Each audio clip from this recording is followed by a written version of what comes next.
Hello, Sonia. Welcome in. I am still a little sick, but I should be fine.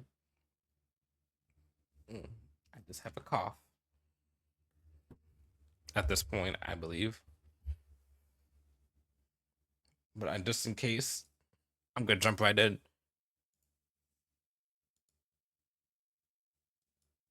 There we go. Is everything set? Am I talking? Yes, I think I'm talking is working. And Elgato is working. Ace Attorney is starting. My jimmers will not be rustled. My coughs will be contained. I can collect platinum points. Thanks. I'm doing good. Just relaxing on my day off so far. Oh, good to have a good day off. It's always good to have some rest.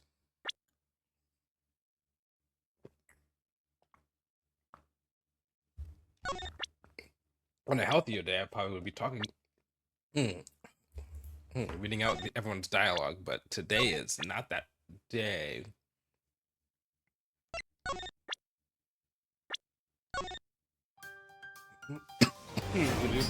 Whew.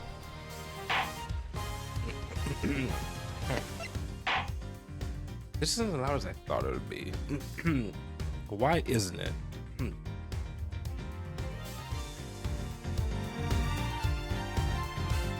I think that's good. All right. Able to skip through unread text. No. Screen shaking, classes, vibration. That wait time.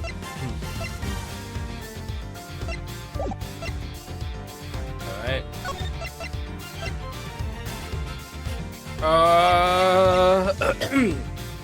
Let's do a range. This will be a new system. Ooh. Ooh, boy. Ooh. Let's do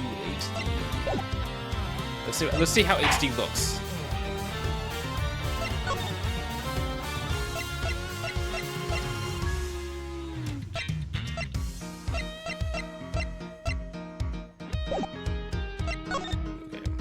Yep. I could start with the second game, but I haven't played the first game in ages. In a long while. They give achievements in this game? What the heck? Hey, it's Fight Day.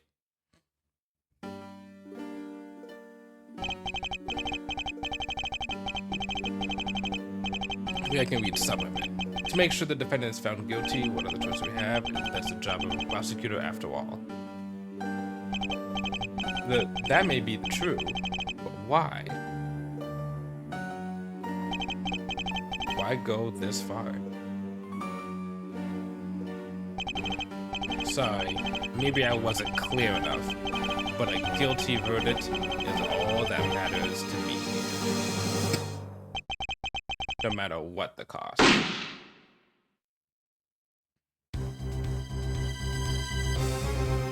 The first case, they always show who the killer is.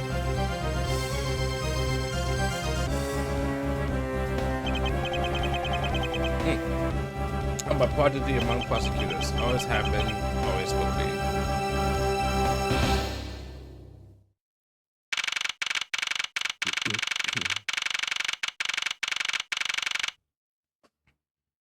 Okay, so history. Curious. Oh, it even shows you from the stuff in the cutscene that. Okay.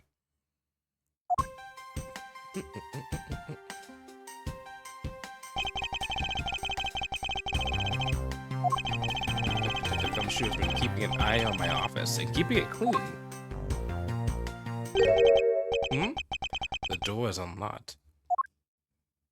I would do Pixel for this, honestly, but I feel like having Pixel doesn't mesh well when everything else is HD still, I think.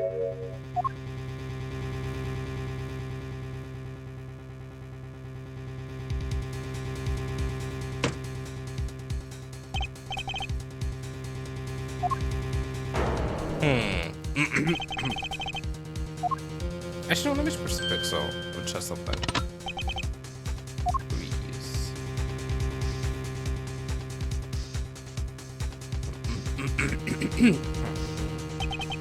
Identify yourself. Shut up. You got some nerve committing murder in the prosecutor's office. Is that a threat? Let me make one thing very clear. What? No one gets away with committing murder in my office. No one.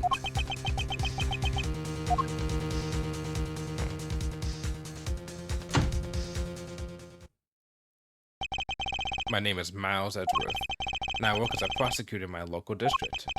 Little did I know that upon my return home after a month abroad, I would be thrust into a multitude of cases and some very frantic and busy days.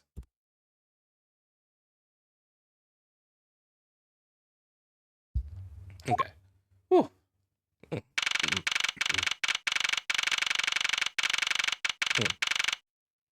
Okay, honestly, we're switching to Pixel. If I can. Uh-oh. Oh, no. Hold on. Options. Record. Record. Save. Oops. Okay. Back to title. Save.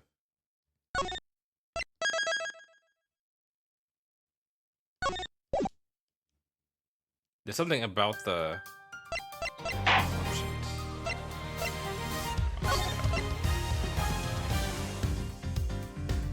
Oh.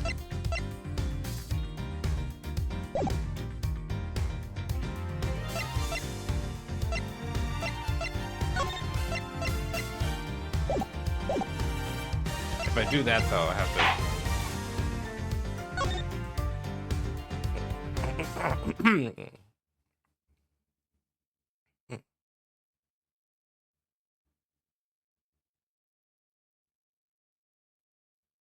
Ah, yeah, that's the crustiness. Okay, cool. Okay, cool.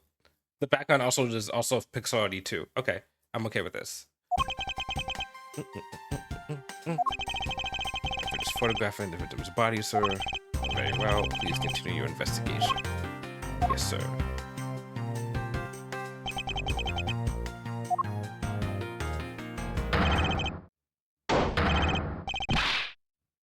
But Edward, sir, are you okay, sir?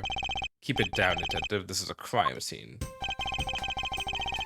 When the murder had taken place in your office, I ran up here straight away. This is Dick Gumshoe. He is a detective with the local precinct, and the one they assigned to handle this murder case for the time being. What does R do? Oh, okay.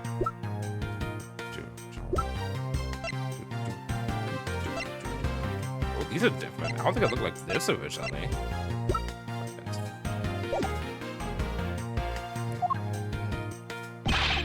You're looking a little pale, sir. Are you hurt?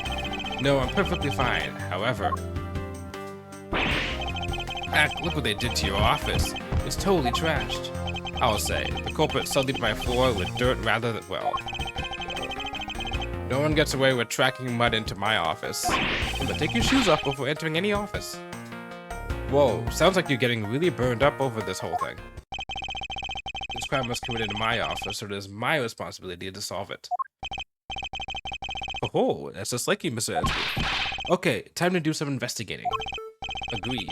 Our first course of action is to gather relevant facts and leads. And then brute force the answers. We must not overlook anything, no matter how small, if we were to find the truth. So keeping leads or information we find etched in my forefront of my mind. Speaking of things that pique my curiosity, why of all places did the murder occur in my office?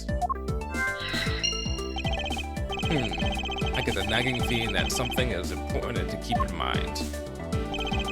Yeah, I was wondering that myself, sir. I mean, you can't really say it's just a coincidence, can you? No, not really. Especially because of this. The key to your office? What do you mean, sir? If you think about it carefully and use logic, it should become clear to you. Logic? By finding the connection between two pieces of information, and connecting them, new information is born. That is the end result of using logic. So how do you use it? First, I recall the information we gathered with L. I have a pet peeve, but like I understand it when like someone's like explain something and then they use the actual button inside the narrative, like L, and I'm like, bitch, you don't know what L is. You're a prosecutor. Like, but at the same time, it's no easy way to do that unless you put it in parentheses and like separate as a context. So you say like with the logic, but with I got it with logic, and then put like in parentheses the L button, and then I connect them together with my intuition, and then do like X in parentheses or something. Now to use L and recall the facts. Oh, they changed this. Oh, it used to be more like floating bubbles and stuff. Well, maybe it is, and I just don't remember. We'll see what happens when I get more logic stuff. If it's gonna be floating in the area, or if it's gonna be like a rolling thing.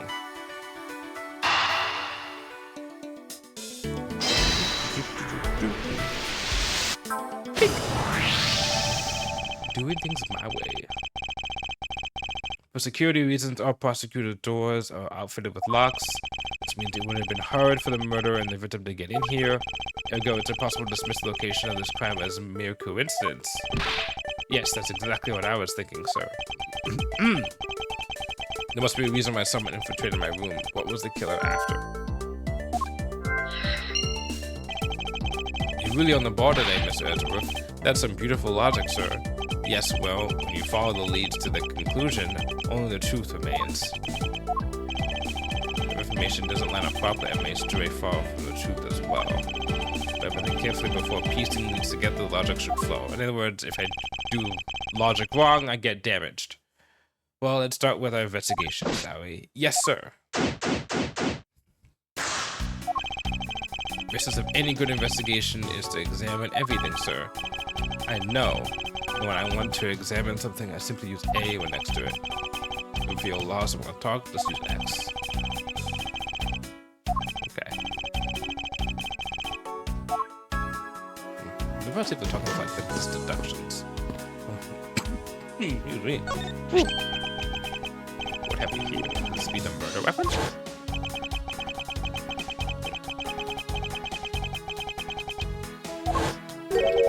Why would you not take the gun with you? I know. I was issued the exact same model.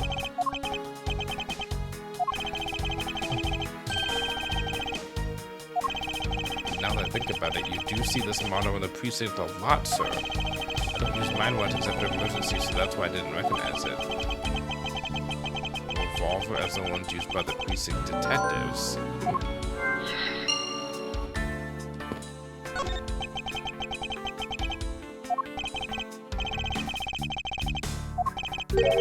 There's something out of the ordinary right in front of my eyes.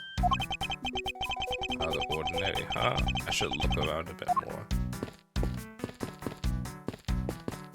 Oh, check means I've done it already. Okay, that's good. That's a good quality of life change. They have even knocked over my chess set. I had no idea you were interested in chess.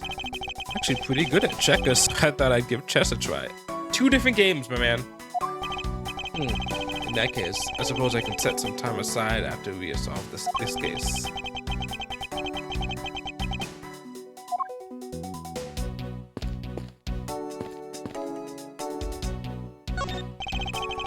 Advanced photograph of the body should be right to examine the area. Okay, first off,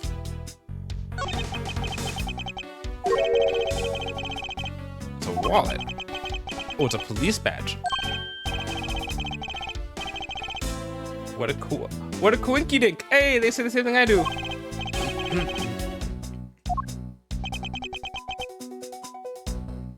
A buddy faith. Detective just like you. Okay, okay. I forgot any of them are connected to each other. See, this time though, they've given me what I need to know already. Like they'll tell me now in this tutorial stage of like, oh, I have enough information to be able to make a formative conclusion on something. Wait, what do they do also later on?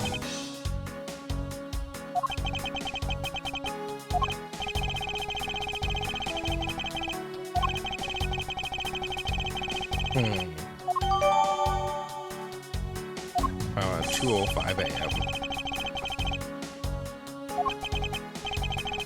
This is the safest way to keep track of it all.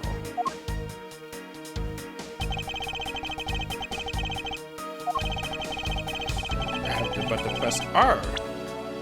Yippee! Dead body. That guy's younger than me. Ugh.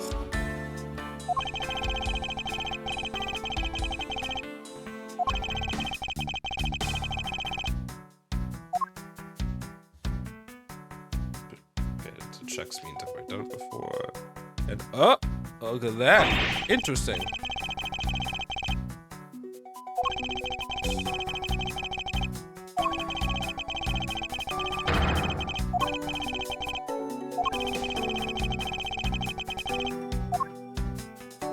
What? What? How is that not something to... Oh.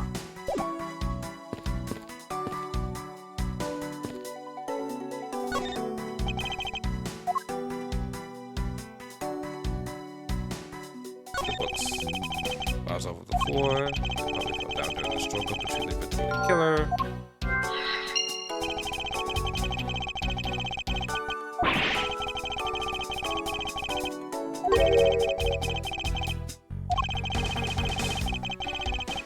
Part of the flowers every day. Thank you.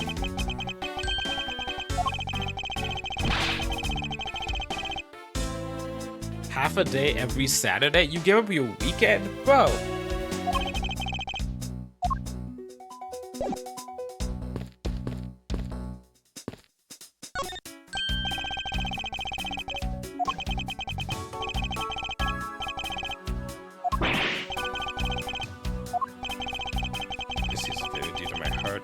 Be bought in England. It's more than your whole month's paycheck. Ooh. Hey, it's something from the first game.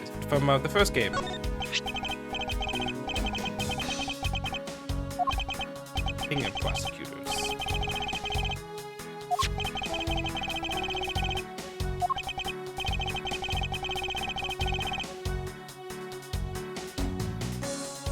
From the Sky Sister cases.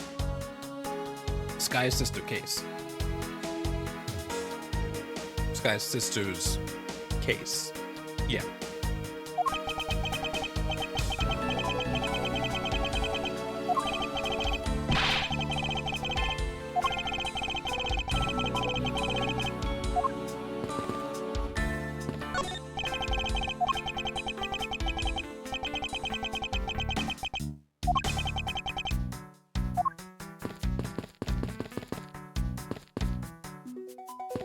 I'm gonna use the D-pad for this because I can be more precise.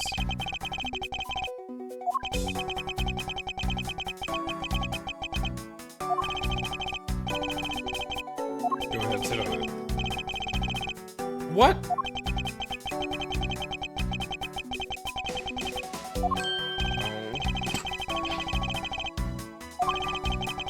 No, it looks like 4 o'clock in the morning. Come on.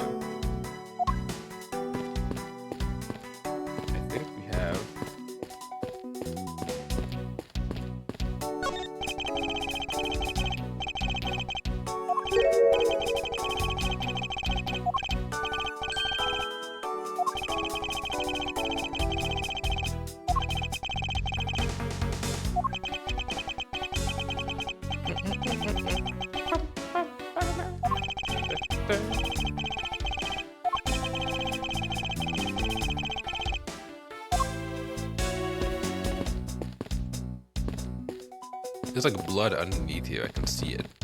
I can't get access to that, so I think for now.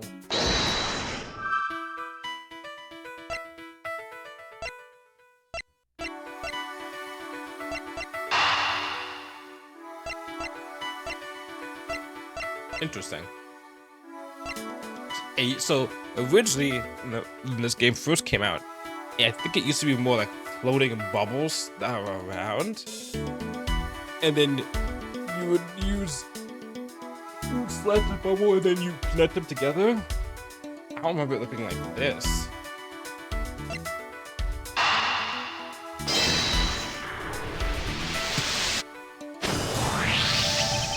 The revolver, the standard model used by detectives that belonged to a recently departed. In the come shoot, could you please thoroughly check the victim's body one more time?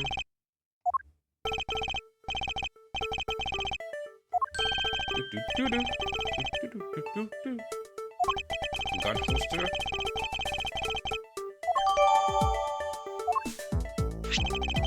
Let's see what else we can find out about this revolver. So you gotta look really carefully at each piece of evidence.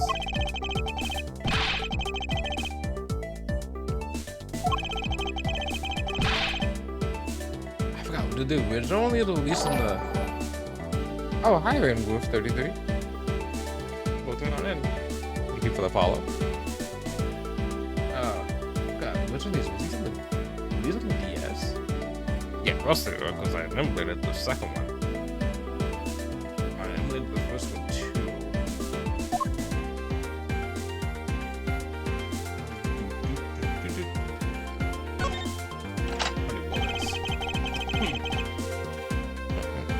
Hey there, Win. How are you doing? I'm still a little bit sick. I'm getting over COVID a little bit, so I still got the cough. So if you hear me coughing, it's probably that. I may also just like mute, like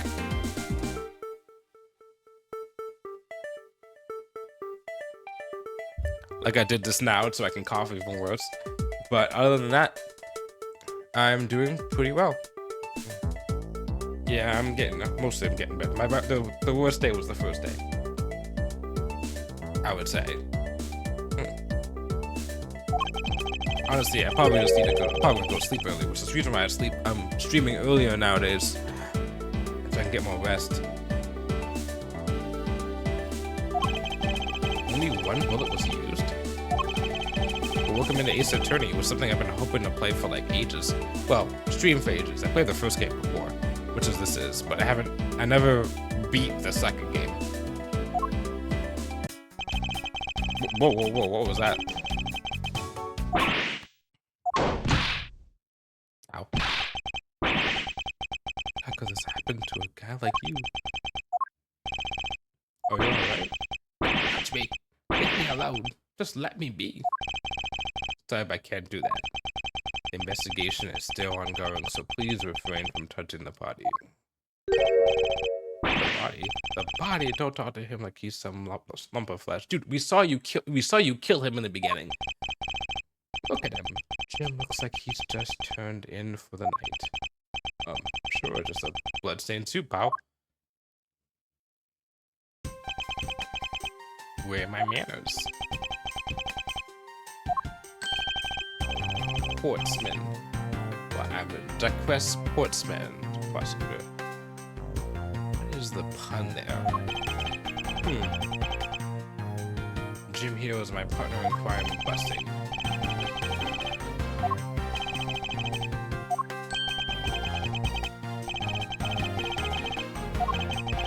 That is correct. Are you...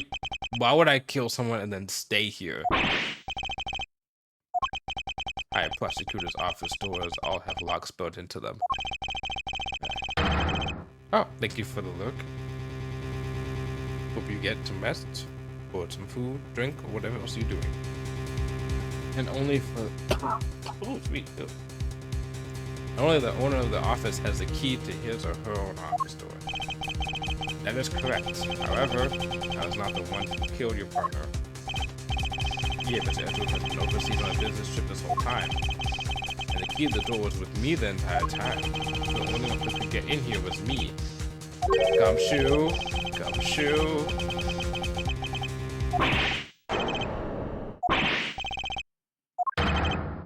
Oh, and calm down.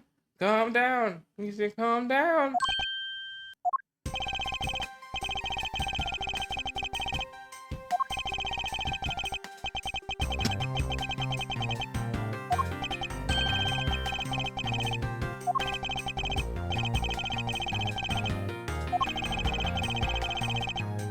cool customer. Like a cool baby.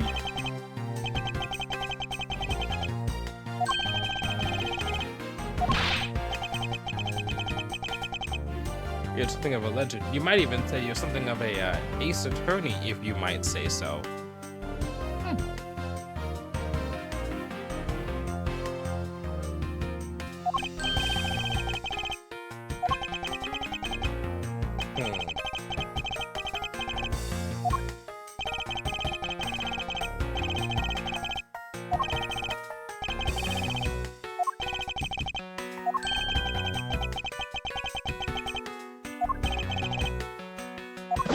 You there.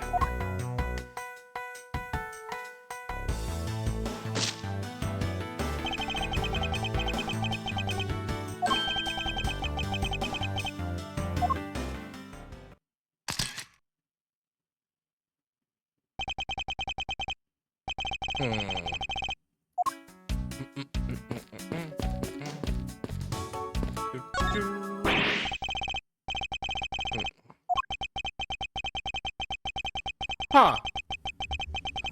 Huh. Interesting. It was only one shot fired from the bullet.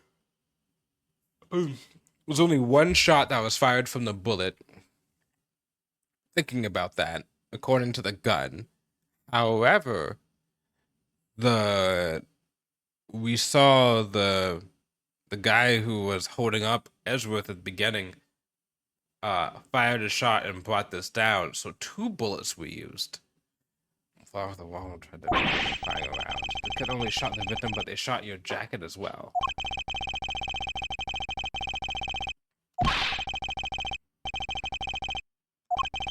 It's not worth getting worked up over. Not when there's something more here.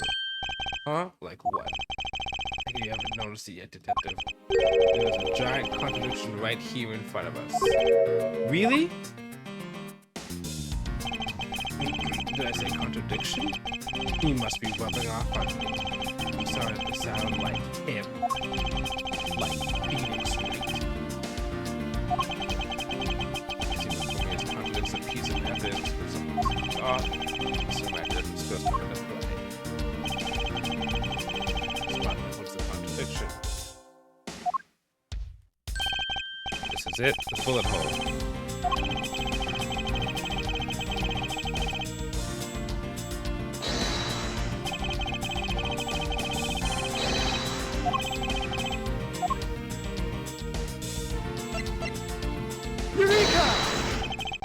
This bullet holes are the contradiction.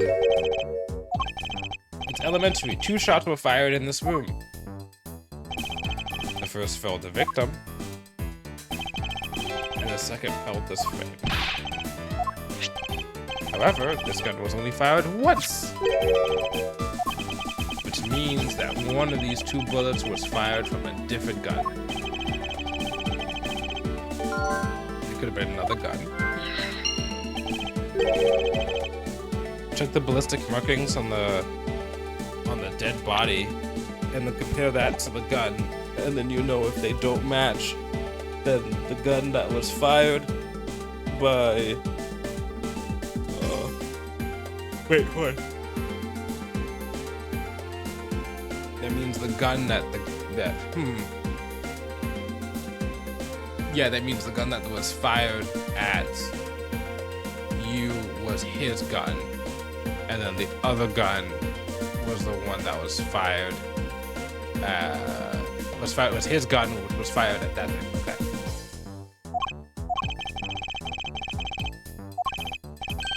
It's a secret safe.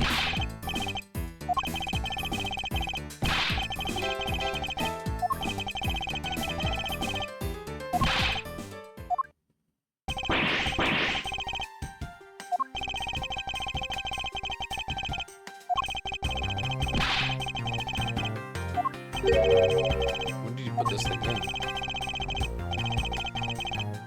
Oh. Unless you're supposed to have knowledge of the existence.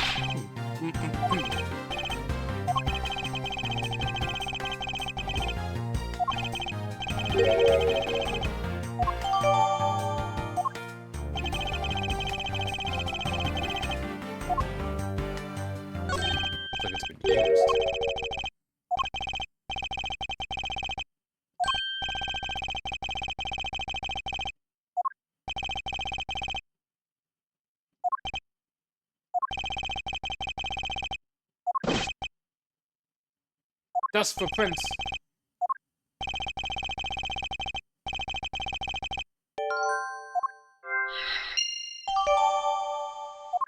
Prince were wiped.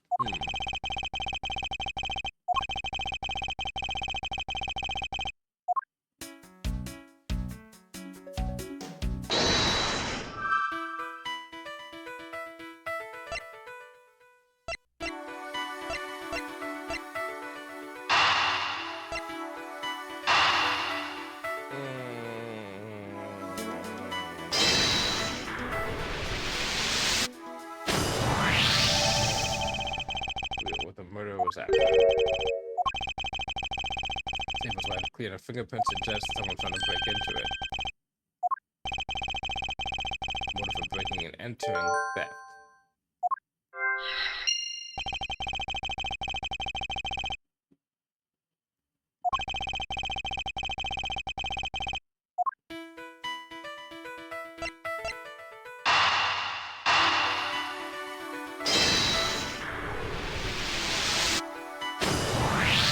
There's a possibility that the file spread on the floor, but not from sort of a struggle, but for research of someone looking for something.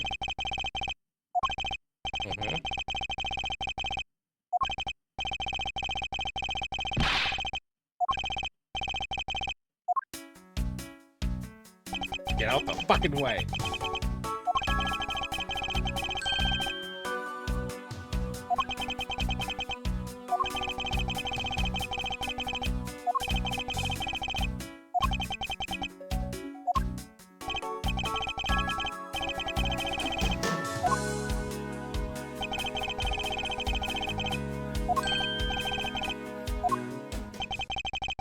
This file goes here, this one goes here. You know all about things go despite it being the Edgeworth office.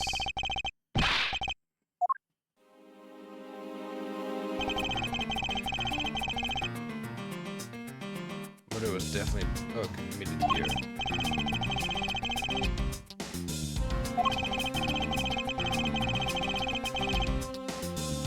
The victim was killed in a standing position next to the prints on the shelf. Guy fell to the floor, right? The blood on the floor is kind of pushing me out.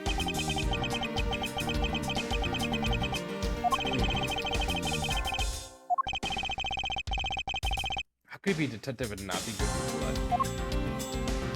First off, that bullet hole.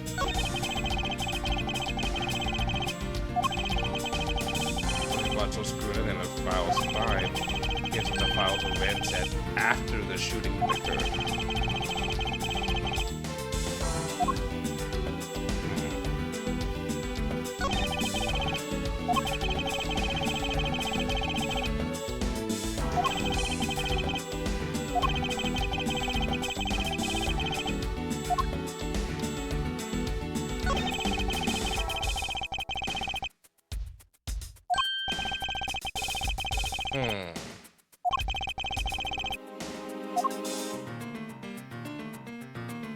Something's not right.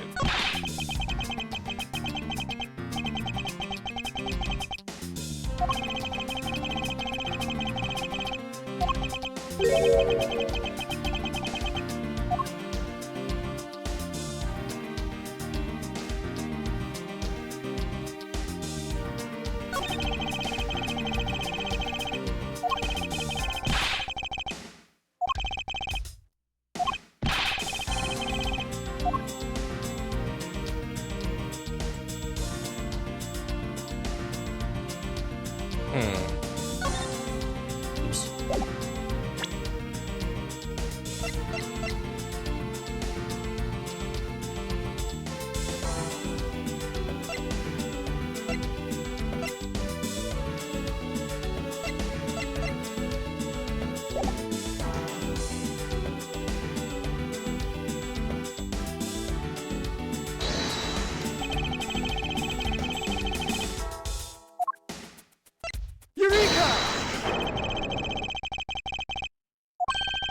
What do you mean, sir? You don't see? Quite simply, the bullet cell itself is too low. The victim was shot in the stomach, the hole should be much higher up. What if the guy was shot while he was sitting or lying down, sir? That would be illogical. The victim leaned against the shelf here while being shot, which was that he was standing when he was shot. And that means... Wait, what does that mean, sir? It means you need to use your brain every once in a while instead of mind, detective. In any case, it means someone made a faulty assumption. And it was from this mistake that a current contradiction was born. What's a faulty assumption that causes problem with the bullet hole's position? The order of the files is a bit off. You put them back in the wrong order just now. The labels of these are wrong, sir. Oh. Yeah, you can see here how the files that were shot again with the 0. Blazing all the way down here after 1, 2, and 3. That's really weird. Actually, as I see them in my mind's eye. So arranged a little differently, but from this we know that the files were not in this order when the crime occurred. I mean, the same incorrect assumption as you did, detective. Let's rearrange the files in numerical order and see what we find out. Oh.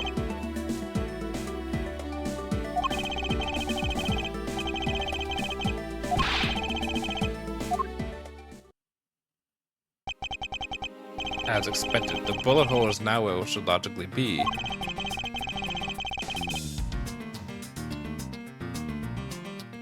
After the files pursues the faith, and put the files back in numerical order, I guess. So in other words, they shot them, and they put them back that way, or they went through the files, put the files back like this. And then this guy was shot. And then these tumbled over.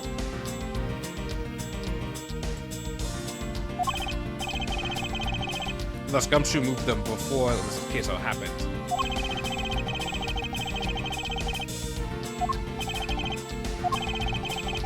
One did this arrange twice, once before and once after. Why?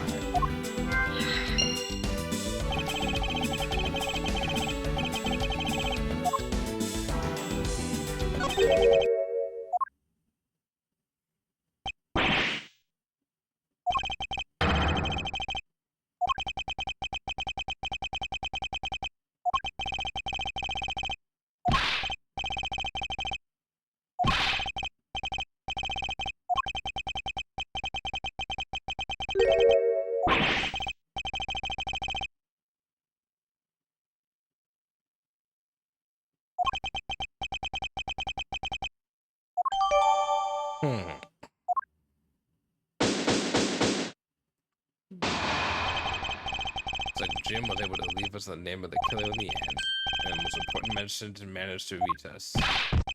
Telling you it wasn't me. Can't be too pleased to hear that your beloved partner is a guilty party. You're going to accuse Detective Gumshoe of being the culprit. I sincerely hope you have some proof to back it up. If that's how you want to play it, then at least allow me to understand your reasoning. It's time. Is it time?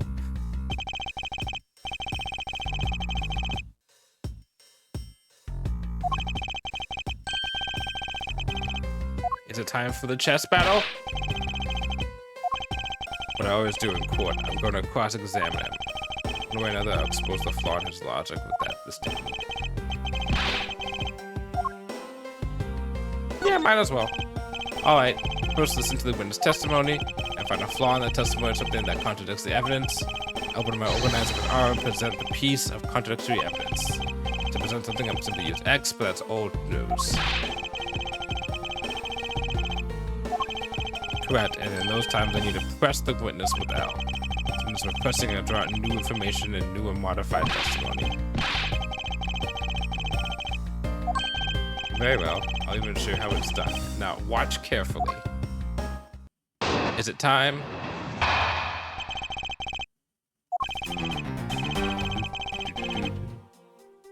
I've been shot him dead. Furthermore, you messed up the files to make it look like you had committed theft instead. That's when you moved Jim's body that was sitting on the bookshelf. But thanks to that, you didn't notice the bloody letters his body was hiding. By his final words that you would be brought to justice. The presiding message points to his killer. In Jim's words, it's called for his killer's arrest. Are you sure you're not mishearing his words, Mr. Portsman?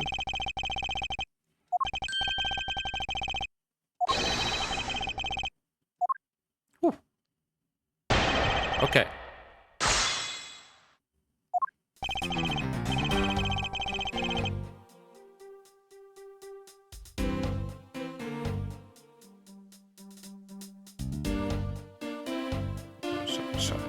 Why would he need to do that? Why would he need to do that if he has his own gun?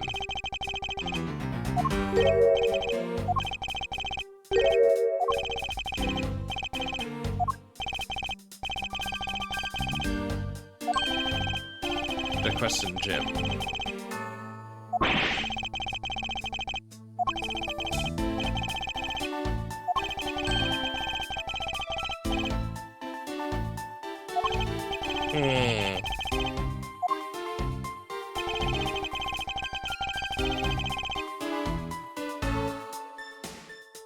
But I'm missing evidence.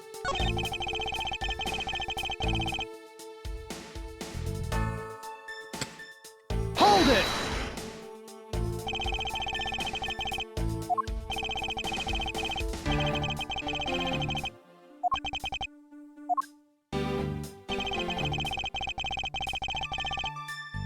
How do you not notice the bloody writing? Hold it!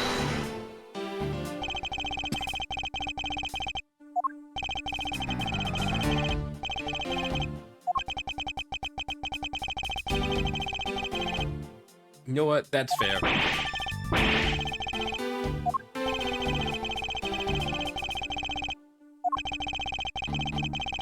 Even Edgeworth was like, yeah, I can't disagree. You are kind of an idiot.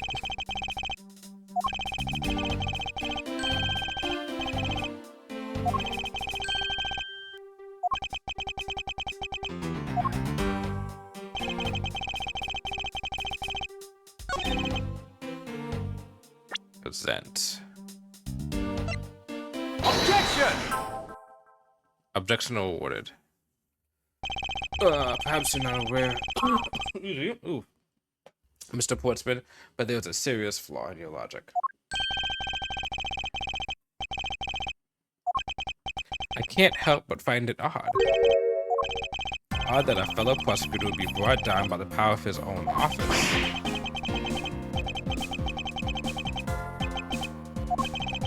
If you have the time to laugh, then you have the time to take another closer look at this.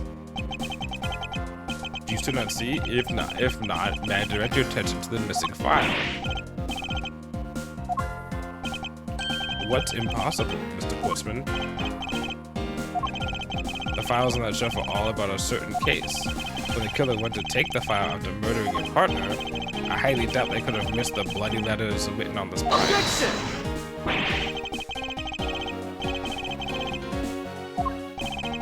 I think that's pretty obvious the file was stolen after it was written on. The missing letters and the detective's name where the file should be the proof. Half of an H is the most important part. You can miss an S and it'll be fine. I highly doubt that he could overlook his own name being written in blood on files. Yes, especially since he can't stand blood.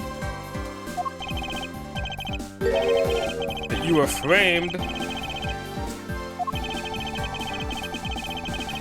Make it work of a criminal intent on tampering with the crime scene.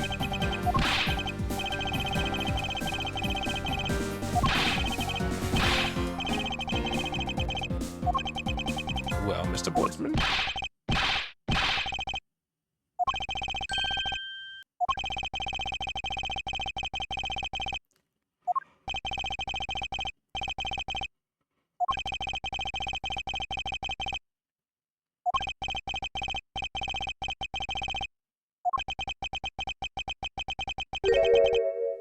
However,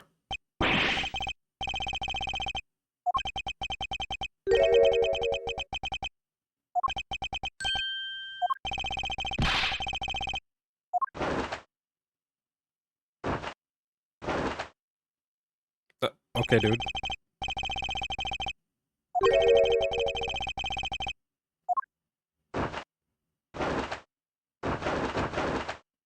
Alright, dude.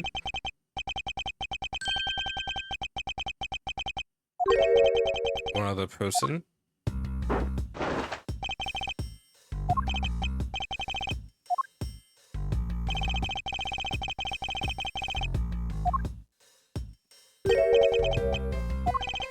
A girl's a member of this building's security. Think of her as a material witness.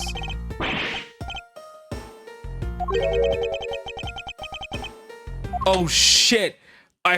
Oh no! She needs no introduction. I have called upon Miss Maggie Bird. No, a member of security. No. Detective Gumshoe, sir.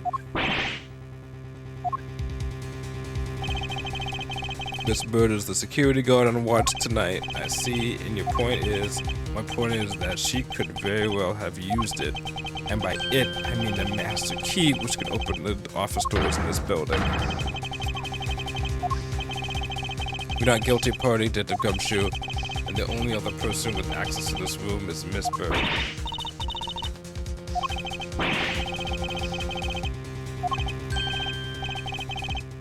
Gumshoe, come on.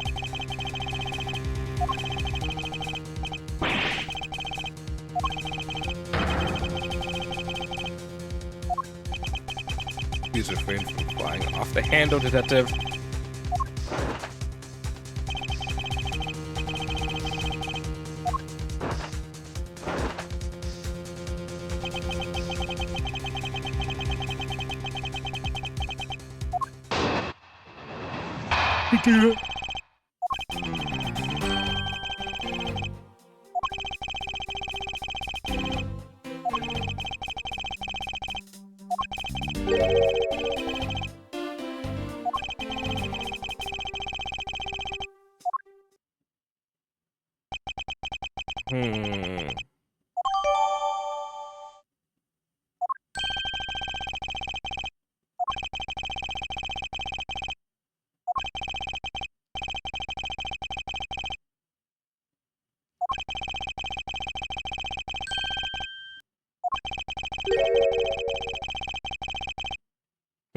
What's...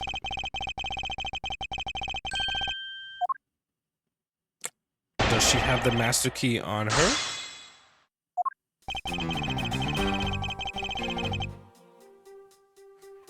Hold it!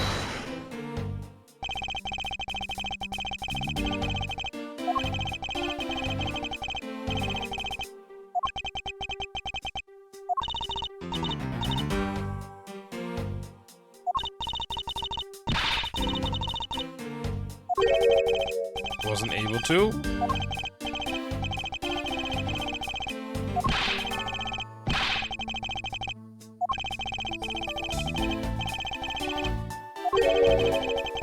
Yes, ask for more details. Not so fast. I too am interested in hearing what Miss Bird has to say. You'll need to hear her lies. I'll be the judge of that, Miss Bird, if you please. I discovered the master key was missing at around 1 a.m., sir. What do you mean missing? As it wasn't anywhere in the security room, sir. The killer must have stolen it. Mr. Portsman, I believe this is an important piece of testimony, don't you? Objection!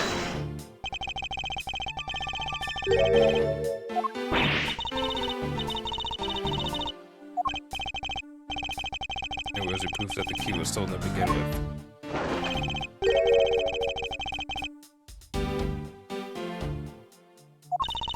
I never lose things. I can practically guarantee that.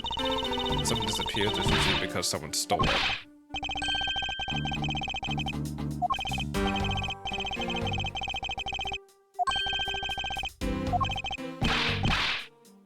Ace attorney more like, shit, I don't have anything for this joke attorney.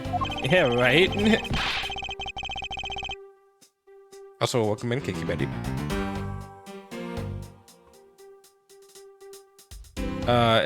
More like, space attorney. Aha! Aha!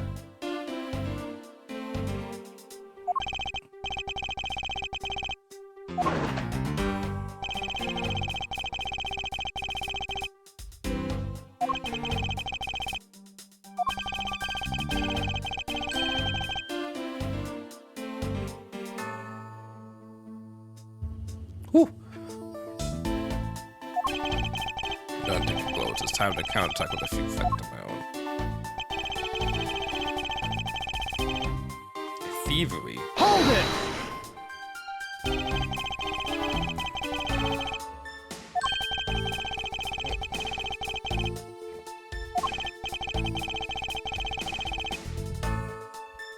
Sounds like you're looking for something specific.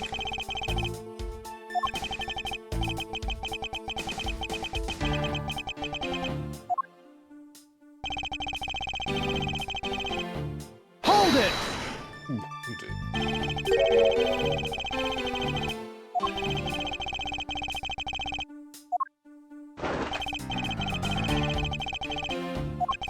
If that's the case, then why didn't you mention her first?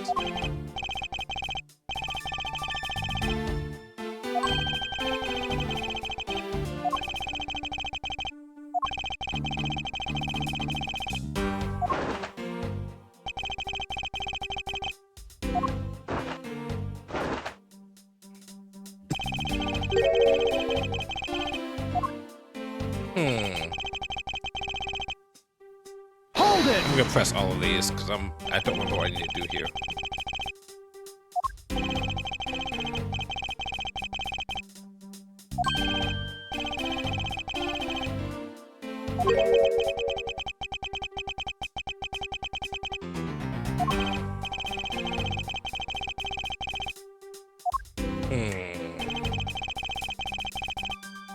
Hold it! Yes, she's indebted to a good detective.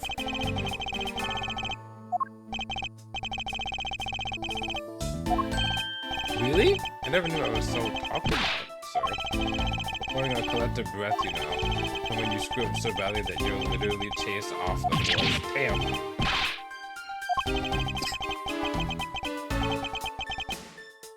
Edgeworth?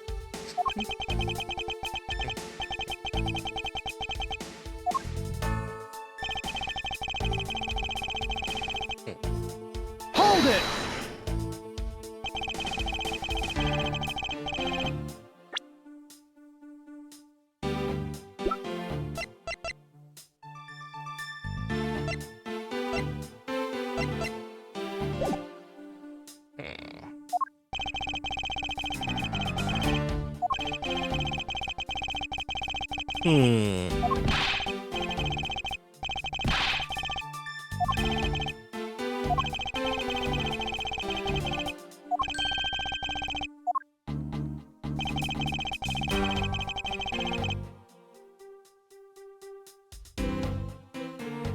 Hold it!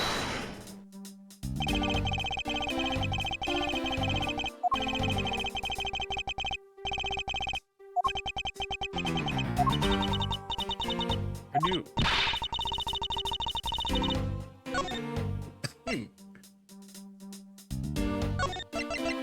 Enable speed through unread texts.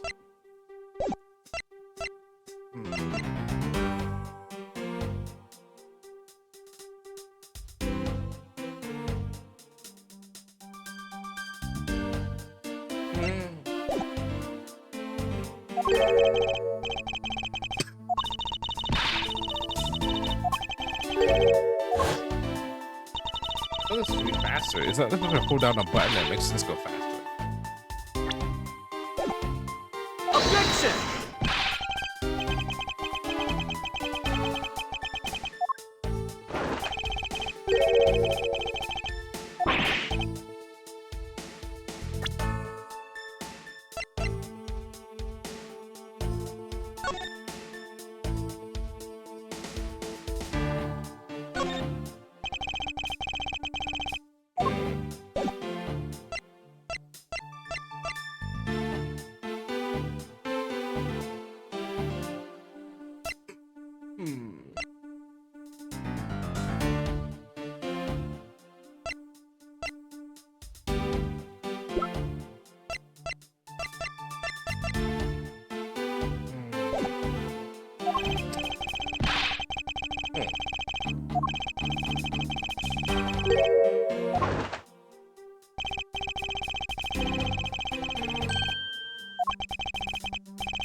Interesting.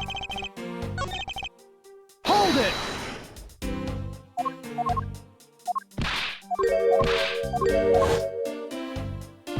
Objection! Interesting. I did that already though.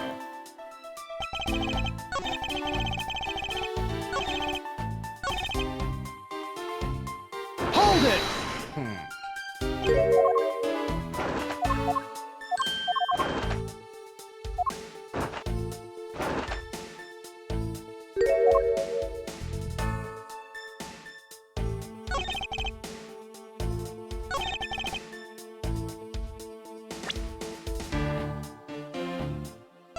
Objection! What?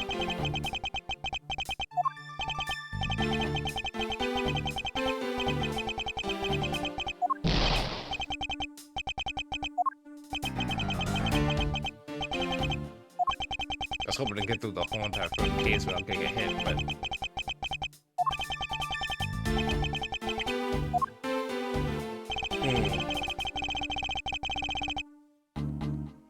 Hold it!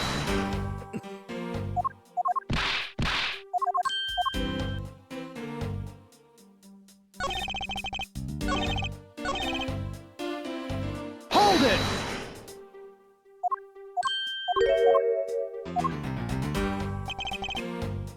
Hold it!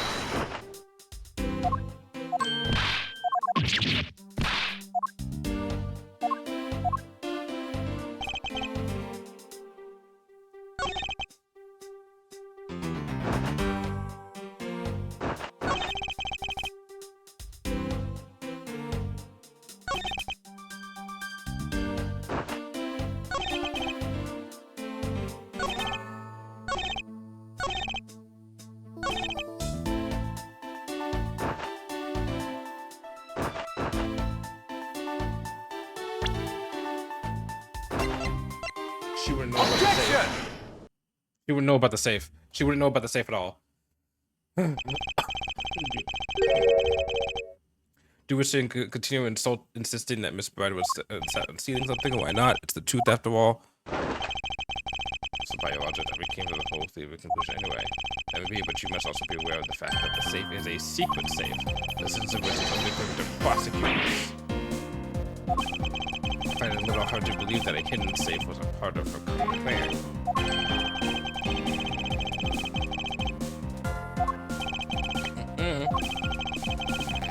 Exactly what they were looking for. Oh, only the bookshelf and the safe were targeted. I mean, there's no way Maggie could have done that either. Is a prosecutor? Interesting conclusion. That's definitely looking more and more probable. What's wrong, prosecutor? Do you have a different suspect in mind now?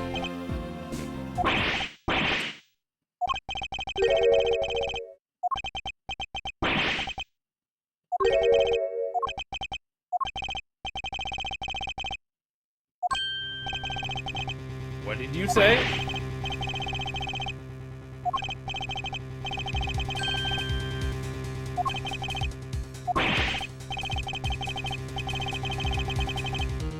So you're saying that Jim was the one who ransacked this place?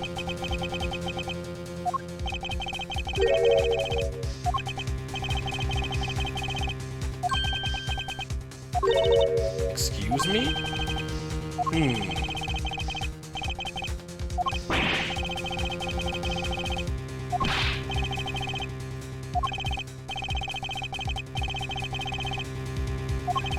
I see your angle. I see what you're trying to play.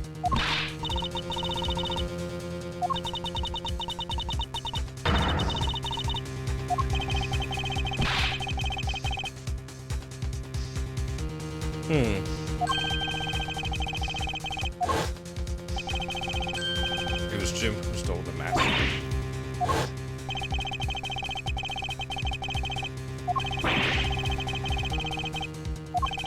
Mr. Portsman, are you seriously accusing your own partner of being a thief?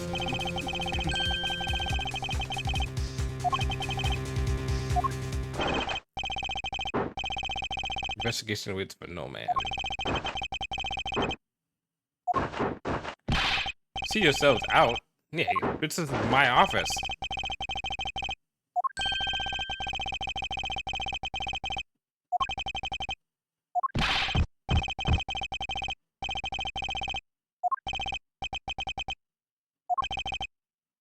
Don't worry, I have no choice but to accommodate his request for now.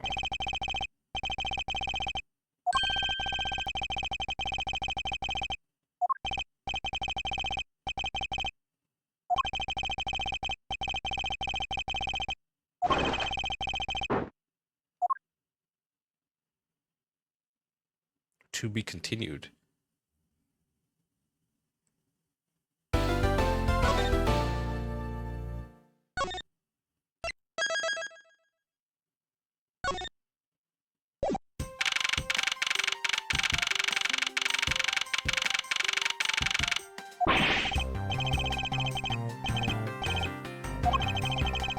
Please maintain your professionalism, detective.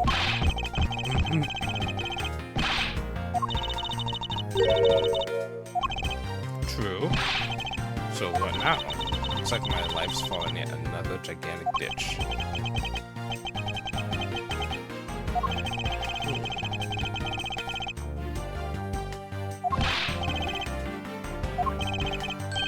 This hallway. The linchpin of his argument against Miss Byrne is related to the master key. In that case, this hallway is a perfect place to look for more information regarding the mystery surrounding my door. There's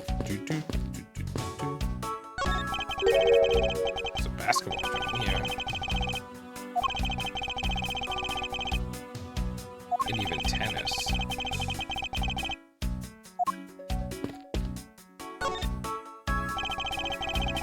I speak with you for a bit concerning this case.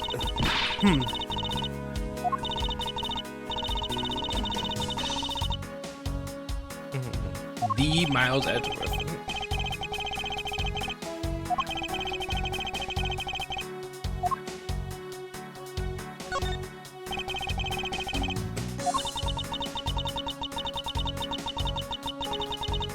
We had to go to Mr. Portsman's office.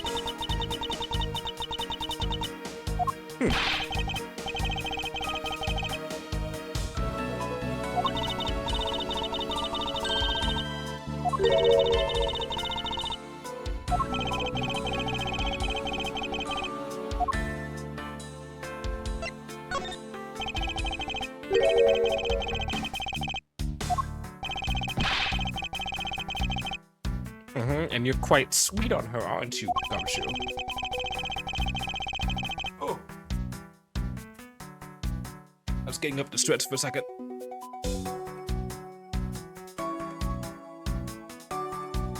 Oh, that feels good. That feels good. When she got caught up in a murder and things started going downhill, so she quit.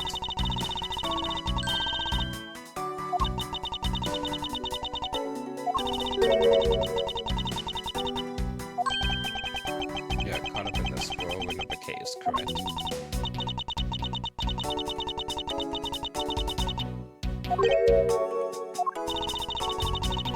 Since I was 6 months old, I fell from the ninth floor of my apartment building. Oh yeah, that's right. I've been hit by all sorts of vehicles, gotten sick from all sorts of foods, failed at almost every test I've taken, experienced almost every kind of disaster, and now even managed to be named a criminal just when I become a security guard.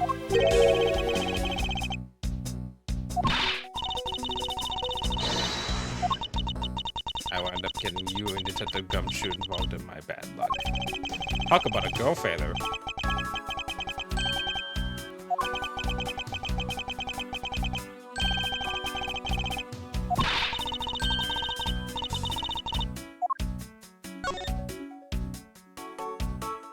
Look at my badge.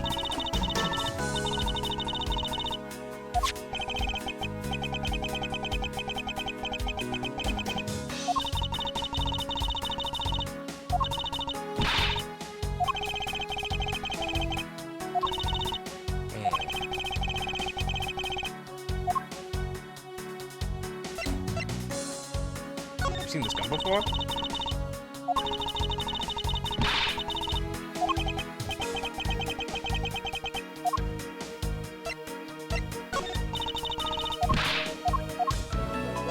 key.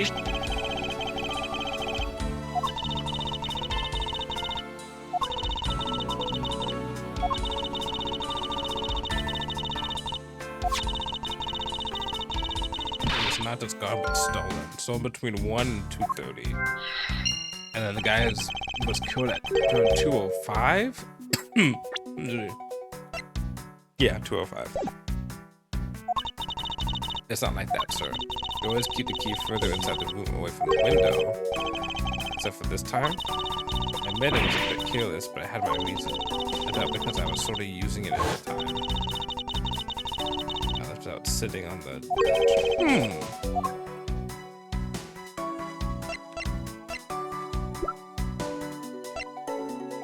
Well, I can't present profiles. Interesting. Okay.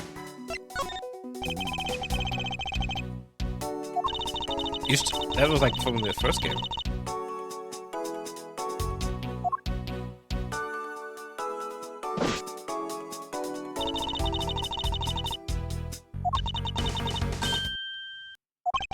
What is it? Prosecutor forgot his key. It was Mr. Portsman.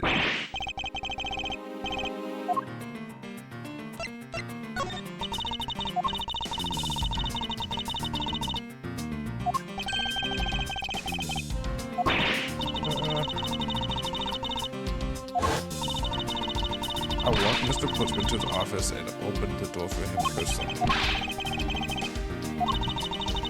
Wanted for me to come and close up his office as he was leaving to go home.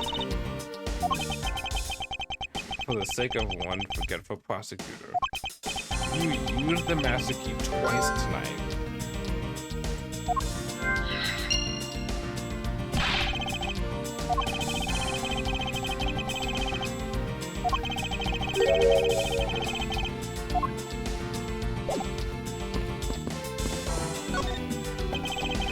Oh, this is heavy suspicious looking quick.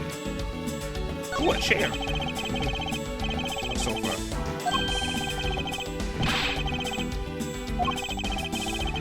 Oh, that would be great to nap on. Oh my god.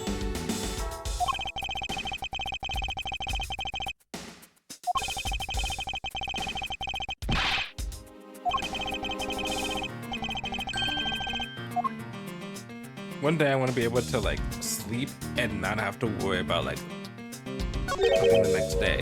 Well, I have that when my days off, but huh, interesting.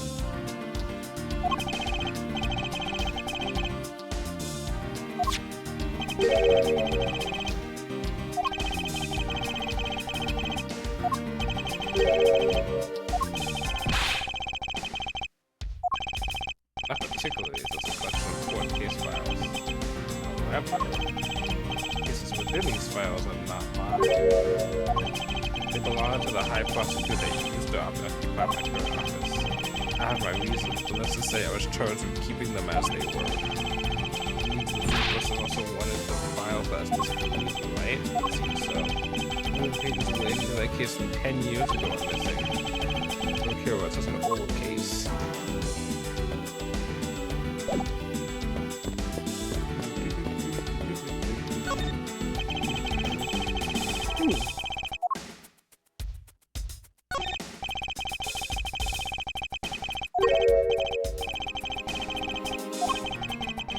Oh, that's right.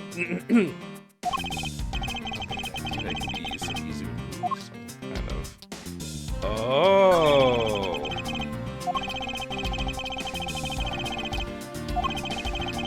I think I remember now. I think he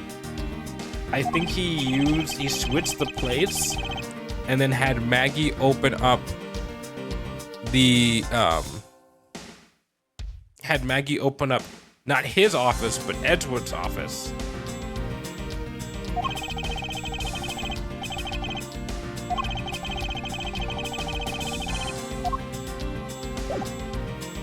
Right? Because if I go to...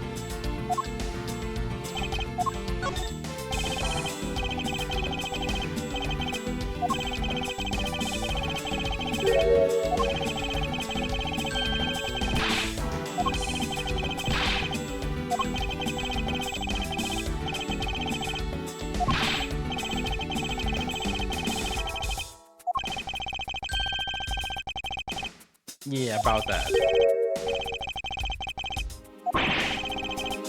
Edward, come on, be nice to the gumshoe. Yo, I can get awarded for fucking just asking questions that don't really fucking matter. Let's fucking go.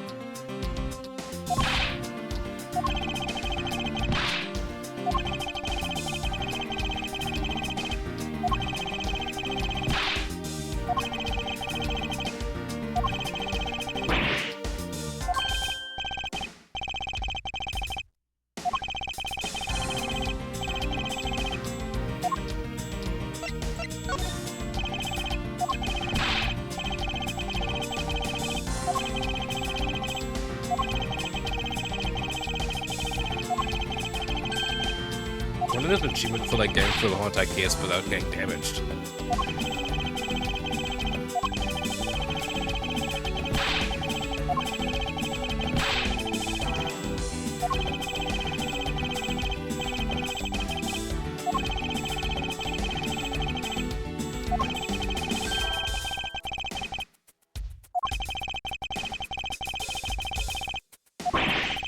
Damn. I was wondering about the investigation.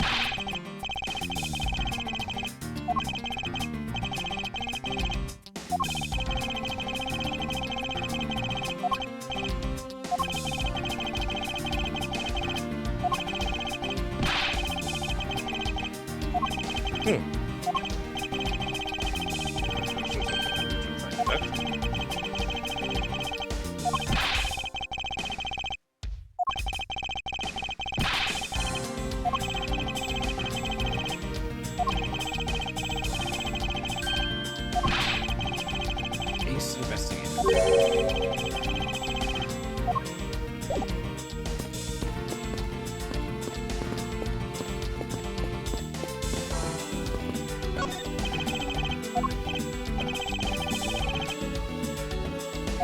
What a pretty cool pal. Congrats.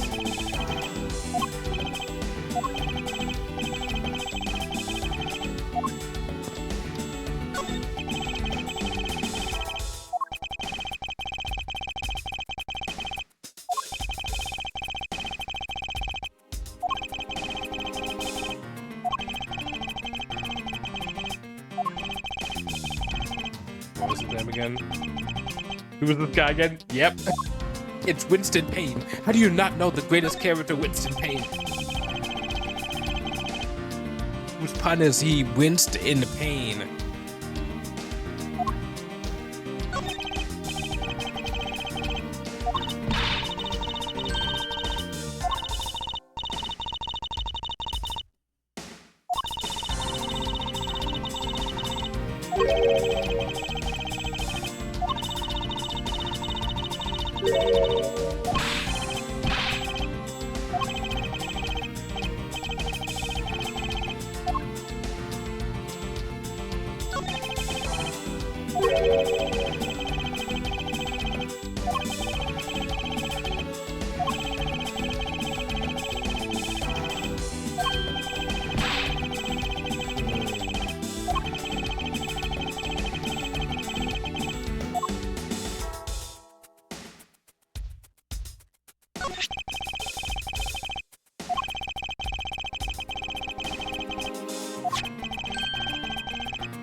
No, pain isn't because.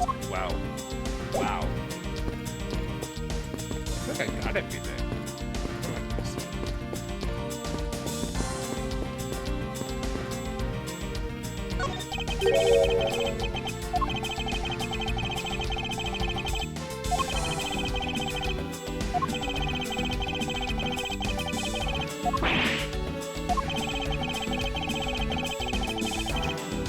Oh my god, bringing it upstairs? Jeez. The 12th floor? Someone had to carry this up 12 floors? Not in the elevator? Oh. Okay, well, anyway.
What do you mean?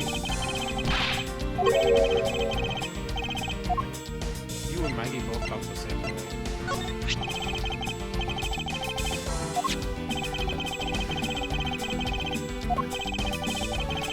Looks like a gun in hand with a great responsibility. I hope you understand that. A lot of people can realize that.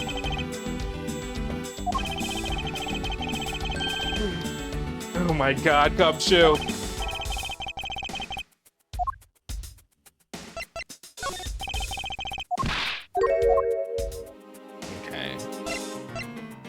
Dead body. Safe.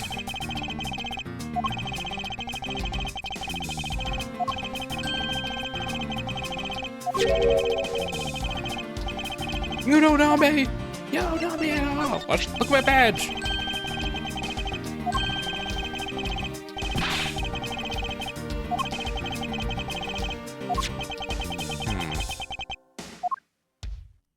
Okay, up into that, listen to that, listen to that, then that, into this. Let me look in here. Okay. What am I missing? What the fuck?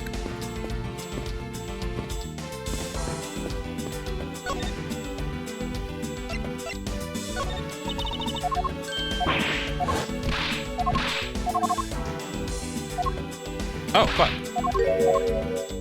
I forgot I have logic I can do. Oh, whoopsie, silly me. I was once before and after the movie.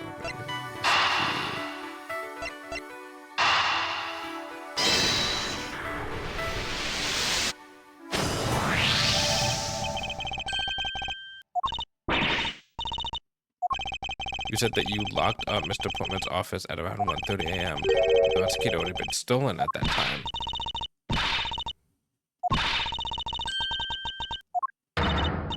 But on the very time I realized the master key was missing and, well, security guard, sir, couldn't just admit to losing the master key, could I? So I pretended to lock up his room, sir. Yes, I used my house key and made it look like I was locking up, sir. But in actuality, I never did relock the door then.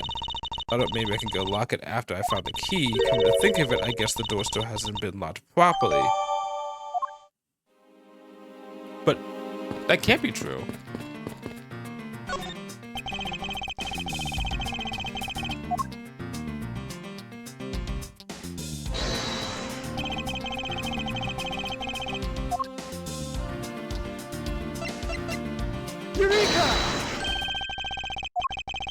what Miss Bird said is true, then why is this door locked tight? Miss Bird, are you sure you didn't relock this door? I don't think Mr. Perchman noticed it himself that I hadn't. Which means what, sir?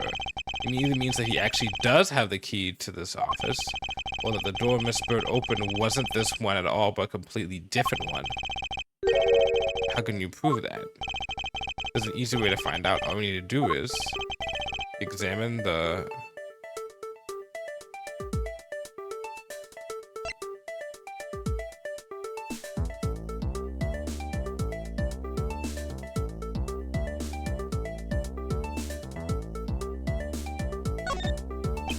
The prints on the doorknob will tell us everything.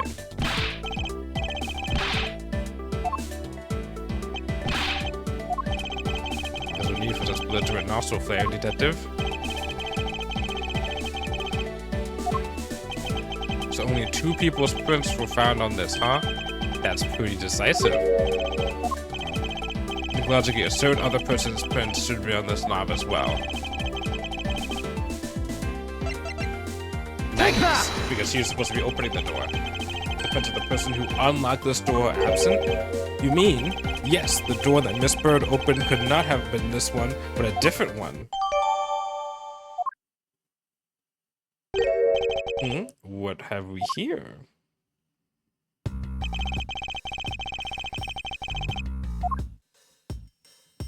Door, ball.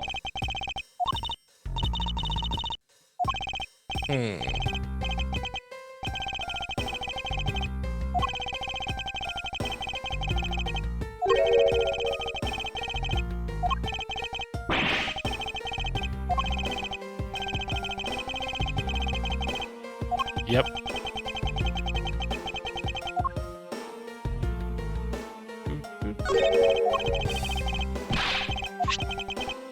Let's see. Oh, there's something written on it. I bought the 3 pieces of evidence by, just like we talked about on the phone, but it looks like you're out. I guess I'll catch up to you later.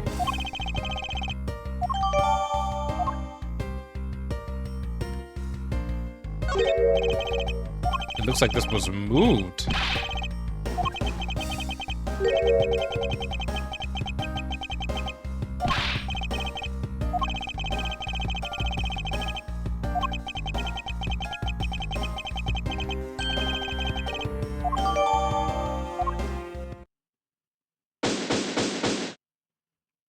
Ding!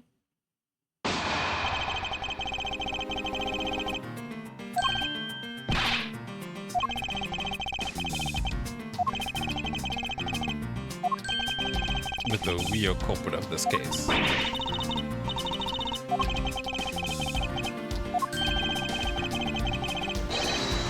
The mastermind behind this murder is none other than Mr. Portsman. Mild shock.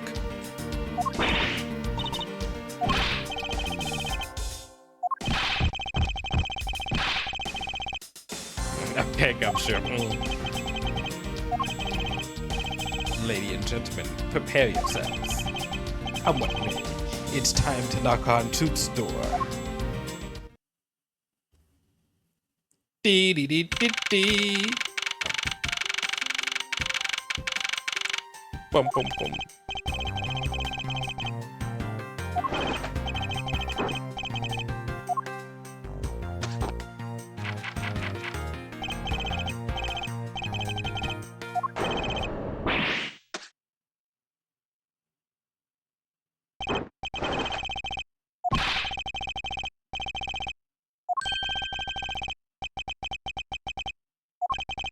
It's no joke.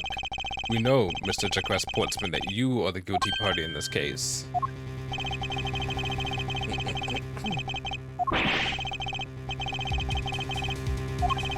If you intend to hide your crime under the guise of prosecutor doing his job, I can see right through that unsightly paper-thin mask you wear upon your cowl.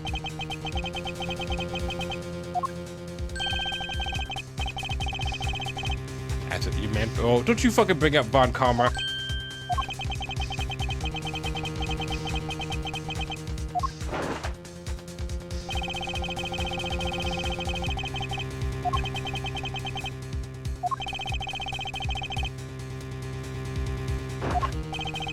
Are Are you done trying to play mind games with me? Because they won't work. The only thing you should be using that mouth of yours for now is explaining yourself. Although that, too, will only dig your hole deeper. Either way, your game is up.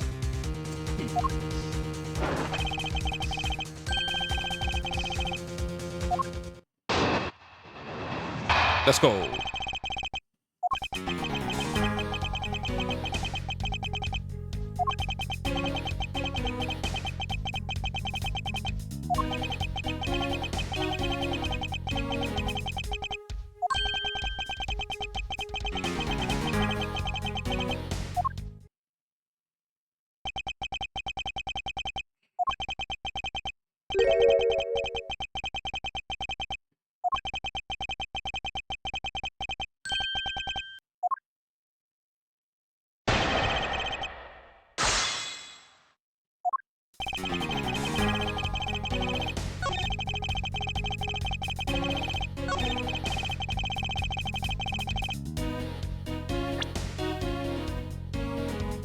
That was a little slow.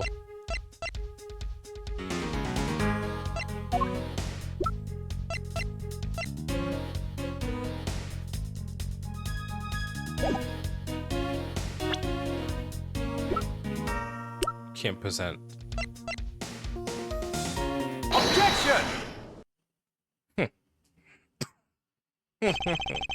I will be able to open my office door with the master key. Objection!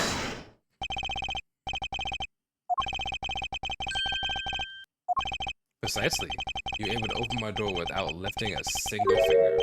Well, maybe you did, but only to direct. That's right. You used your finger to direct this person to open my door with that key. Take that! You had asked Miss Bird to open your own office door for you, yes? Yeah, I kind of forgot my key at home. Happens a bit too often for my taste, you know? The room you had Miss Bird open at the time was not your own, was it? What? Quite the imagination.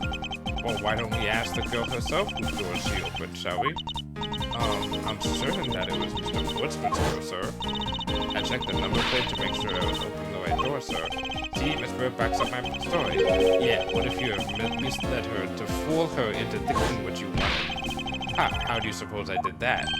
By switching the number plates on our doors, for example. That's right, they do slide out pretty easily.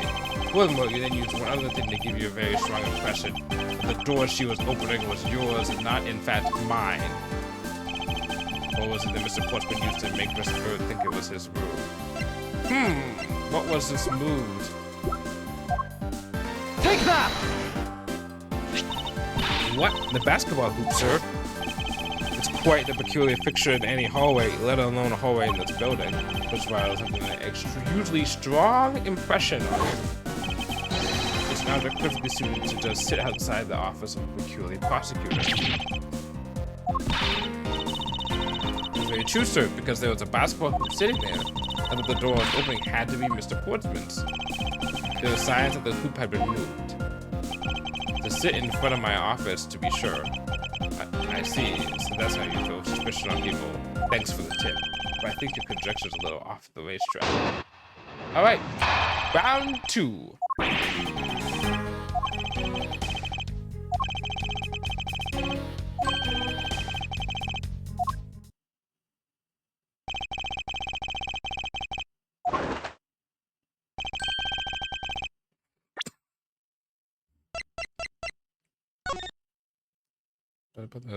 I'll guess I'll go to you later, buddy.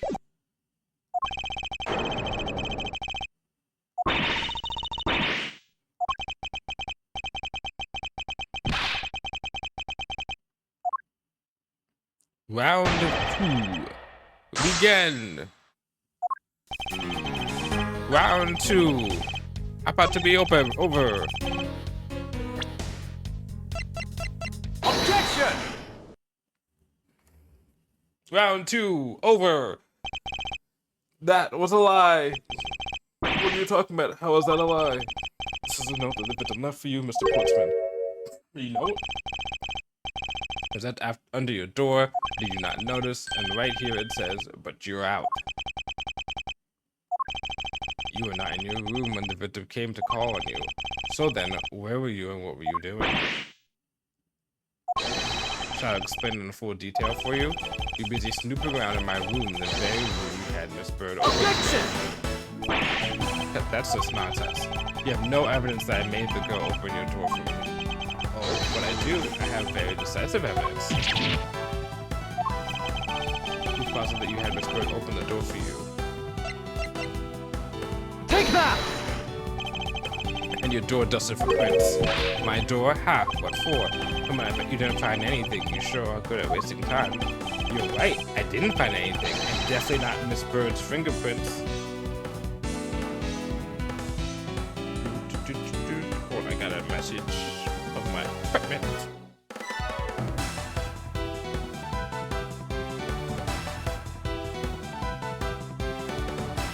There must be a really big problem if they're saying that everything needs to be maintenance. Oh boy. The prince, what did that have to do with anything? Let's put it this way. If she really was the one who opened your door, then the prince should naturally be on the doorknob she touched. Well, all the prints on my office door knob have been wiped clean off. I only assume this because Miss Bird's fingerprints were on it. You mean it's time you gave up your charade? We know you stole into my office with the intent of stealing something from me, and that the Faith found you out. Possibly because he heard sounds coming from a room whose occupant was on leave. Mr. Portsman, you killed Mr. Faith to silence him. And I had the misfortune of returning when I did. You had to threaten me as you escaped. As I said when you had the gun to my back, no one gets away with committing murder in my office. Is it time for round 3?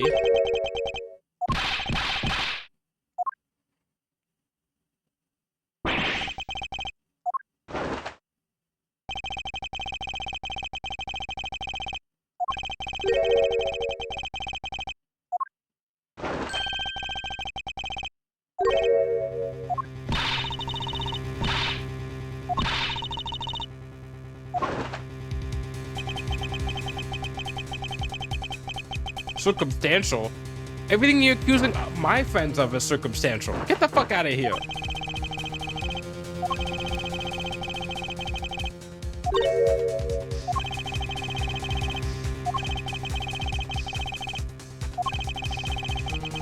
I've done it as soon as you could, since after you opened the door.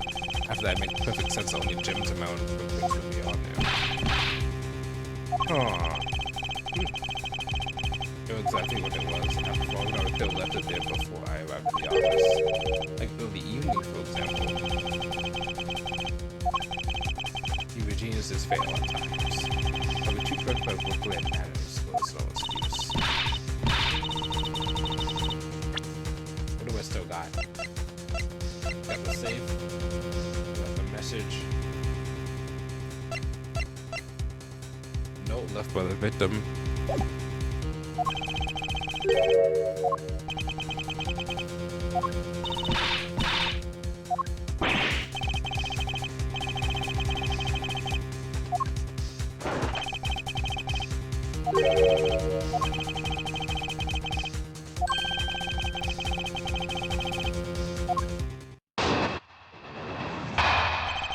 I'm gonna run to the bathroom quickly. Holy shit.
Okay, I'm back. Whew.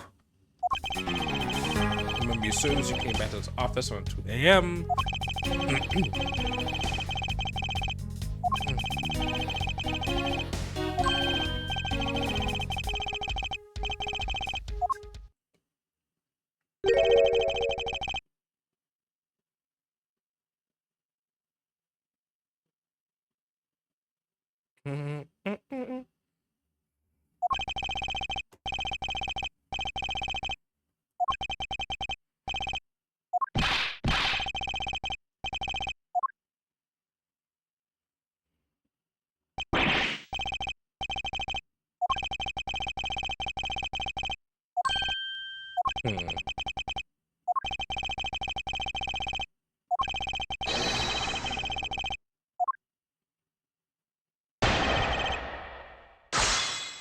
Hmm.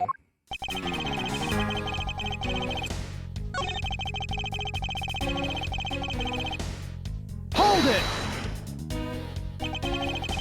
Yep.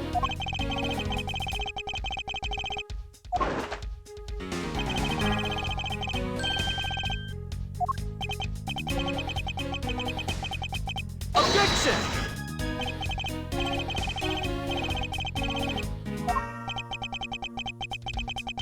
Wait a second.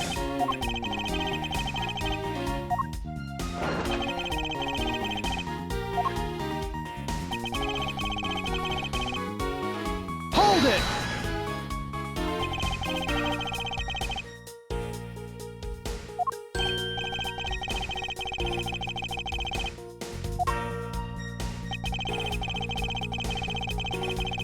Hold it! This is the perfect alibi.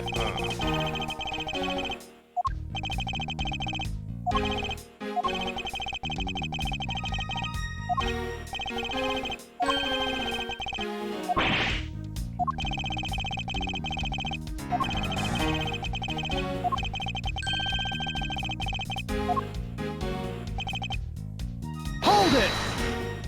One of these two first statement or the second statement.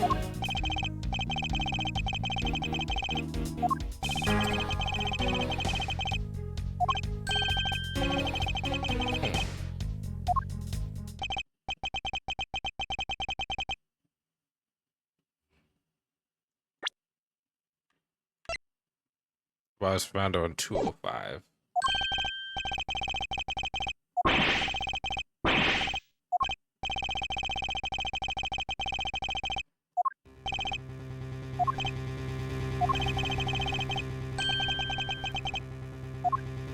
Wait.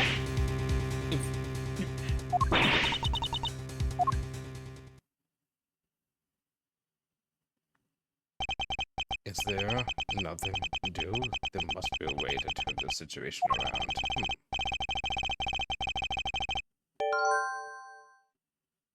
The two I met could not have been Woodsman, but who could it have been?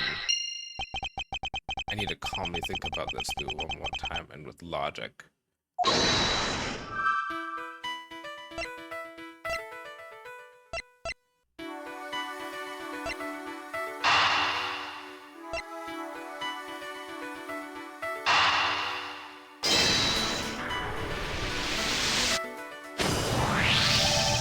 There were two bullets at the scene of the crime. One that robbed Mr. Faith of his life, and one that nearly robbed me of my jacket. However, the murder weapon only shows signs of being fired once. Is it possible that a second gun was used in my office tonight? But seeing how the killer had to steal Mr. Faith's gun, I doubt the killer had another gun up his sleeve. Therefore, the second could have been a property of an entirely different person, which could mean that there was another person who paid him a visit to my office that night. And if we use that, two sets of people who's nosing another visitor tonight, that would also resolve the issue of why my shelves were upended twice. We know that the shelves were disturbed once before and once after the murder, so it shouldn't be much of a stretch to think that it was a work of two different people. Once by the person who stole the victim's gun and then killed him with it, and once again after the murder by a second culprit, who was the owner of the second gun. If you suppose that the second culprit's gun was the one that was pointed at my back, Objection! Mr. Portsman, it seems I need to amend my assumptions regarding this case.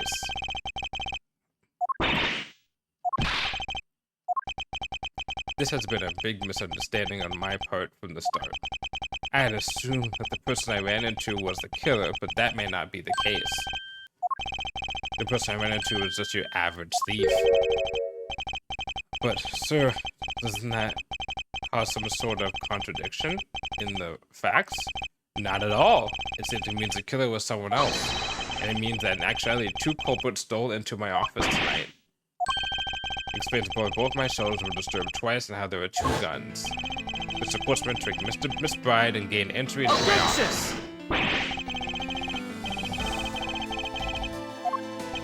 If you could please go along with my hypothetical scenario for now, Mr. Portsman, and stop interrupting me. In the end, if you really are innocent, you should have nothing to worry about. Now then, return to my scenario. Mr. Portsman was out to steal something from me, which is why he checked my secret safe and ransacked my shelves. This was the first time. So then, this would have been when the files were put back in the wrong order, right? Correct. And then, when he was about to look somewhere else, who walked in but his own partner, Mr. Faith. Well, why did Mr. Faith come into your room, sir? He probably had business with Mr. Portsman, which is why he was in the area. But that's when he noticed sounds coming from my office. Sounds coming from my office would be yes, because he was supposed to be away.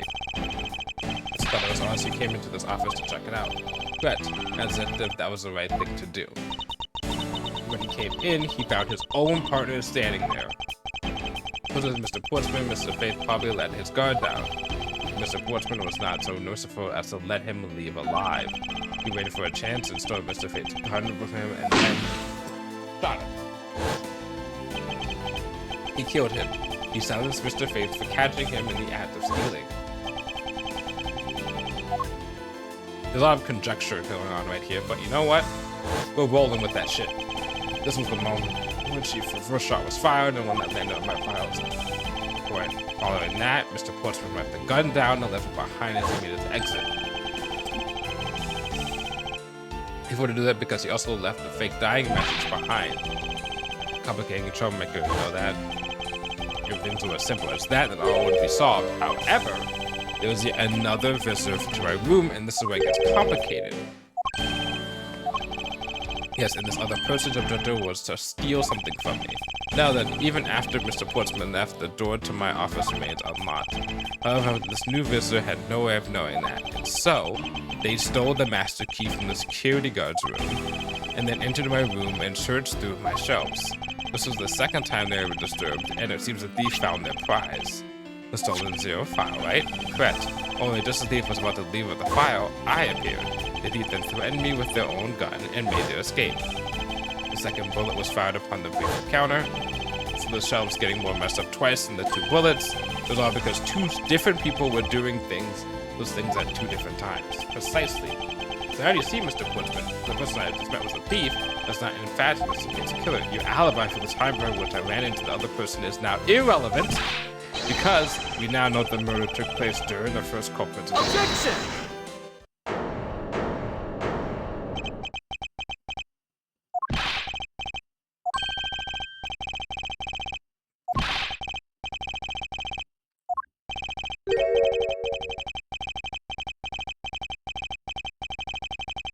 It is truly, it sounds like it's all circumstantial.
What?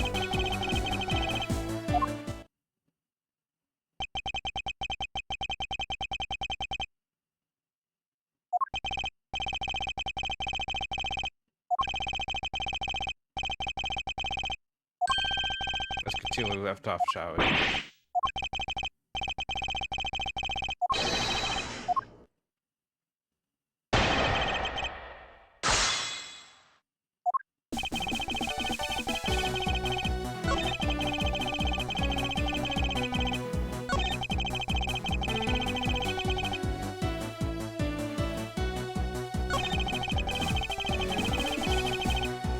Hold it! Why do you need to go there? It's a fake.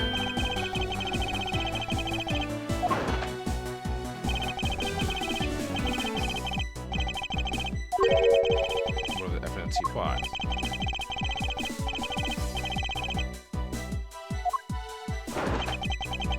Interesting. Tuesday, Pennsylvania, he was too pushed to let slip to the back.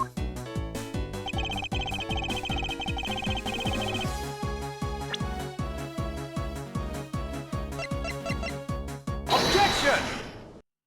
It's 3 things, bitch. You fail as a prosecutor, Mr. Postman, as you intend to keep your evidence hidden from me. Well, here's a piece of it you think we should read carefully. It says that Mr. Faith was bringing 3 pieces. Yes, and this is the victim's real dying message to you, Mr. Postman. Where is the missing piece of evidence? You have it, don't you? Only the guilty would make such a face. Get the gumshoe. You have to say it, sir. I'll pat the guy down from head to toe.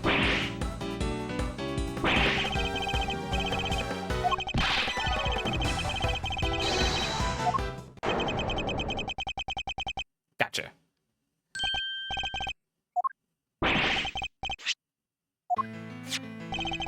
Despite what you said, it appears that you too have something to hide. Why would he hide something like that? There's only one reason why anyone would hide evidence of this caliber. Because it would unequivocally point to that person himself as the real killer. Let's examine this videotape with a little more detail. For the section of the tape that would drive the last nail into his coffin. Oh! Yep, I believe that's what the good person, and I believe this is what the good prosecutor was trying to hide from us. The blood is still fresh.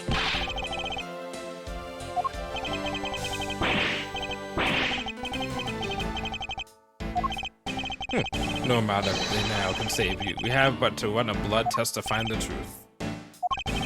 You told us that you received evidence from the victim earlier. Now you would tell us when and how did the victim's blood find its way onto the surface of the video. Was it the moment of his death? Did Detective Faith have his videotape on his personage when you killed him?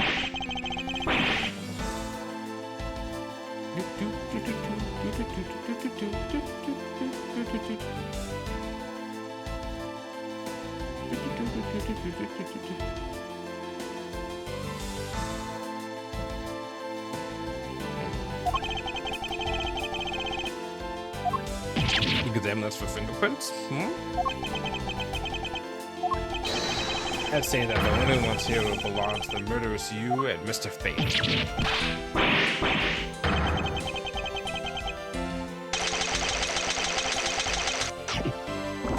Oh, bruh.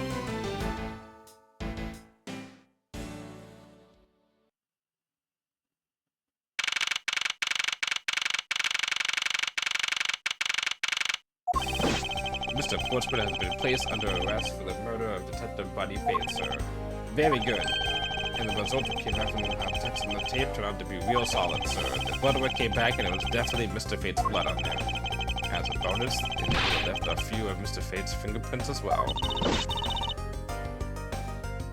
Let's go.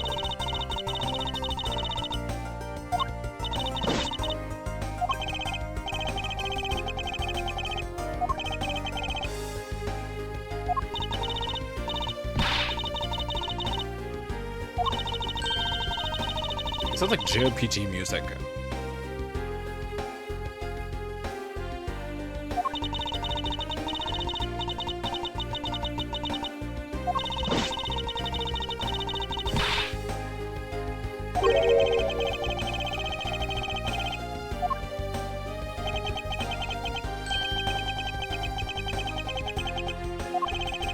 You said you were correct.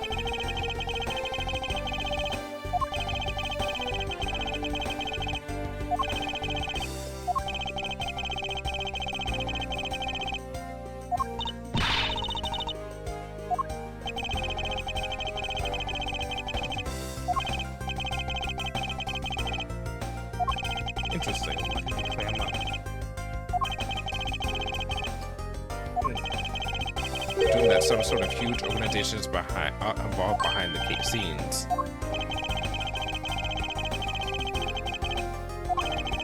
It would seem that we haven't heard anything from the last of this.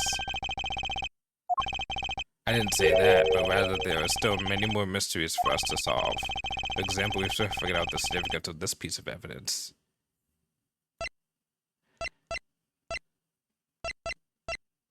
Take that!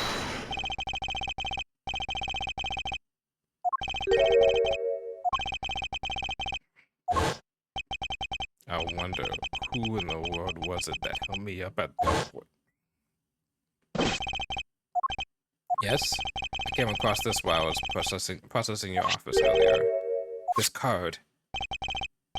Was it, sir, a bird or something on there? It's not just any bird.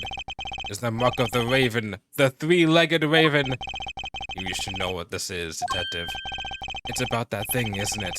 The great thief everyone's talking about? Yes, it is the mark of the great thief Yatagarasu. Under the mark of the legendary bird, the Yatagarasu is noble to the end, a modern Robin Hood. Labeled mysterious and phantom-like, the Yatagarasu appears and vanishes at will. Though we don't know much about this thief's ultimate goal, we do know the targets. Yatagarasu likes to find and make public evidence of corrupt dealings of all sorts. The theft is always performed in silence, and always with perfection. Once a target is chosen, no dramatic calling card or announcement is set forth. Instead, the chosen corporation is infiltrated without even the target noticing. Some days later, the evidence that was found is sent out to the mass media, along with this single card. Although it has been a while since the Edgeworth's last appearance. Hey, Mr. Edgeworth, looks like something's written on the back. What? Let me see. It's the location of where the thief put the stolen files. The person who stole the content of the file was the Yatagarasu. Yatagarasu. Organization. Quite a few key words are popping up in this mystery. The murder in my office. The return of the great thief Yatagarasu. Looking back, I can't say I didn't see those events coming. But they were heralded by the incidents that began to occur 2 days ago.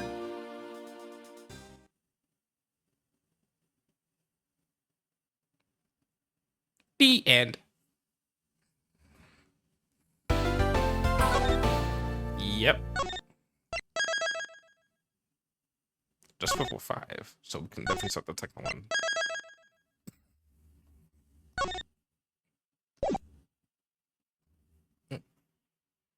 Do do do do do.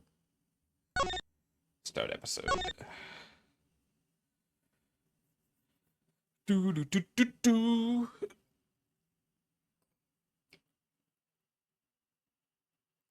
Episode 2. Turnabout Airlines. The murder that occurred in my office. The return of the great thief Yatagarasu. Thinking back, everything began on that fateful day, 2 days ago.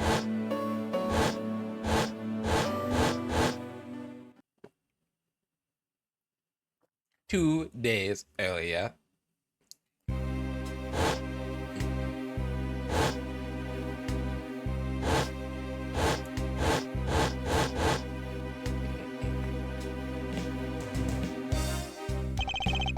Yes, everything began high up in the air, 9,000 feet in the air to be precise.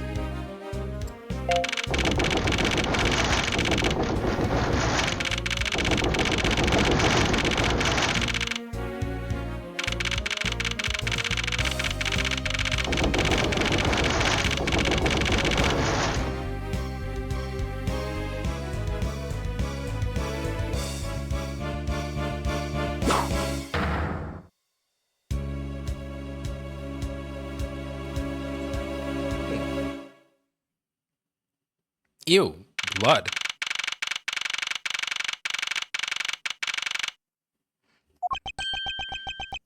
Yeah.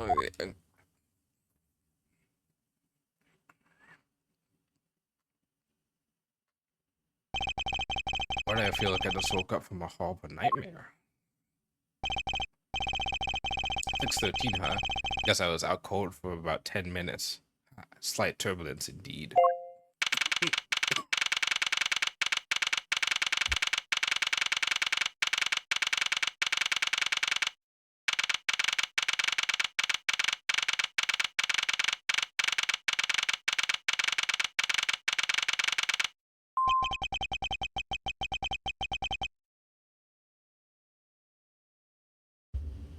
Okay.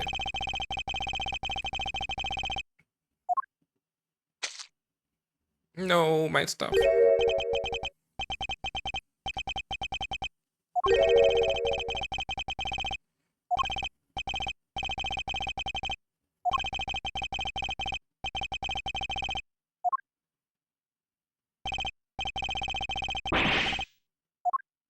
Ooh, let's get to an elevator. Oh boy.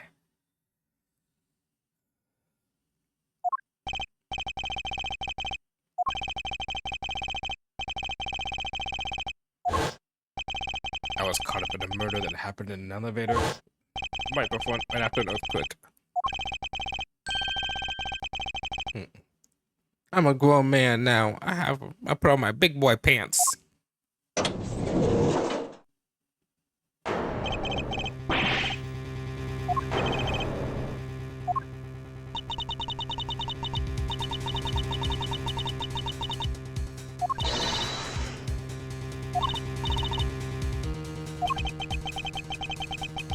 We have to jump to conclusions without all the facts.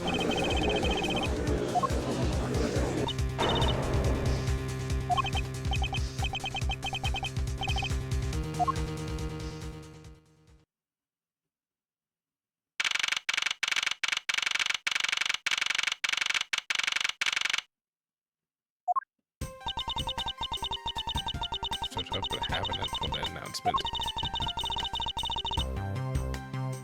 Voter to Nero.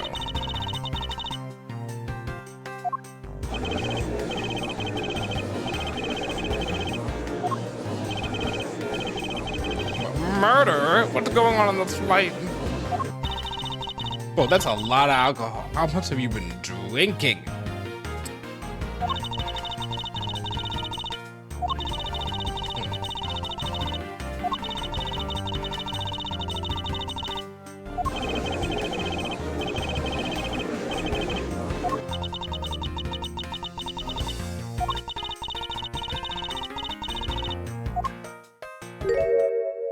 Oh my god.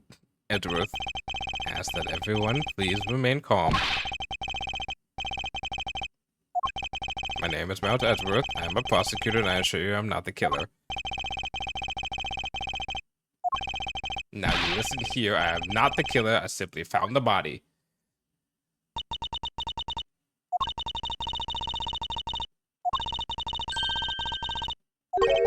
Oh, is that right?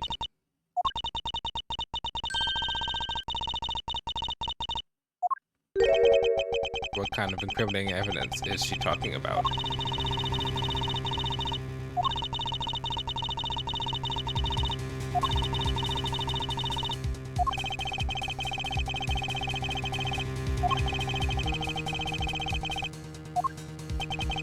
Miss Tenero, was it? I wonder what the pun is. I was wondering if you might give me a chance to plead my case. I intend to ask what you mean by incriminating evidence just now. To accuse a passenger of such a grave crime without allowing him to give a proper defense, can the professional flight attendant inside of you really call this action righteous? Very well, I'll listen to what you have to say. Be wary of what you reveal. I'm afraid you only look even more suspicious of Brett. His explanation fails to satisfy. I also do not have the time to deal with you all day, so please make it quick. Of course, as you wish. Very well then, let's get started. What I don't know is what sort of evidence she has up her sleeve, but I'm certain it doesn't fit with how the crime really occurred. Doo-doo!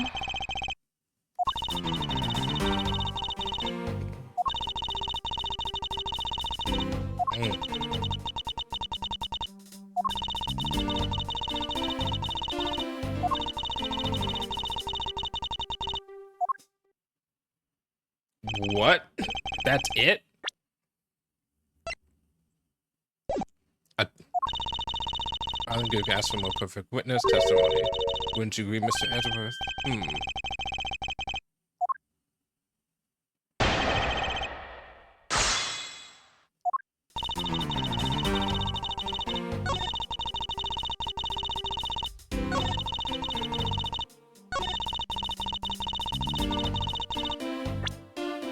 You mean this thing?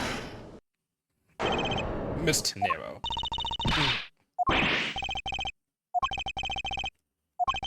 Miss Tenero, you say you saw the murder weapon dripping with blood.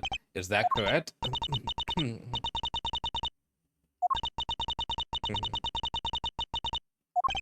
Sorry, but your so-called professional flight attendant training has failed you. I'd like to direct your attention to this. You know what this is? The thing you saw me holding when I was discovered the dead body in the elevator is a very travel wallet, Mr. Tinker. Now then, do you still have the guy the killer that I killed him with that travel wallet? As you can see, this wallet is clearly stained, but if you were to be so kind as to take a whiff, I think you agree it's only grape juice. My throat. That's right, you mistook grape juice for blood. Very mistake. The weapon dripping with blood does not, in fact, exist.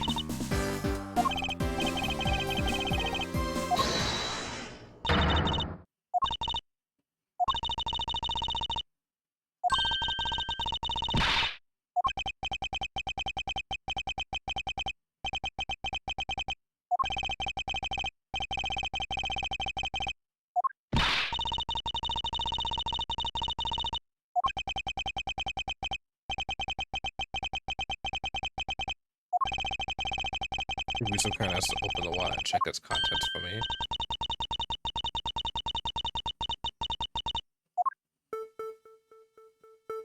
Do do do do do do do do do. This belonged to the victim. Do do do do do. The passport is all that's in here.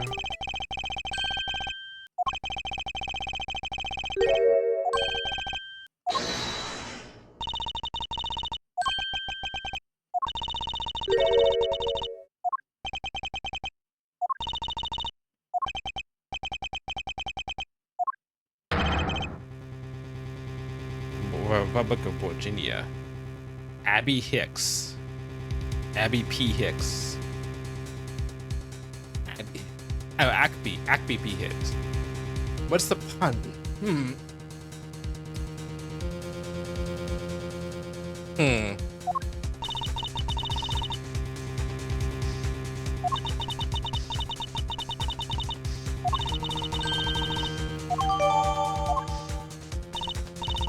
You sold the victim's wallet, didn't you? How dare you? You said it yourself. You claimed to be holding this wallet in your hands when I found you. That is true. I guess I did construe this wallet for the murder weapon, but it seems like I wasn't wrong about who the culprit is.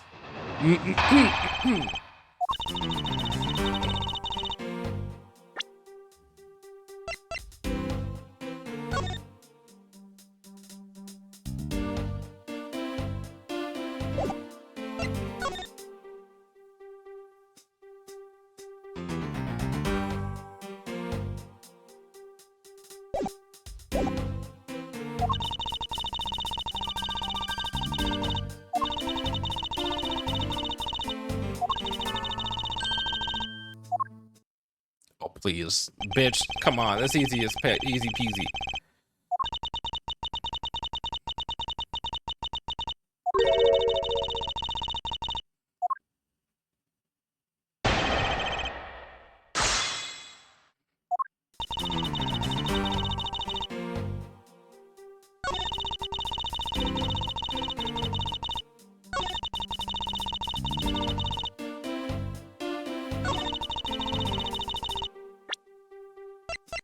Objection!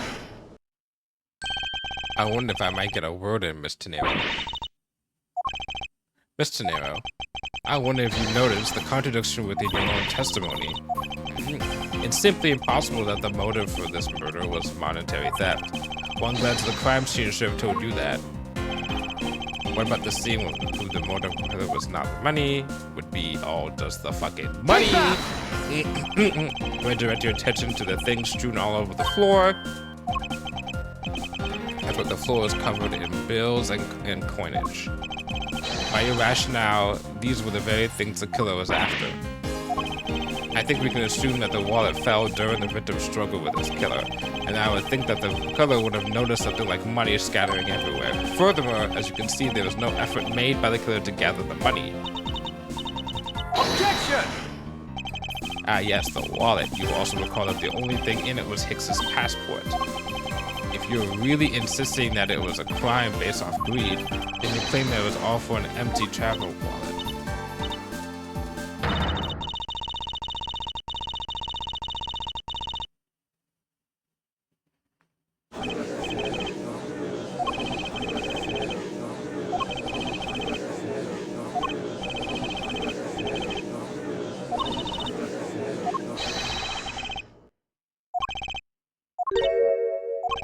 You lost your cool when you saw the dead body. Plus, the lounge was dark, and looking to the light from the elevator, it's easy to see how you mistook the wallet in my hand for the murder weapon.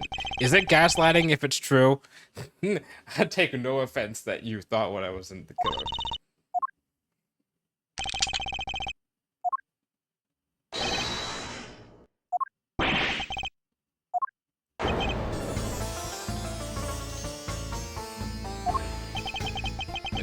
If you could please translate, I'd be much obliged. This sounds like Borginian, but I don't understand any of it. There's another attendant on this flight who... I said he is giving the runabout. How car interpreter I speak English well. See, you, the attendant. Yes, sir. I was supposed to be under arrest until we arrive at the airport.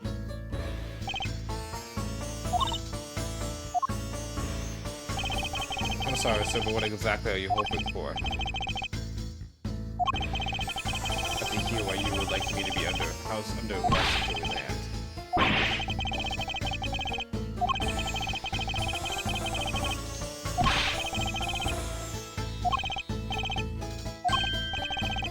Insolvent?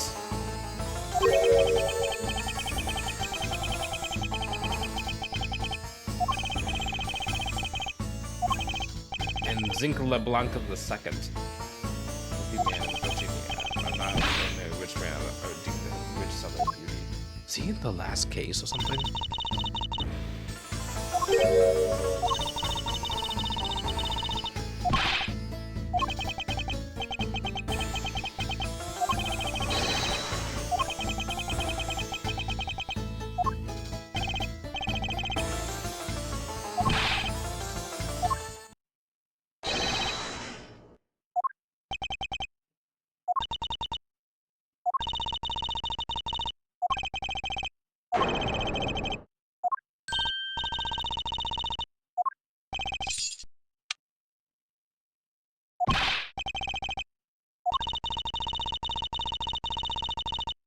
$6:15.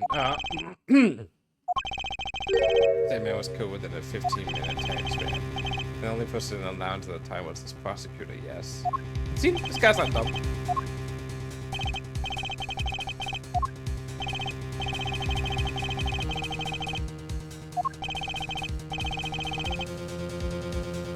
That's a big ass piece of meat. Holy shit, look how big that fucking meat is.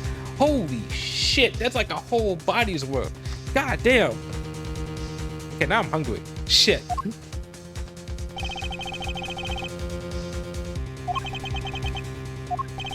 made complaint, I see not a single word against this, right? I have no way of discounting what you have put forth as this point, but it wasn't me. Do you have what say the evidence? Mr. Edgeworth, are you really the culprit after all? Mr. LeBlanc, I suppose you're quite certain of what you saw, enough to give testimony. Of course, I was looking at that man the whole time. He was playing with that annoying little small machine the whole time. Machine? Yes, what you people call it English, yes? It was making me crazy with a click, click, click. Phone? Oh, a small computer. I believe Mr. Blank is talking about it as a cell phone. To say I did see him playing with it quite a bit myself. A laptop, as I can see, but it's kind of low budget. If I can computer pursued as roughly sounds. This scenario, yes. I was wondering if I might be granted permission to examine the crime scene. What? You want me to examine the crime scene? If you would grant me a little measure of time, I'm sure I can produce the real culprit. Fox in the duck pen. It's Fox guarding the hen house, and I believe my innocence was proven earlier. If I'm given the chance, I can clear all the remaining doubts. Mr. De Niro, if you wait until we arrive, there is a good chance that some evidence will have been destroyed by then.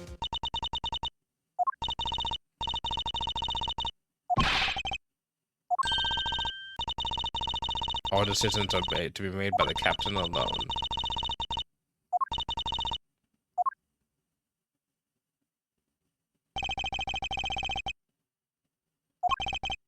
Of course not.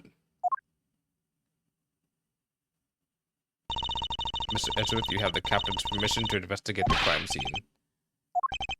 I'm in your debt, Mr. Nero. However, there is one condition. I am to supervise you. Can you agree to that? Of course, I see no problem with that stipulation. It's only natural as I am still a suspect in this case. I take full responsibility and will watch Mr. Edgeworth every move. I hope this is reassurance enough that there be no foul play. Now then, Mr. Edgeworth, shall we proceed? Any help with anything, please feel free to use X to talk.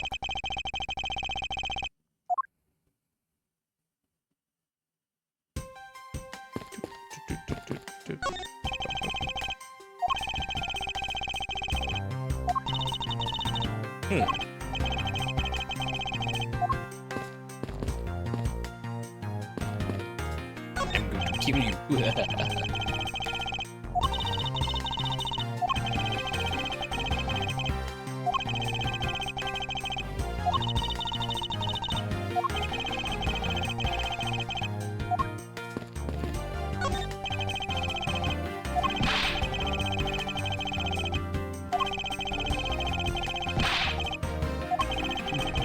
Okay, you're cautious, man.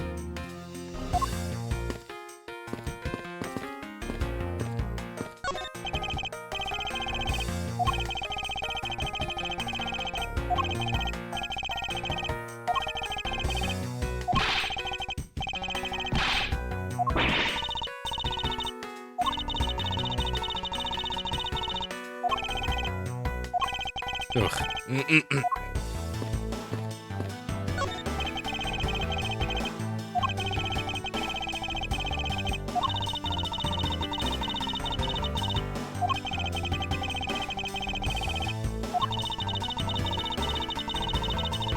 We were simply thrilled to have someone so interested in the variety of drinks available. We like having the drunks.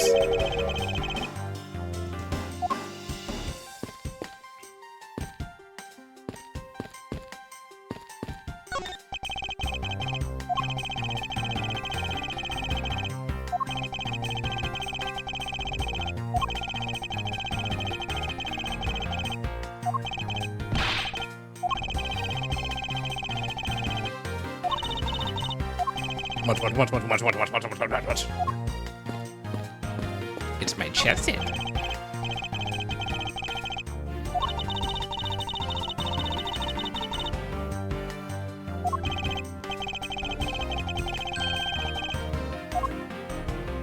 Alright, okay, dude, okay.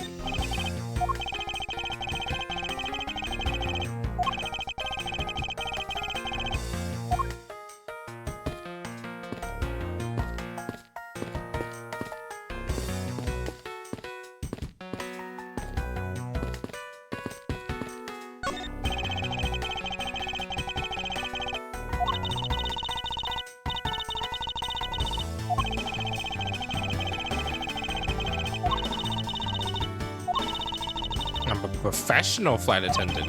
This isn't your average everyday one. This is your advanced one.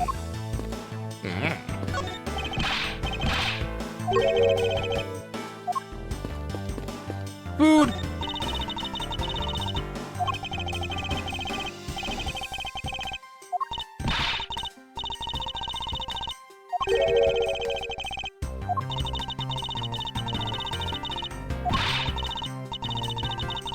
What do I do for food?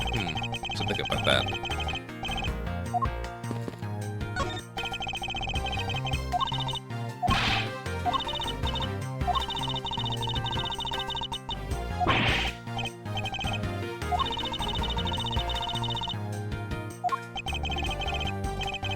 What would I do? Like Rio de Janeiro. Like Rio de Janeiro.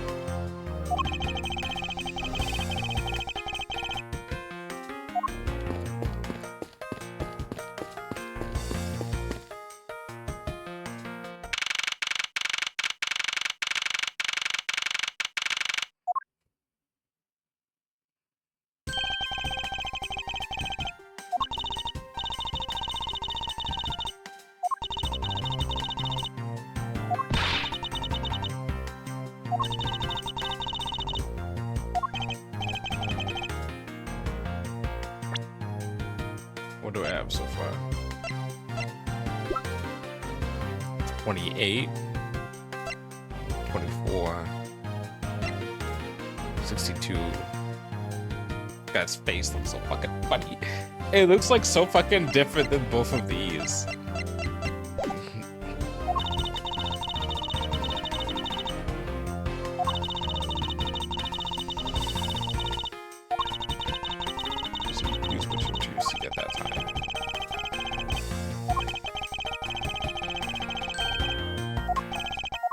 I understand, by the way, is there any place you can think of where the killer might be hired on board?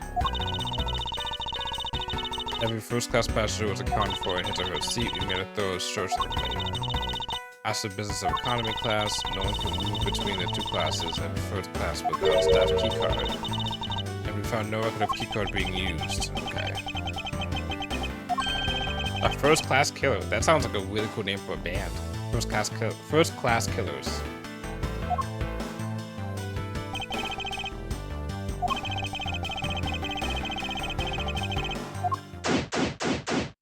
Let's go.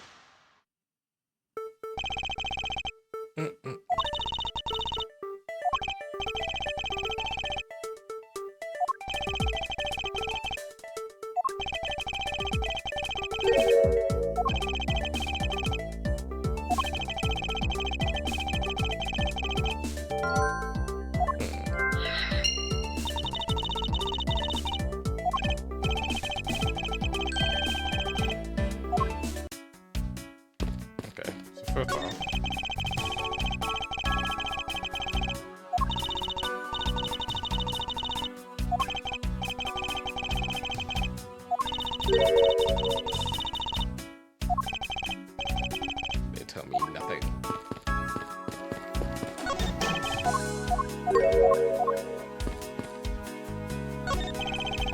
A few copies of Sky magazine. An English trivia quiz. Ooh.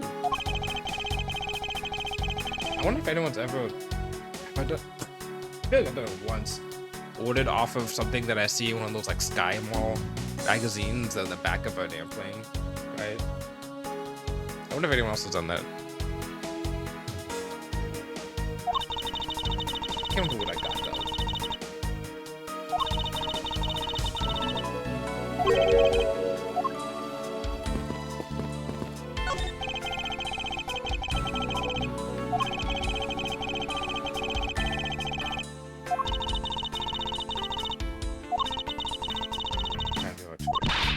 No, that does not clear up any spits into hell at you.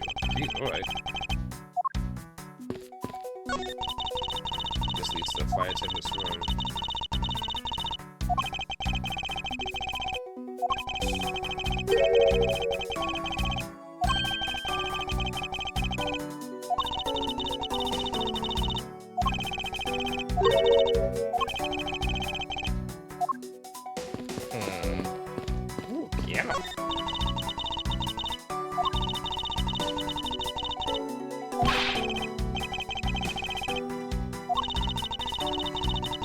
impressed with the music as though there's something really playing it.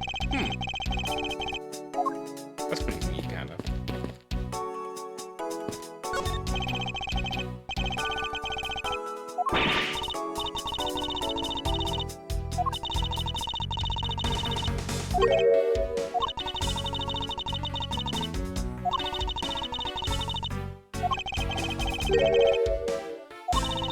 The Walker Pals? The Beastie Boys?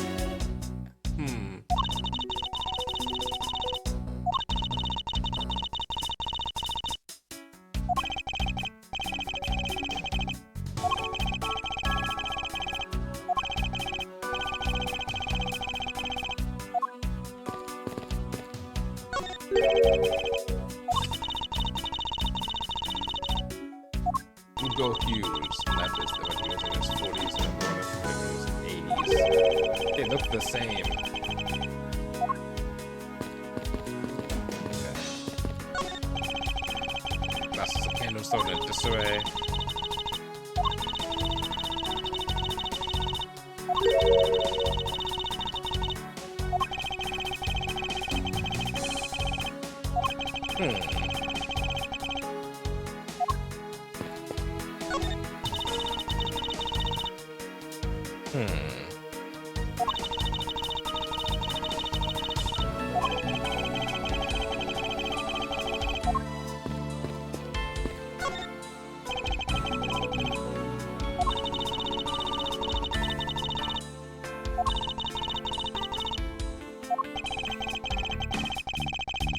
First and second, huh? Oh, less than nervous with an every suspicious looking cranny. There's blood on this.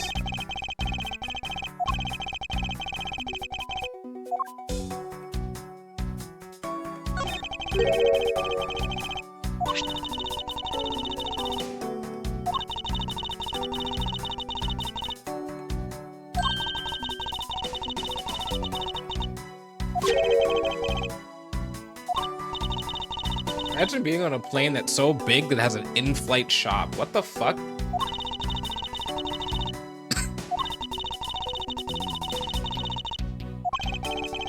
Blood on here too. Could this have been the murder weapon? Alright, so...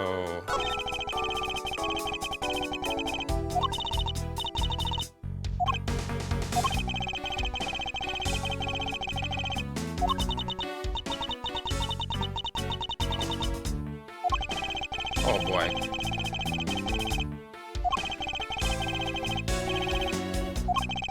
There's blood on the back of Mr. Hicks' head. This will be the cause of death. I've been struck very hard. His glasses are broken.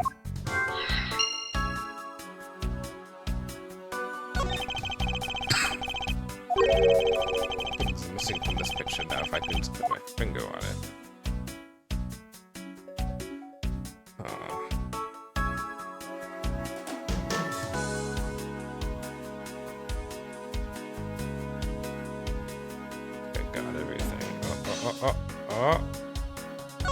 Shoes.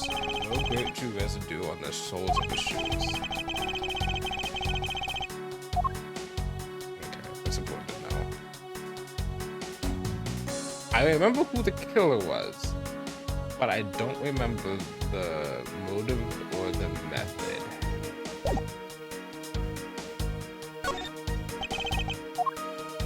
Where am I forgetting?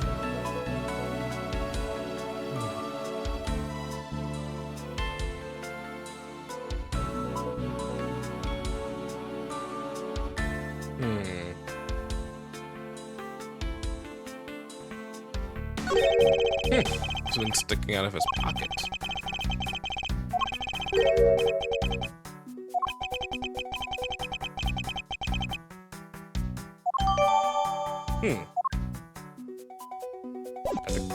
Okay, that's everything. So now...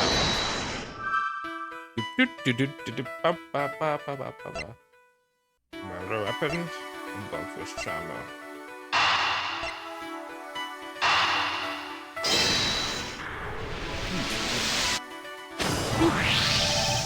A statue with blood on it lying next to the body of a man who was beaten to death. Yes, what is it? Looks like it matches up with the one on his head. Well, what do you think, Mr. Edgeworth? Don't you think that's worth investigating? It would appear that this figurine is our murder weapon. If some master livers would be more befitting.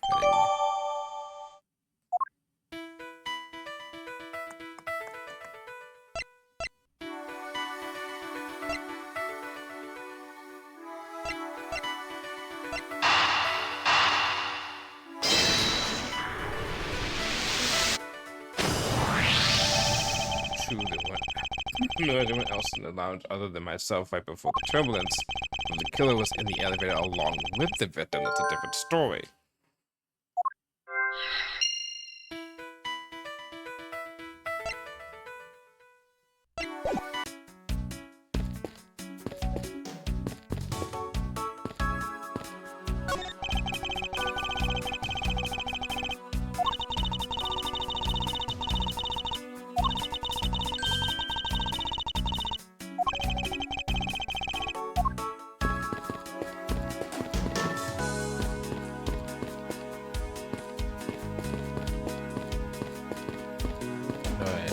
I think I got everything in terms of investigating from the crime scene.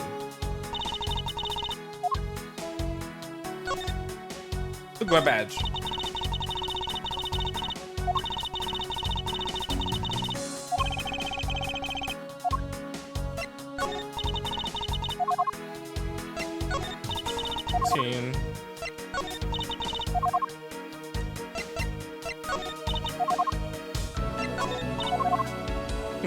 Interesting. Nothing in the box.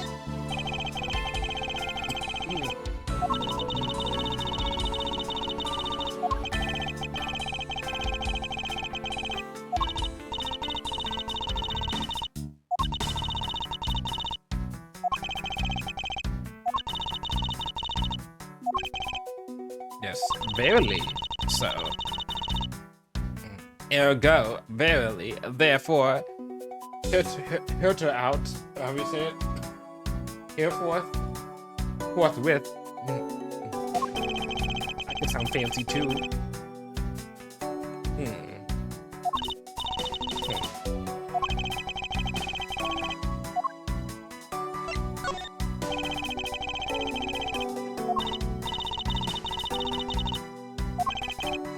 Yes, that's my interested time.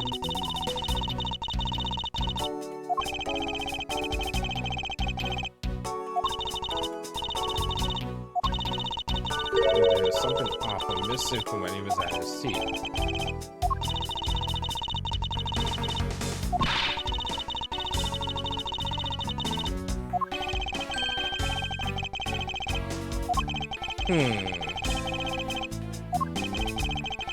That's the intersection of my logic and the evidence.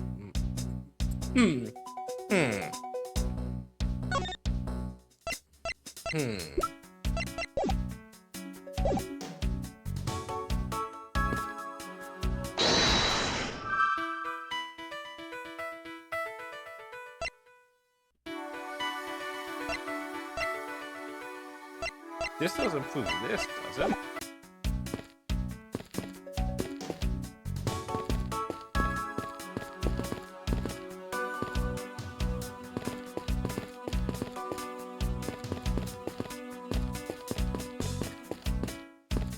Is there any other choice I have?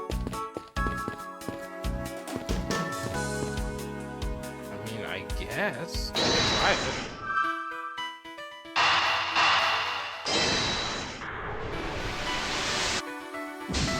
That's what I fucking thought. Doesn't fit. Okay. That I'm missing something.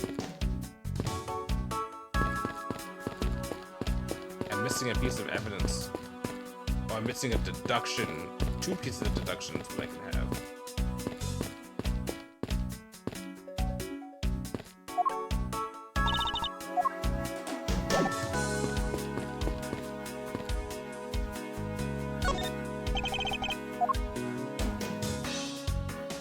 Oh, deduce. Oh, okay.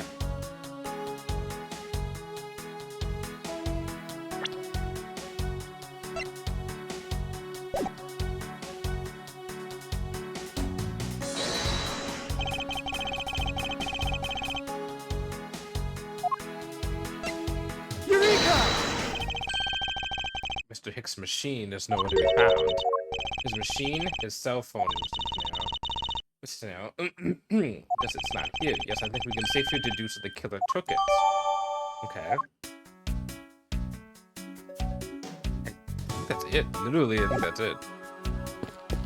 Okay.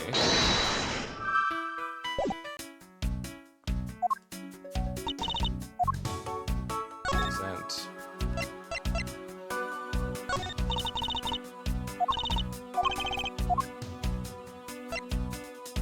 Wait, I can also just check these.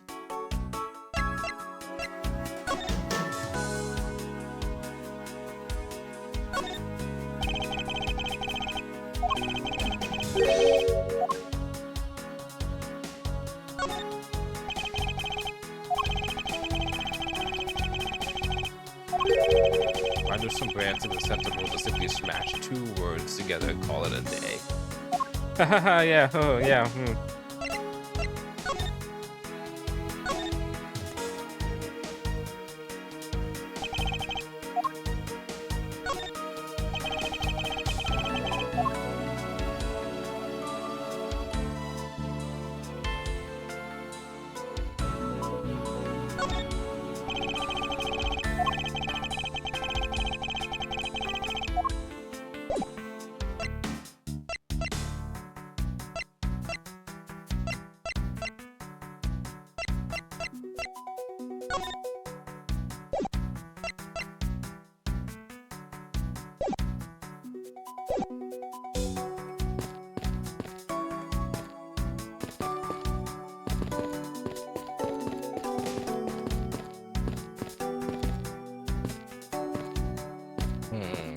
That happened to younger me.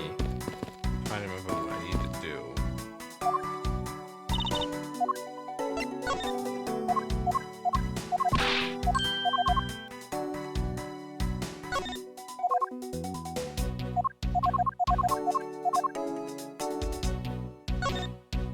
Nothing. I can't present anything.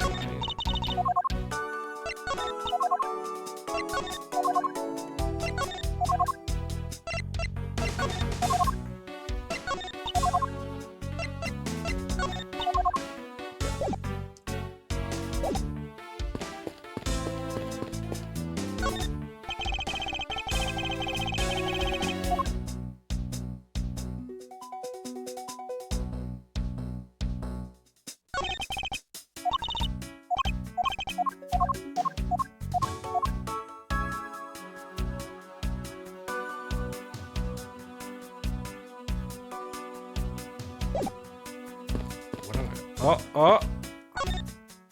There we go.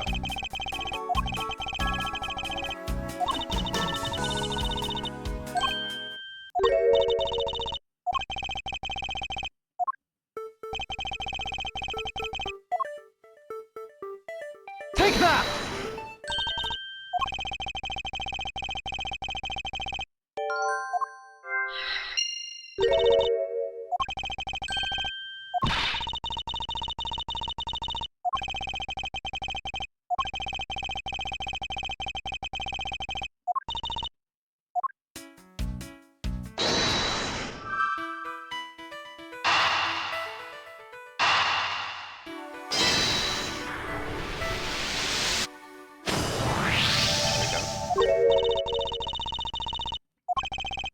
That someone other than myself was here around the time of the murder. Yes, it's rather simple, actually. The proof is in the pudding, or rather the grape juice in this case. These footsteps here confess to me this very fact. Someone exited the elevator alive. Seeing as how the victim is dead, that would mean the second person, but couldn't it possibly be from Mr. Hicks himself? But if you take a look at our victim's shoes, you see that the soles are spotless. Which means Mr. Hicks wasn't alone in the elevator. In fact, it's quite the opposite. There was actually one other person inside the elevator. Clutch.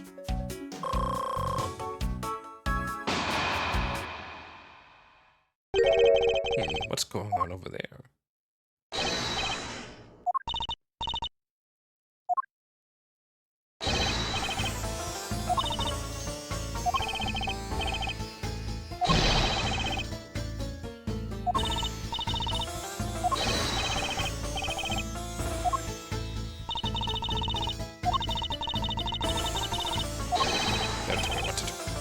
Bitch, don't tell me what to do.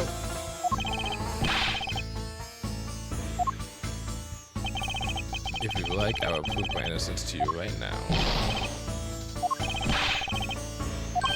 Not mistaken me that there was room for doubt. I would be most honored if you would please tell me what you saw in detail once more.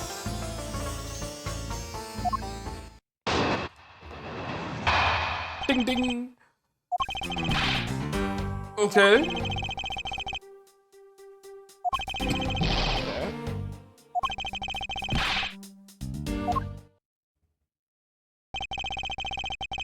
Hmm.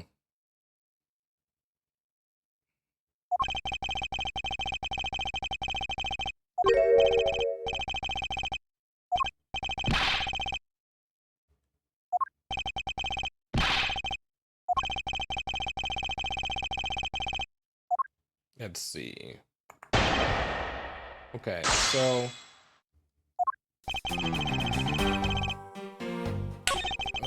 is when the needles on Apocalypse going into 1612. The body was discovered 15 minutes after that in the lounge. True. Hold it! That is the most mistaken way of thinking I've ever heard of.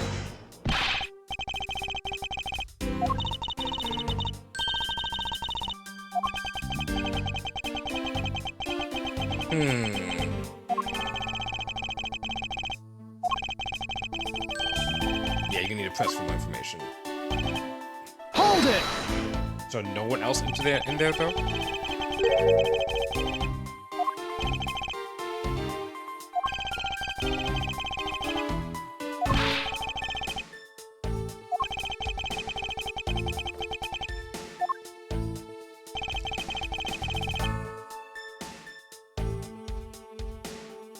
Hold it!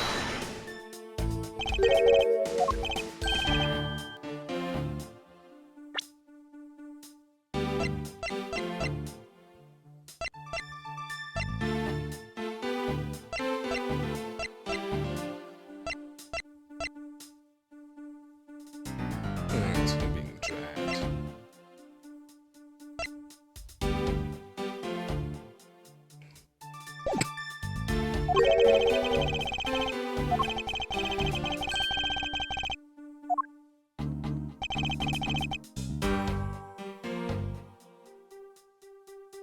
Hold it!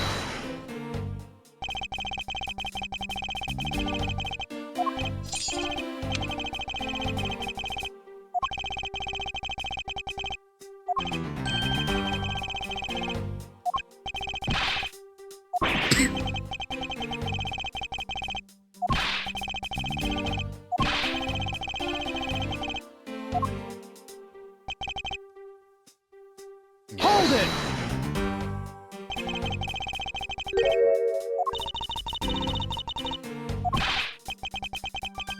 Oh, thank you for the hydrate. If you hear me coughing, it's because I'm still a little bit sick.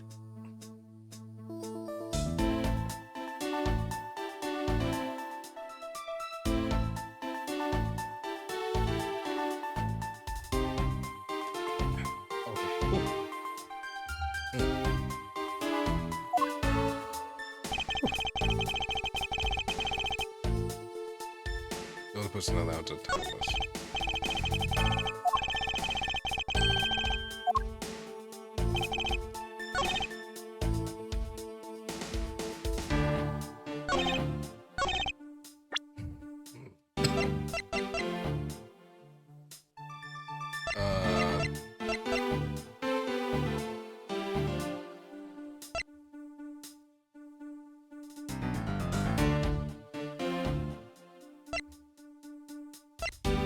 It's either this, or this. Objection!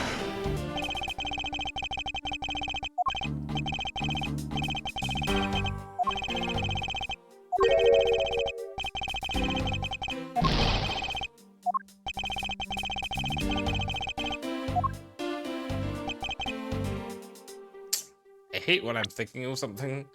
Objection! God damn it. That was my first choice too. God fucking damn it.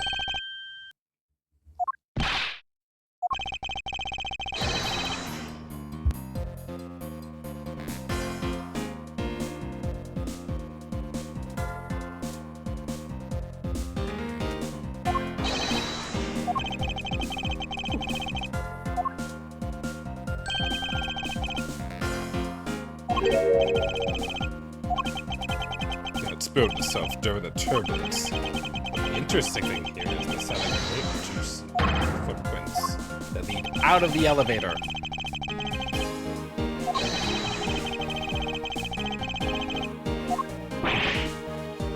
That's right. There must have been another person in the elevator with Mr. Hicks. Now then, I'm done playing games. Why don't you tell us the truth?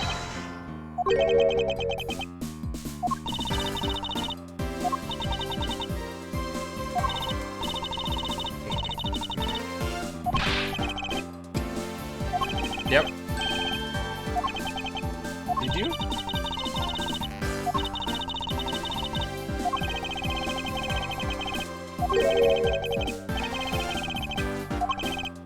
Just in the bank, please just tell us one more weird all the details of what you witnessed for me.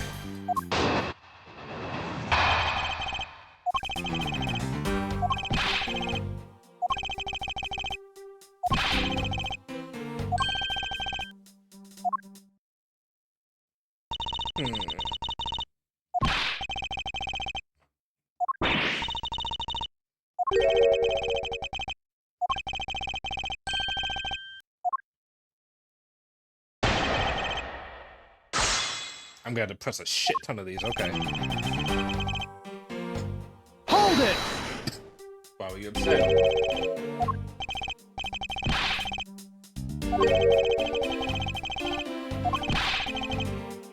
That's my secret, Cap. I'm always angry.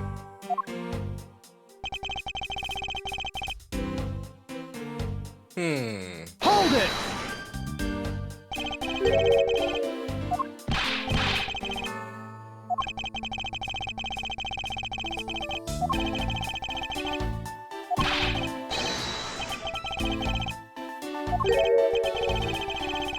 Remember when in-flight movies were just one thing? Like nowadays, you can just pick what movie you want to play on like a flight. For most flights, you can just pick a movie and be like, oh, a TV show, or like listen to some music through like the in-flight entertainment. But back in the day, it used to be just like only like one specific movie that would be playing for this flight. Or two, depending on like, or three, depending on how long the flight was, but.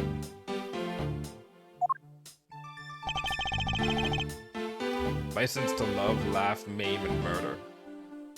What the fuck? Can't see a movie in my country, you can only see it at international flights. Okay, that makes sense if you're upset about not being able to see the movie then.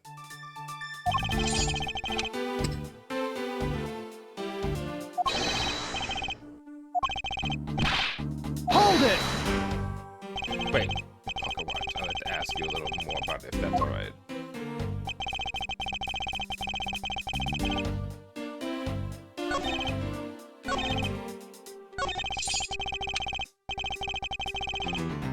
Hold it! You sure about what you just testified?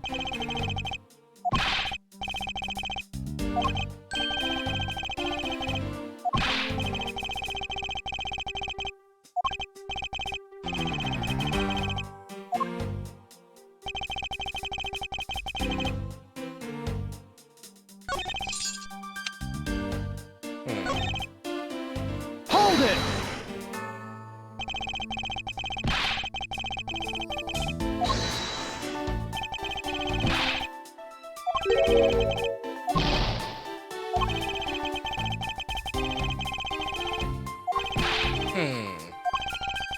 That's Mr. Hicks, alright. Alright. Okay, so let's see how the video was entering. Hold it! There's nobody there.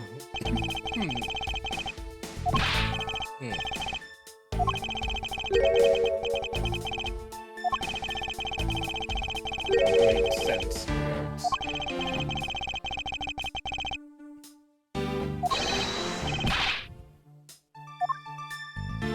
Okay, but I swear there was no one else inside. No. Hold it! Okay.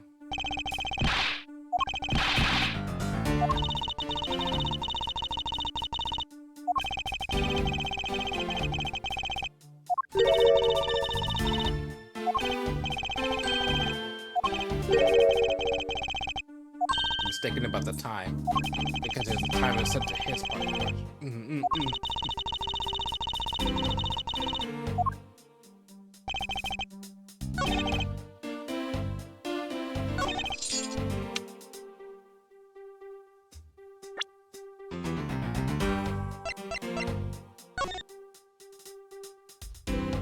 All time zone correspond to our departure time zone.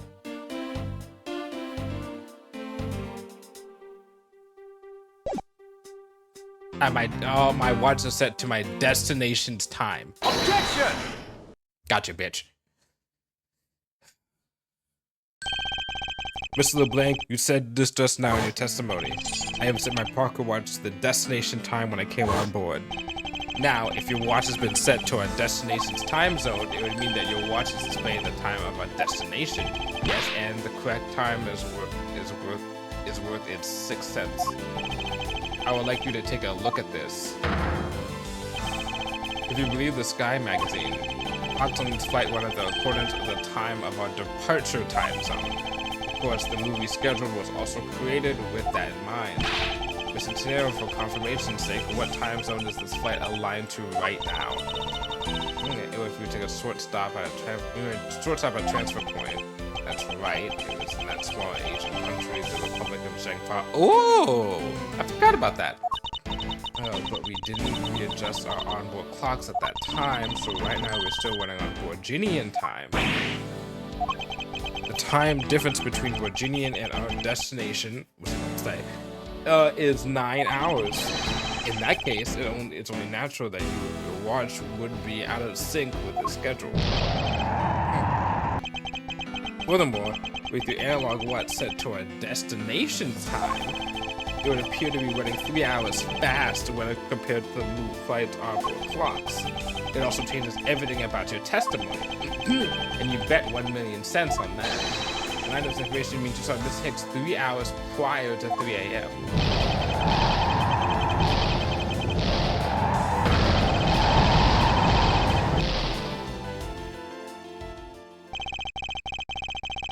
$1,000,000. That's a lot of sense. So basically widened the time frame from the time of the death, right? Yes. Because Mr. Blank saw the victim enter the elevator at 3 a.m. It means the time of death could be anywhere from 3 to 6:15 a.m. Question now is, where was Mr. Hicks during that span of time, and what was he doing?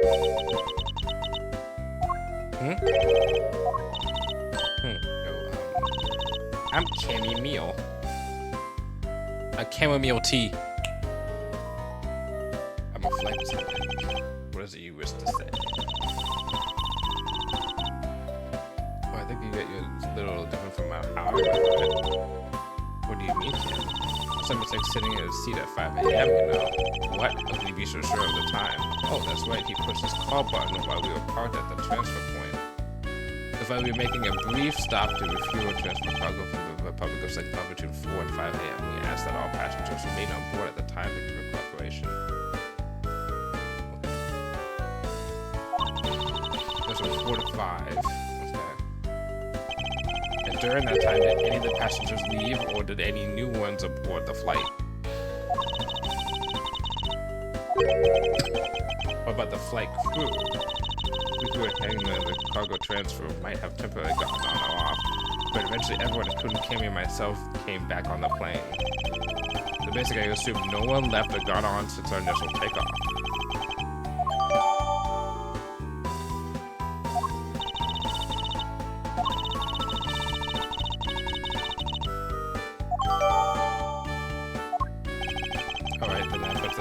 Between 5 and 6:15 a.m. They'd come down to the lounge and said, we're coming down here almost as soon as we left the Republic of Shanghai.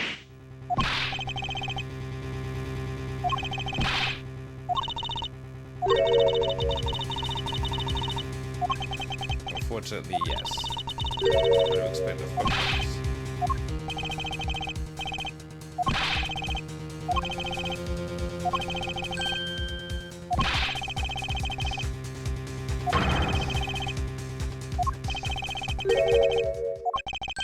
Is that what you really believe, Mr. LeBlanc? I simply feel that there was something out of place in the scenario you presented. There's something that could tie this crime to a location other than this lounge.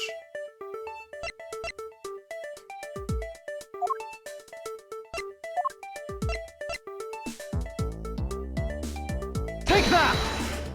The murder weapon. This little piggy bank is sold at the in-flight shop. Is sold there and only there. Is not displayed here in this lounge. How then did it find its way here? Don't you find it a bit suspicious?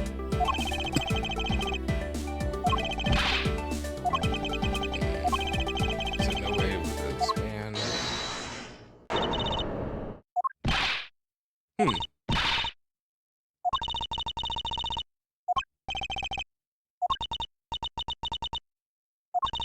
The piggy bank was there in the shop.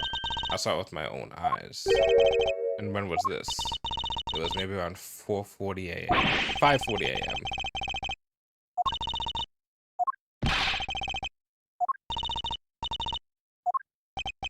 Come to think of it. Just to know, when I found the body, I believe you came out of that door. And what is beyond that door? It's the flight attendant's room. I had to do something at the shop and in the flight attendant's room. So I went to the shop first, and then went to the flight attendant's room.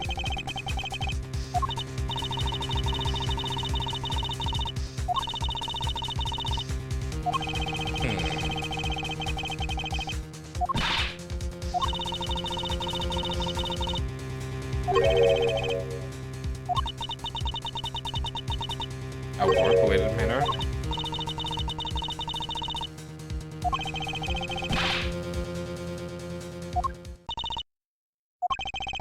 In any case, I believe it's clear the shot needs to be investigated as well. Aren't you forgetting something? Don't you need the captain's permission to check the shop?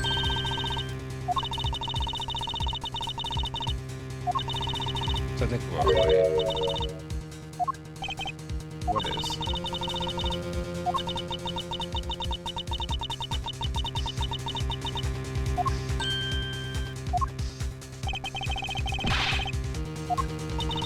You mean she's lying? Go on, admit that here you are. You said you had permission to search all over, but you don't, and yet here you are. The captain's calling for you, Miss Rhoda. Don't worry, I already got permission to search the shop from the captain. See, unlike you, I do things the right way.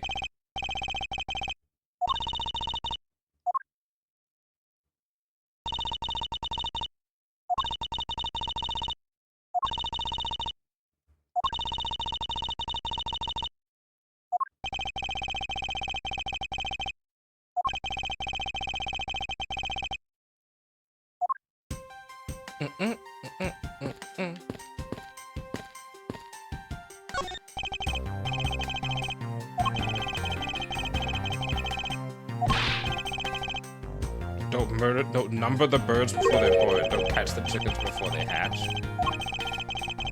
Yep.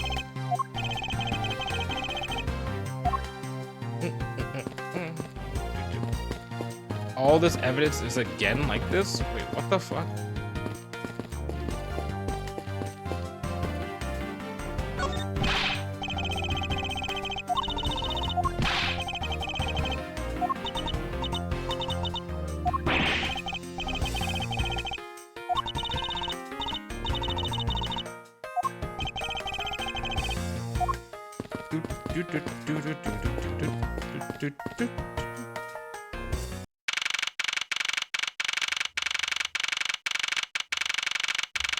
I'm going to the bathroom again quickly.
So originally I was gonna. I'm back by the way. Originally I was gonna stop after 3 hours, but I kind of want to keep on continuing since now when I play Ace Attorney games, I'm not genuinely gonna try and do more than like one of them a week. But because of that, I want to play as much as I can when I can do it. I want to spice up my stream life by playing a bunch of different games. I also need to ask probably to order in the middle of this. Order food. What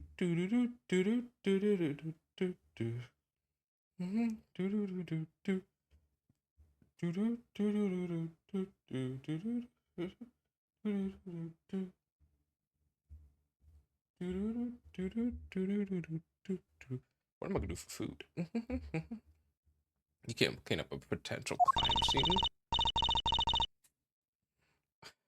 God, it'd be like, what would it actually be for this go? Oh, thank goodness. I hate cleaning so much. Calm, cool, calm, and collected.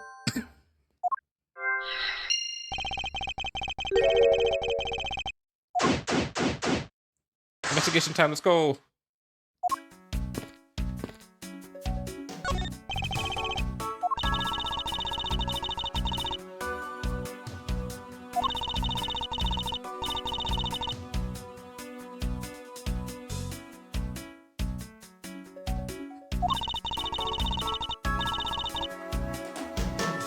I don't think it's spicy.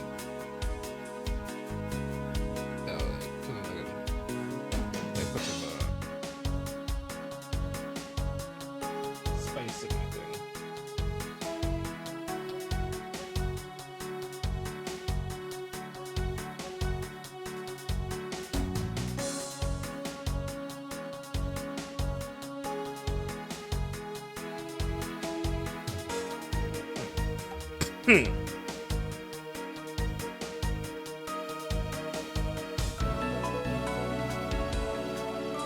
These look good. Holy shit! These are like spicy pork bowls. No.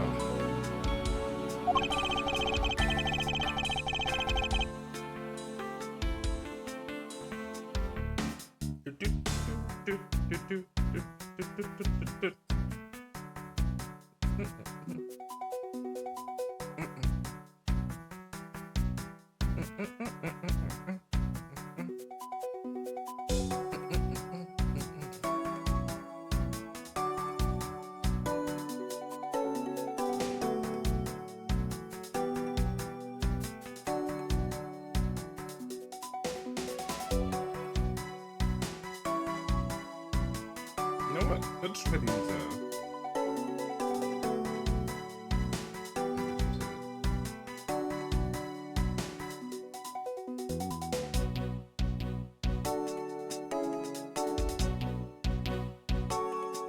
Veggie-tailed vegetables.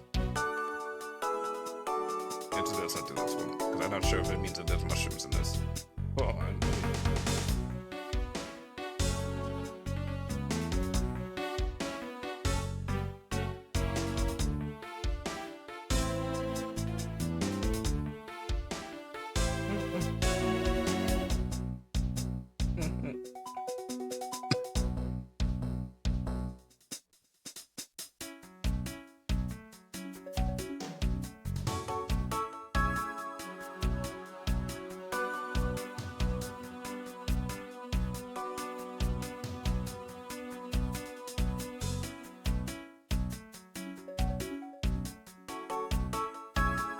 Oh, I know exactly what I'm gonna get.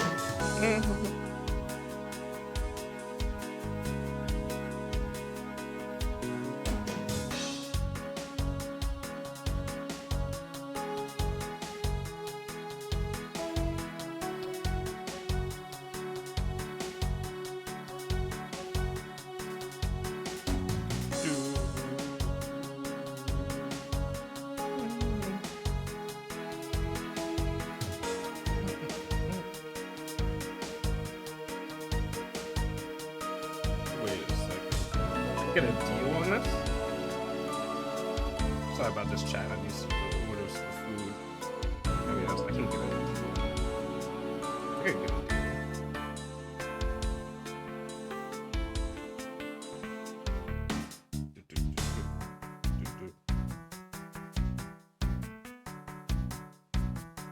Holy shit, I can't get the deal. Alright. I have ordered food. Hey, it's a cactuar! But I haven't been in that area of fucking Udar in forever in FF14.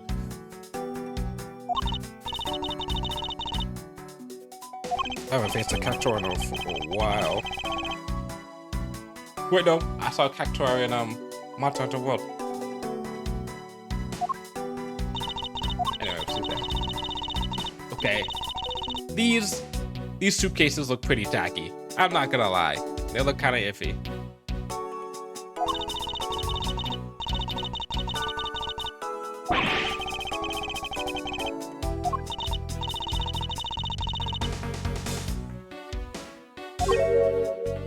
It's the yellow.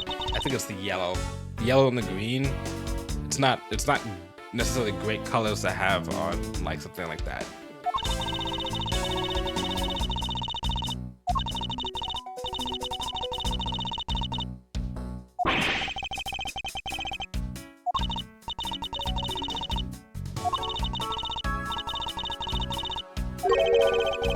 She designed them. Oh.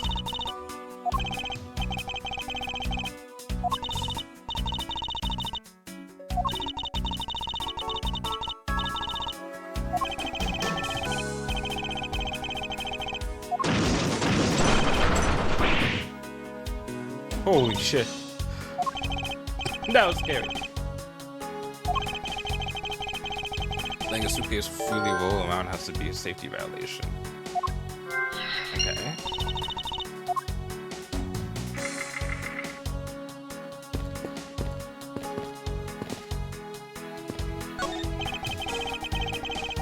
Lifesavers and life vests for sale.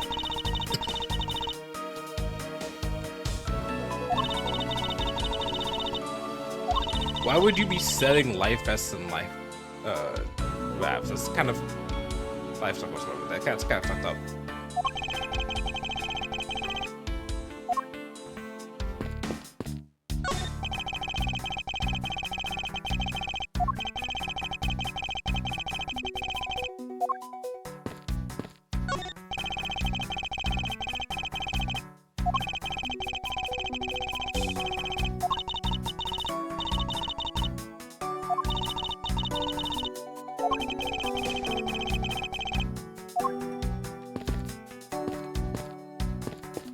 I wish I had one of those like stress toys. Those ones that you can like press in and out and stuff.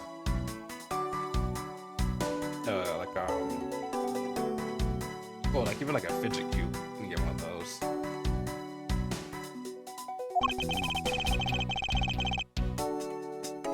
It's been around here somewhere. I think it broke.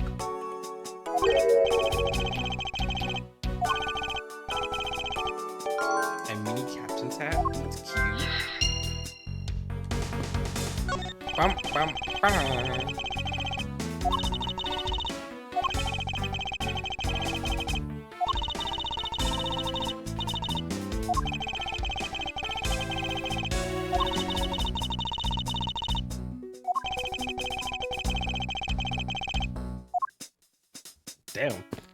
Damn, son.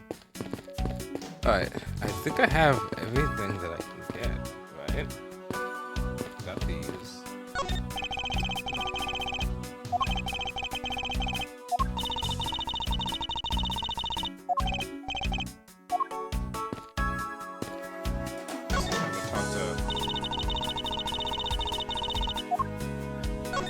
Notice anything?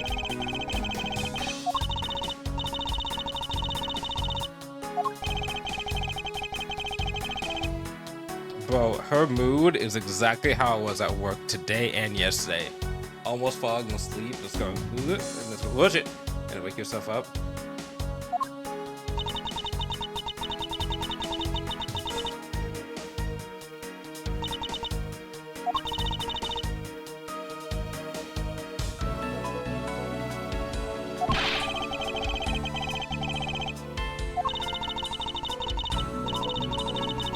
She's so relatable. She's just like me for real, for real.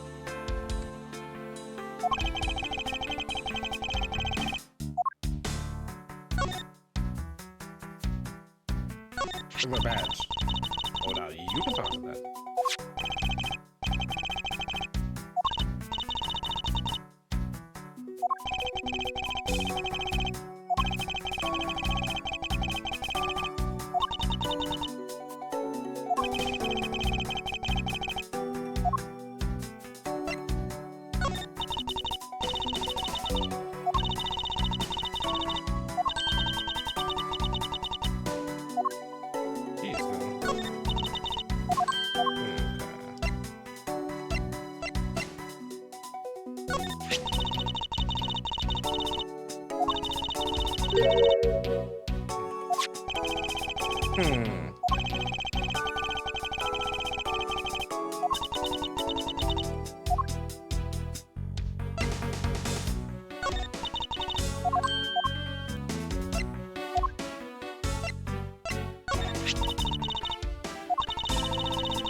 So between 5 and 6:15, he was alive. He was obviously live before 5 o'clock, but he was, you know. I wonder.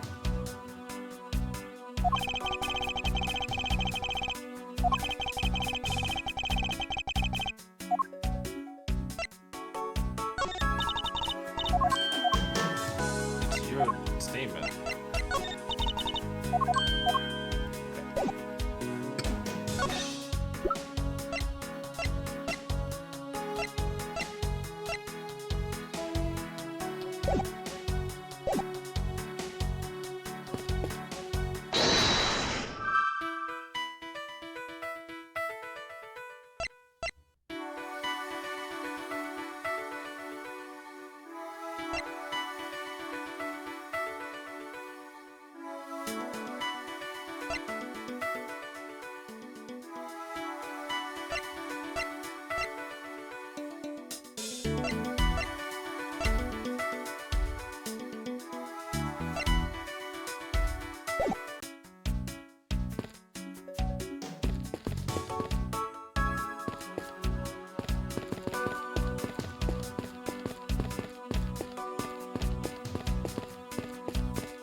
Stop us and this one doesn't.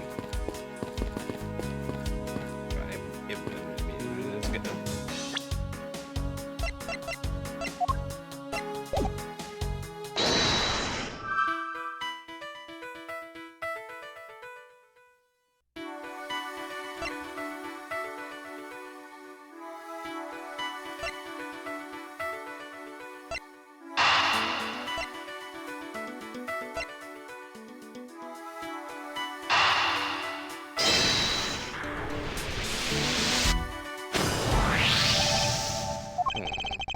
Probably used to be on the piggy bank's head. Let's give it a go and see.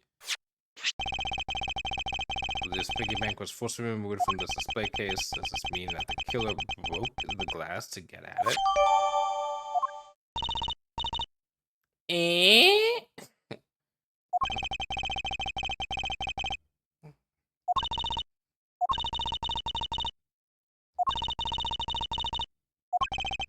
Since a further inspection of this display case is needed.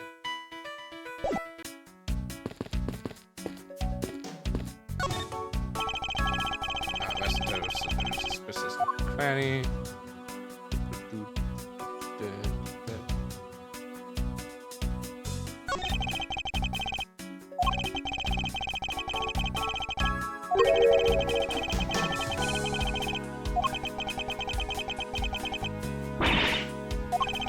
What is it? What? Oh god, getting cut on glass.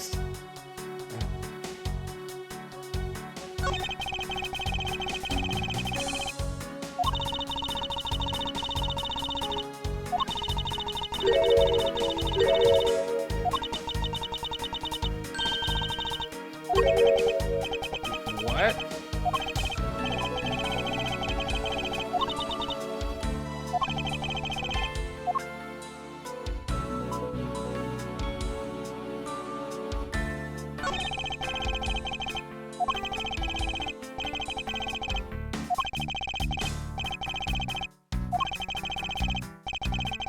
still insane to me that this plane is so big that it has an in-flight shop.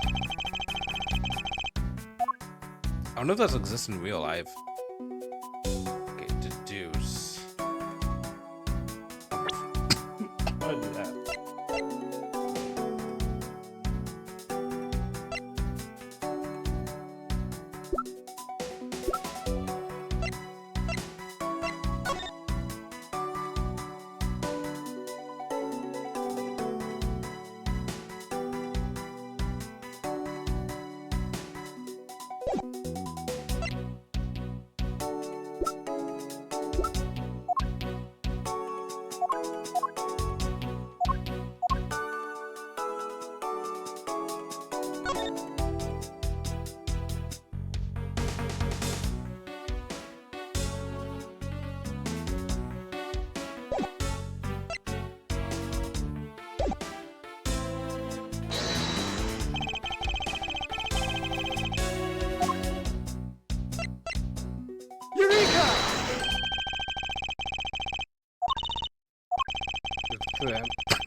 Broken the glass to get the Captain Luca Bank. There should be shards glass inside the case itself. Just like in the other mystery games I played, like Ace Attorney and Famicom, sometimes, especially Famicom, geez, that game, those games, oh boy. There are sometimes you kind of make a little bit of leaps of logic to get something right. Was not 100% guaranteed to be right, but you can see the through line, and then the game's like, yeah, you got it right.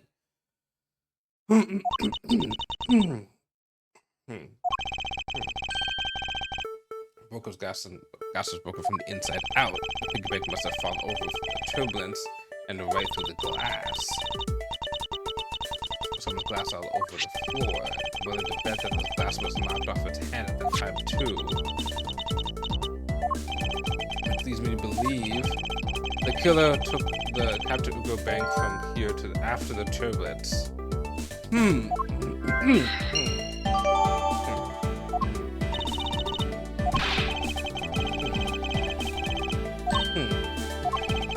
But the murderer occurred before the turbulence.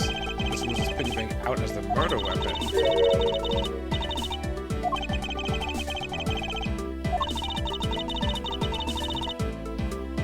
Well, the killer went to take Captain Ugo. They broke the glass by accident. I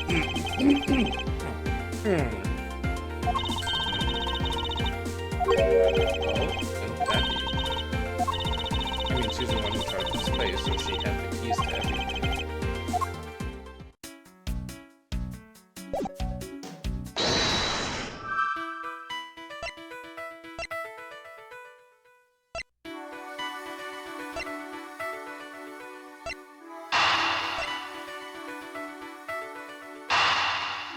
Shit, this is right.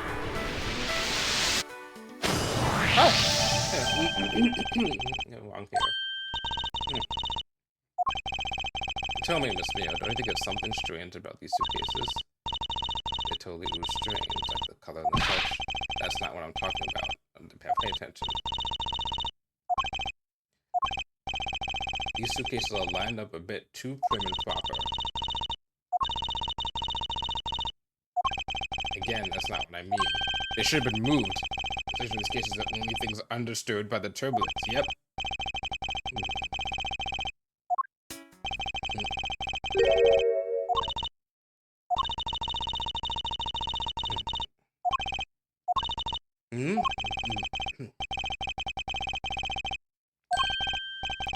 What's this? Not quite right.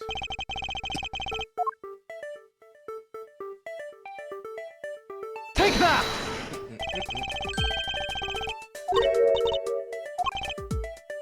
The color. What? No. The turbulence was instead of flying, and is there the super plates here after we hit the turbulence? Shall we? Also, the color of it's different too. Oh my gosh.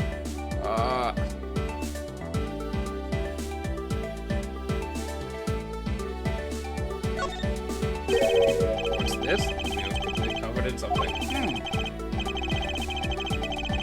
Why would there be a suitcase?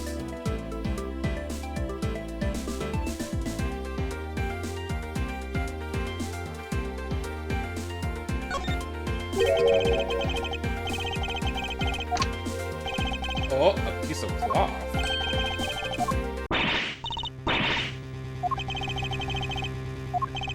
It's very strongly tied to our murder aspect. Let's go.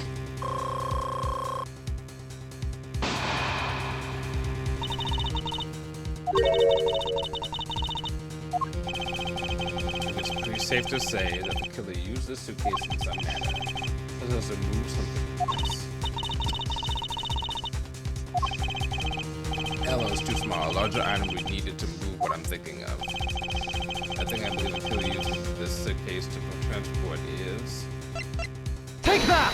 The body. It fit inside a suitcase that is also covered in blood. Sounds like a dead body, doesn't it?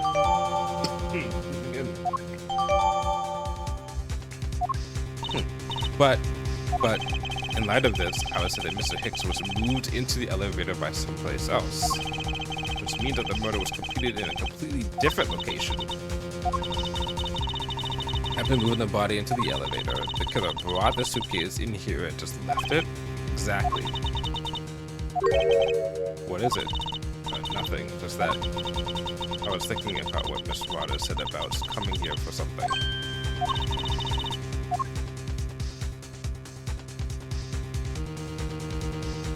Rhoda.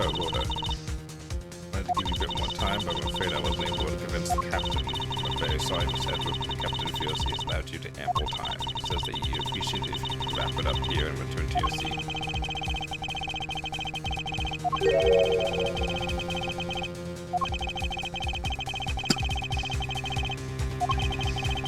Under your supervision, of course.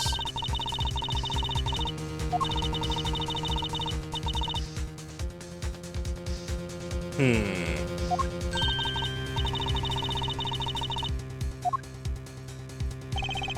found proof that the real crime scene was not in the lounge. I have enough evidence to prove myself to be innocent of any wrongdoing. And yet, regarding what Miss Mio reminded me about Miss Tenero, can I allow my investigation to end here? The truth must come to light.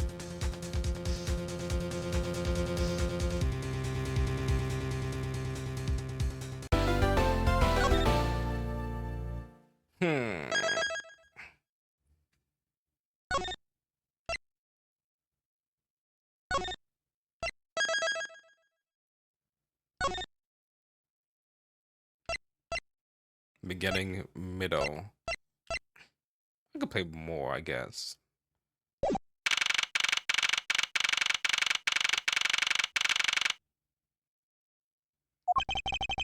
And then I know that once we had landed, I'm supposed to let the local police take over. Thanks to Miss Tenera and Miss Mira, I was able to preserve the crime scene. But I just can't shake it. I was able to talk with Miss Tenera in private. So I'm left wondering what was she up to? Why did she do what she did? There must be a way for me to continue my investigation. I know that music anywhere. However,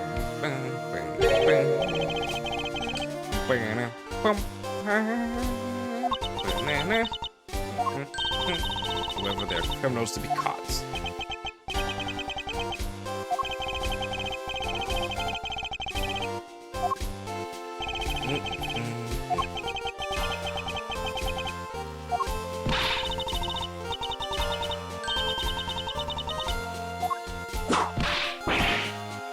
What?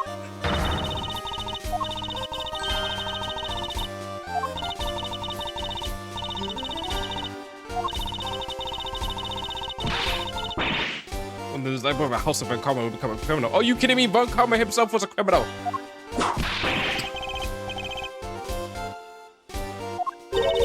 And you also done obstruction of justice. Don't you fucking lie.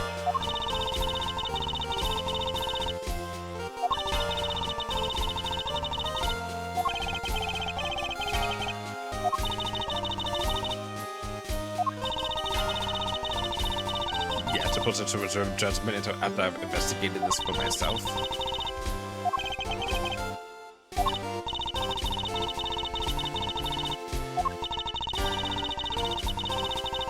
To be perfect in any way, the fulfillment of that creed alone is all I strive for.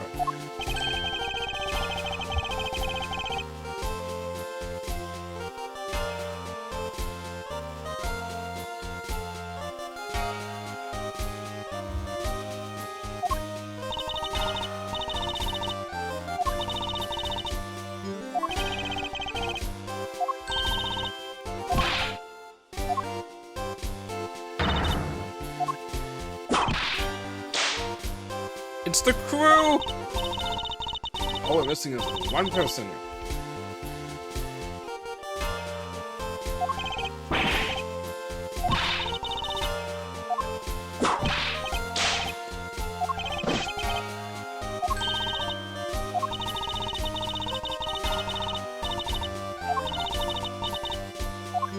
Damn it.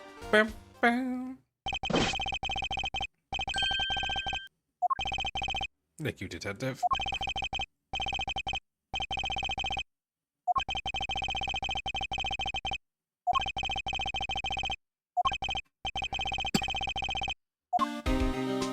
The first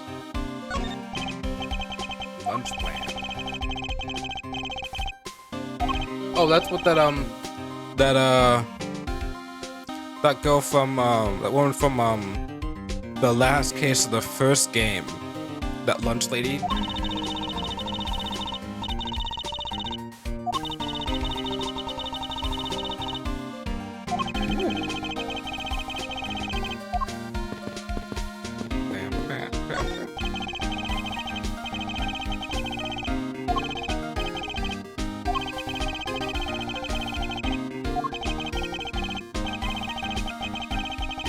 I mean, I would be scared of too much turbulence too. Honestly, I don't like flying that much anymore.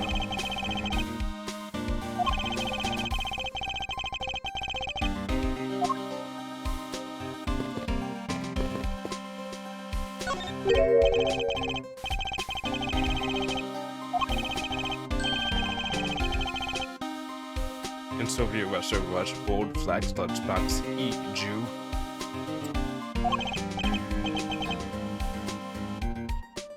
That's the guy from, that's the director, it was a producer-director from the Steel Samurai case, the second case of the first game. Good way of creative powers coming on, it's over 9,000 lols. Lead movie to be the Steel Samurai Warrior of Neo Tokyo. One Samurai Champion of Earth. Oh. Well, isn't that funny?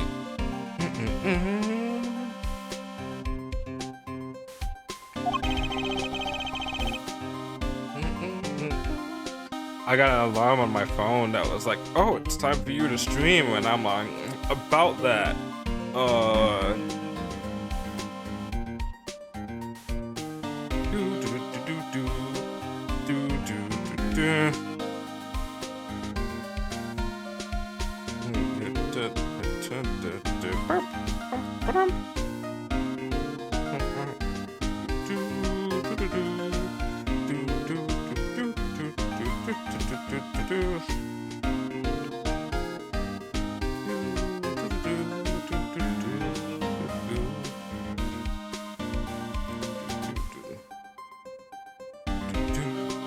Some changes here.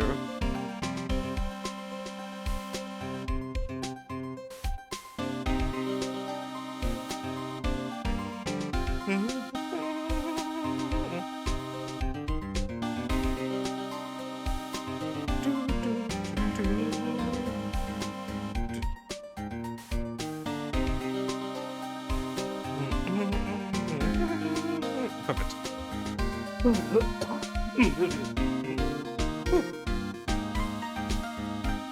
I've set my schedule for streams, so I don't have to worry about that anymore. Alright, let's talk to the show. So where's my food? I'm fucking hungry. But being so close to a man. Heading away. One stop along the way. Oh shit, that's a long ass name.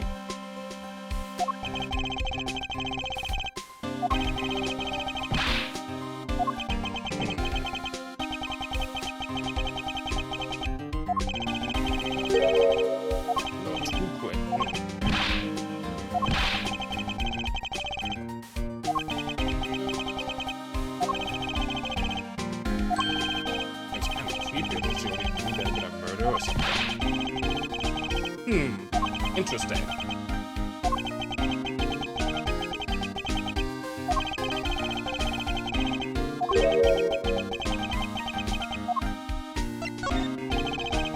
This one kind of popped up at the prosecutor's office a week ago. Something about chasing down leads related to a certain incident.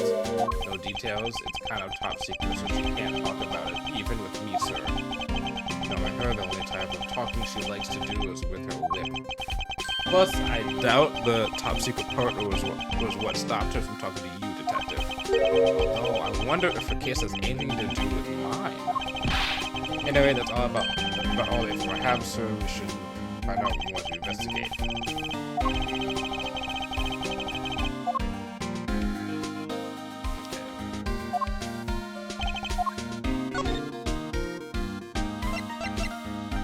Yeah, Combs?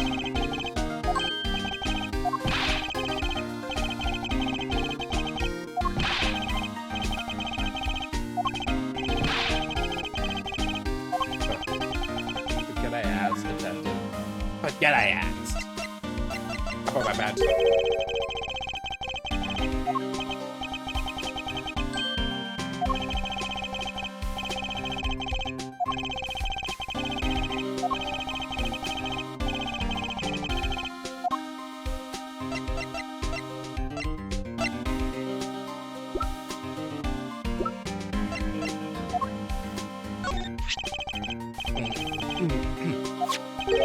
Postmodern? I guess that's a way of putting it. I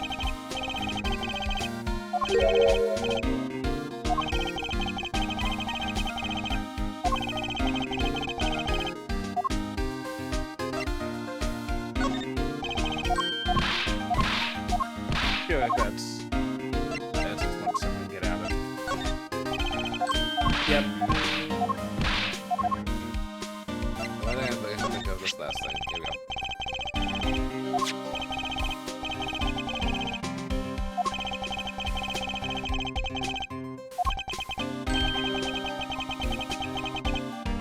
Badger.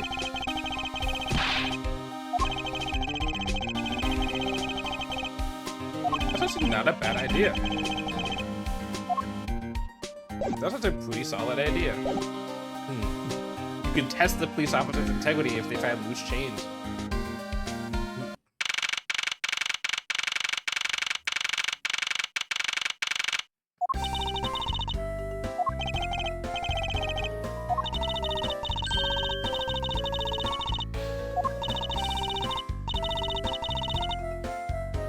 Friendly with another woman.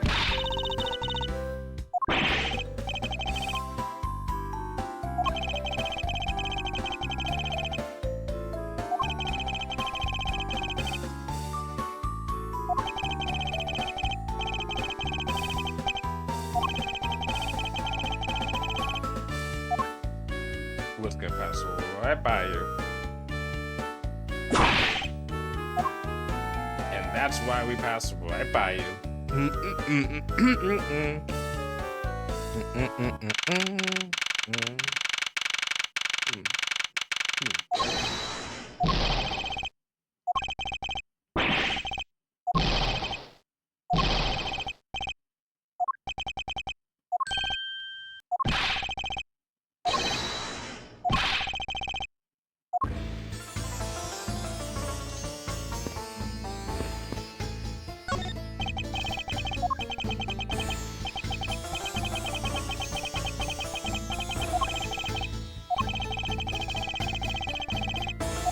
Fucking kidding me?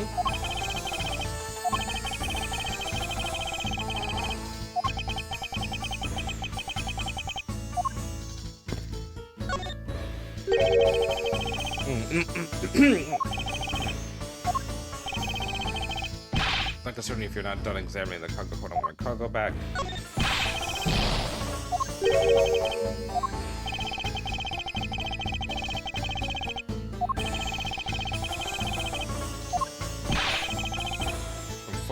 From folk costumes to stone statues.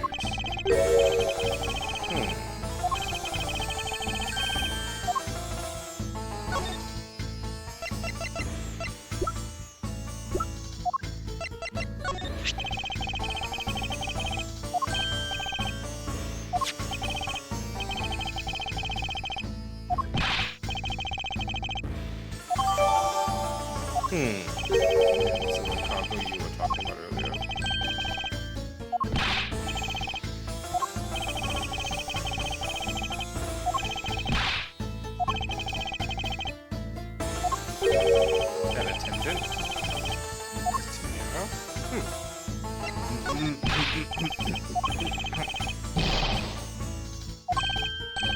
Attempts yet to like it.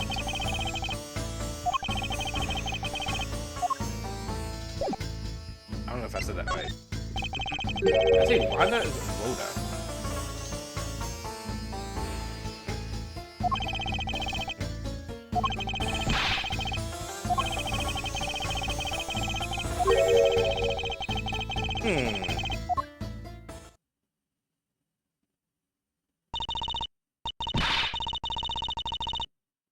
Yes, I was.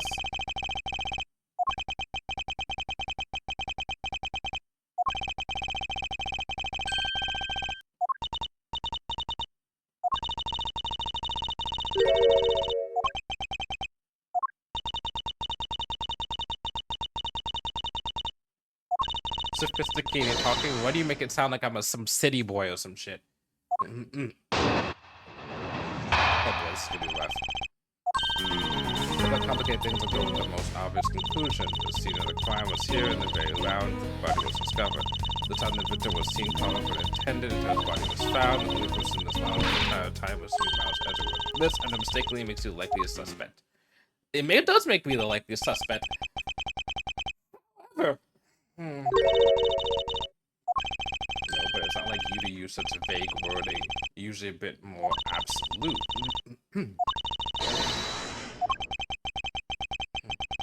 They didn't see it then, so I will prove my innocence soon enough. Yeah, quick.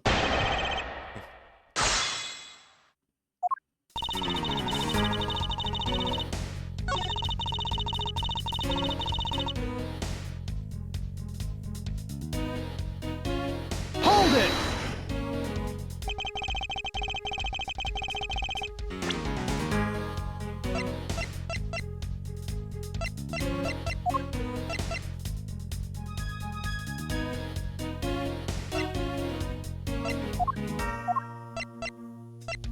It's used to transport the body.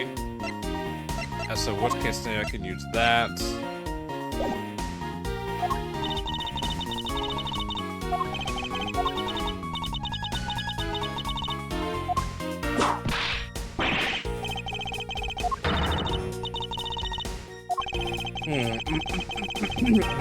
Okay. So.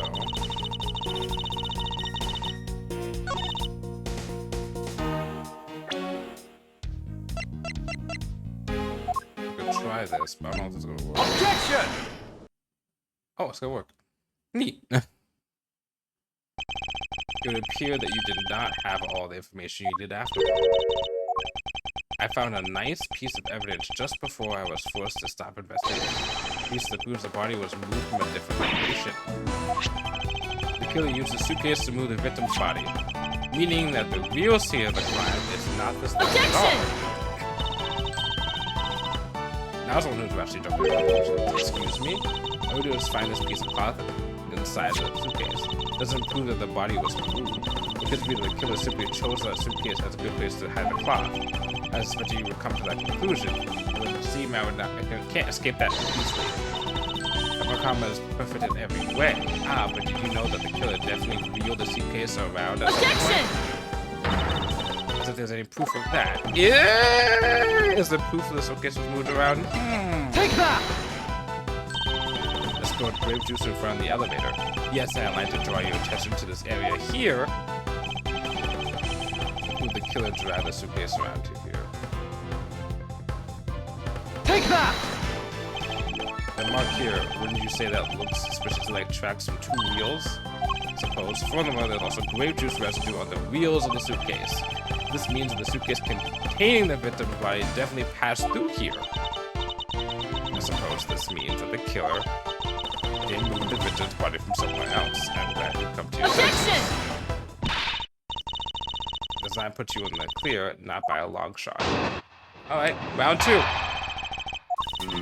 Prepared yourself and acquired the piggy bank before the plane hit that turbulence, and then we waited for the victim in the lounge. We beat him to death, and while you were in the elevator with the victim's body stuffed suitcase, the plane hit that patch of turbulence and out flew the body from within the suitcase. No way out, you hastily put the suitcase suitcase back where you had it, and pretended to discover the body. That's a whole lot for me to have to do. Not bad bit of logic for something you thought of on the fly. How flawed your logic is. I'll expose the flaws in my logic in one fell swoop. Easy. I didn't break into the thing.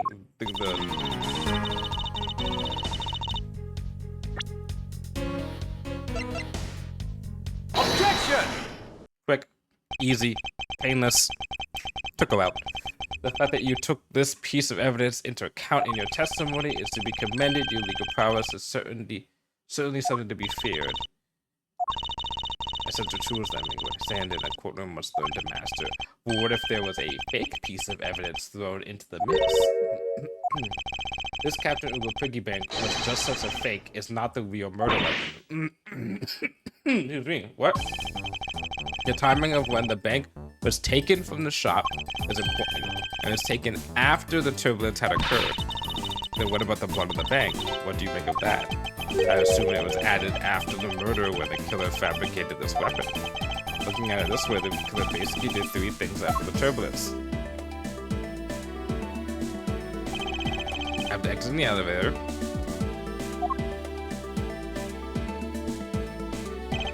the killer brought the suitcase back to the shop and left it there. The killer proceeded to pick up the bank up from off the floor and took the fabricated murder weapon back by hitting the victim on the head. Finally, the victim's wallet was planted on my personage in my pocket, to be precise. Everything was done so that I would be framed for the murder of Mr. Acme Hicks.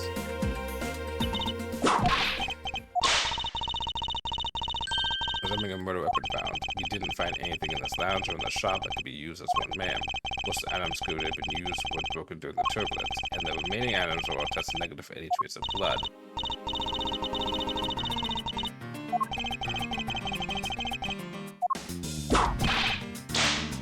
It's true.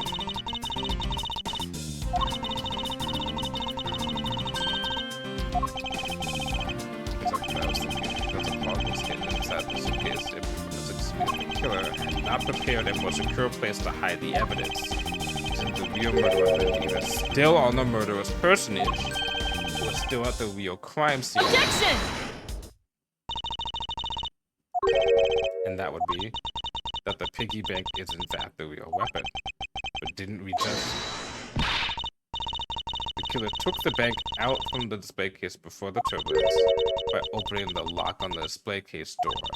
And it was at that time that the glass pane on the door was broken. I said that was a perfectly reasonable line of reasoning, wouldn't you? Let's see, so that means the killer had the key to the display case. The person you're talking about also committed another sin. She tricked the captain and granted you permission to conduct your investigation. Yes, it is the sin of lying. Speaking of which, I recall that you also wished to speak with her. Yes, very well, permission granted, but only if I could sit in on your interrogation. Do we understand each other? I have no intention of interrogating her, but if you are welcome to accompany me if you so wish. The scenario's in the flight attendant's room. Let's move. Let's ride. Alright,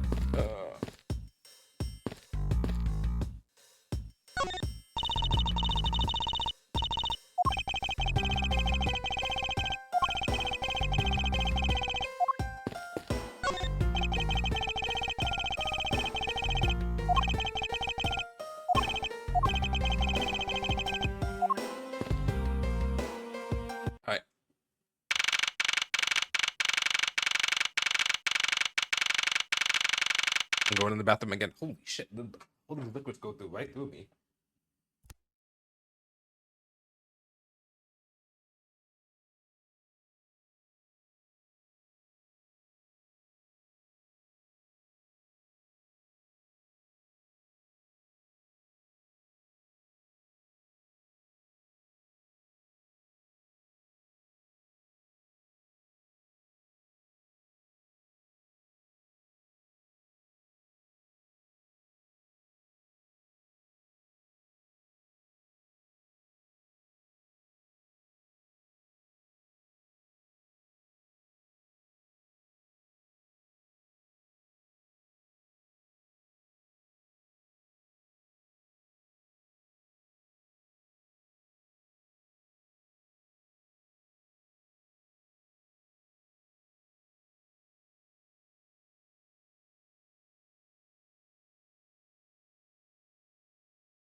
Oh, good news is I'm drinking a lot. Not alcohol.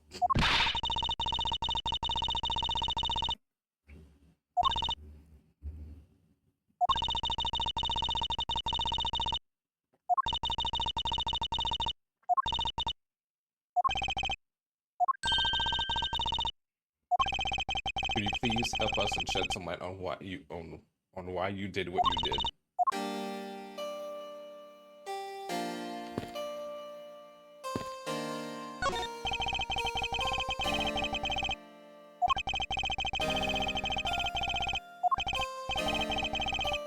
Yeah.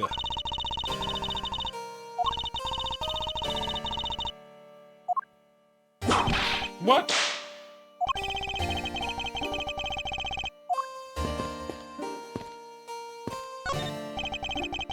That's all this junk. Yeah.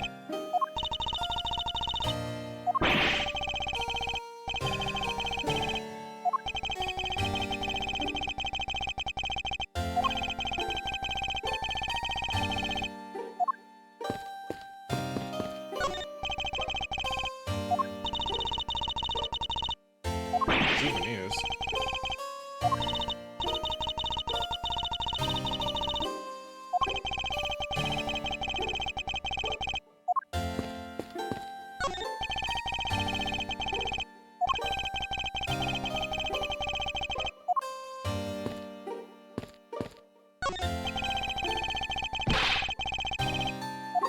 No, no.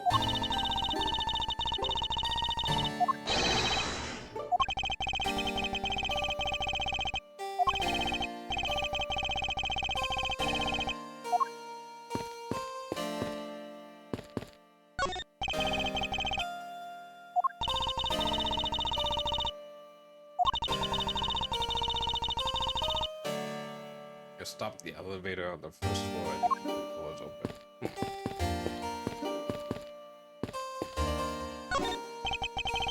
So it's a cargo hold.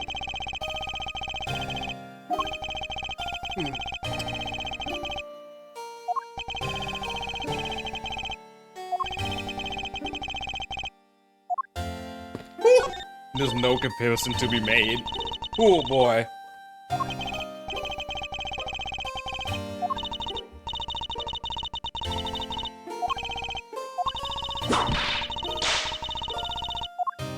Jeez, oh, okay, dude, okay. How was your day, Francisco?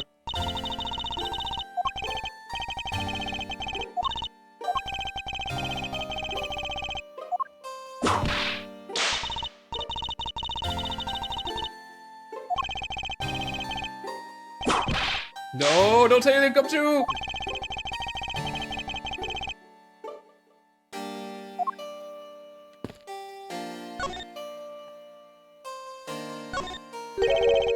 Why did you lie about receiving the captain's permission like that?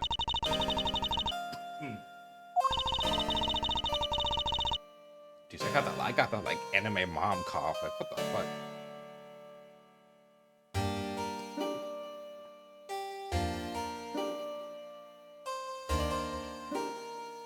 I got that Japanese cold in a rom-com when someone has to take care of me cough. Jeez. Because I didn't think I would be able to get his permission. What do you mean? The captain only has ears for Cammy.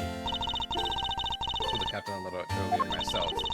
Definitely seemed to be rather taken with Miss Meal. Yes. On top of that, he mistakenly accused Mr. Edgeworth of being the killer. I wanted to make amends.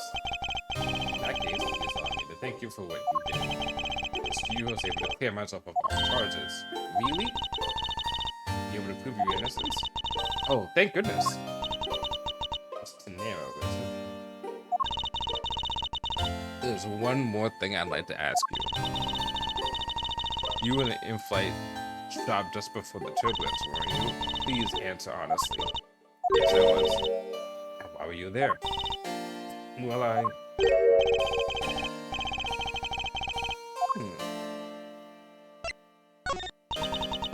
I did was go check up on the shop like I always do. You saying it was for work then? Yes, I'm in charge of the shop, so I have to keep an eye on it. Not any reason to go there otherwise. After your visit to the shop, you paid a visit to this room, correct? Yes, I came back to freshen up and adjust my makeup. I'm sorry, but there isn't much else to tell.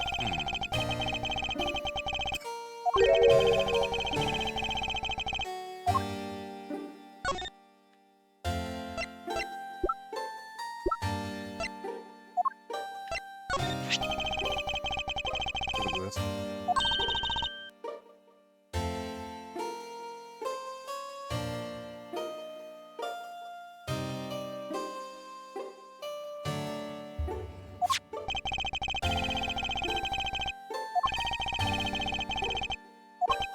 The suitcase is the reason you went to the shop, isn't it?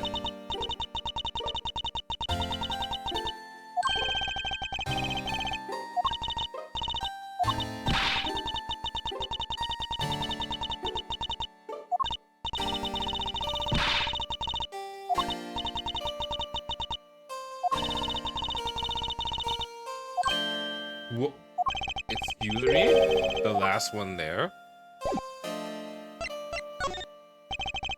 You're saying, Mr. Snow, that the suitcase in question was the last one? Yes, they're just so popular, so practically flying off the shelves.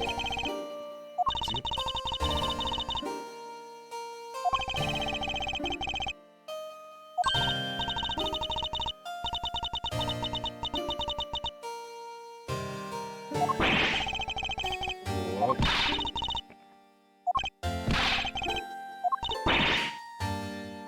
Why?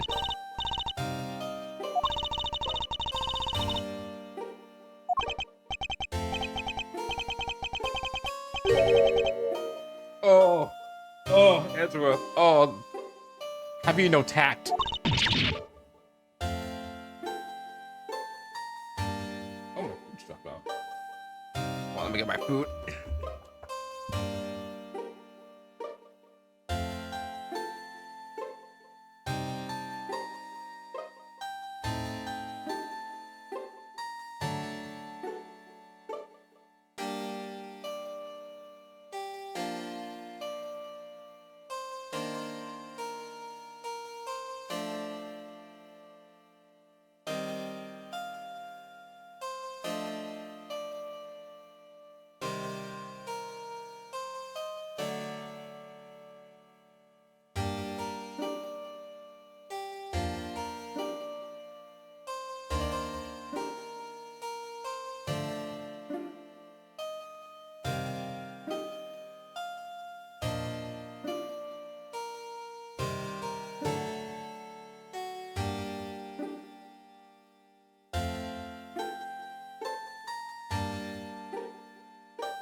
Food has been acquired.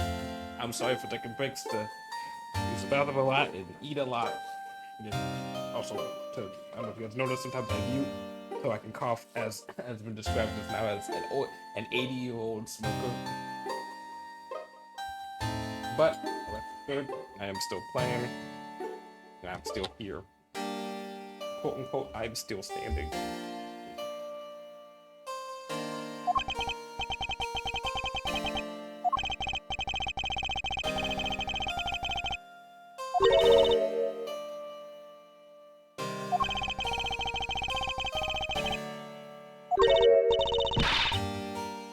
Dude, that's impossible.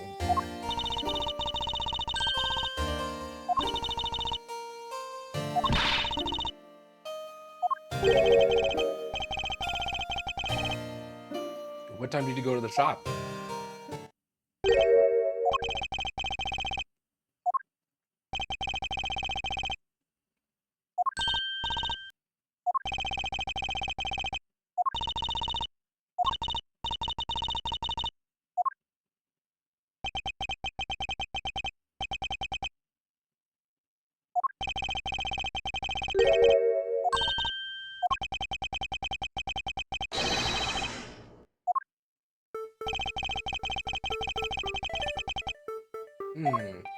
I wonder what it is.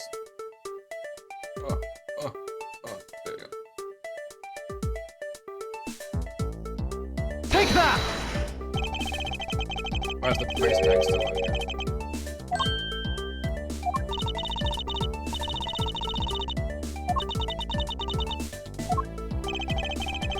You've been buying up your own suitcase?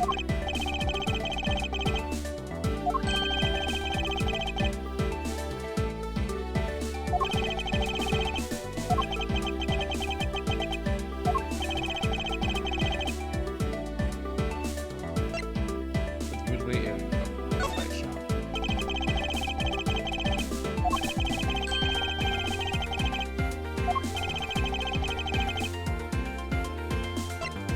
Take that!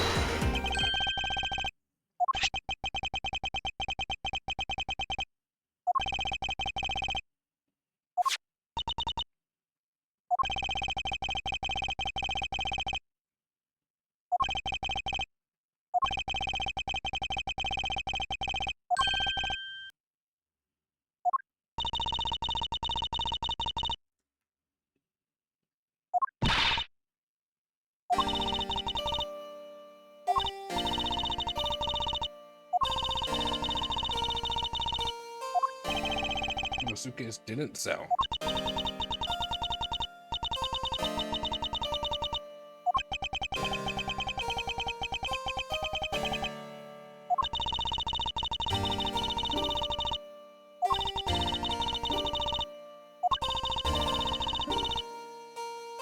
Holy shit.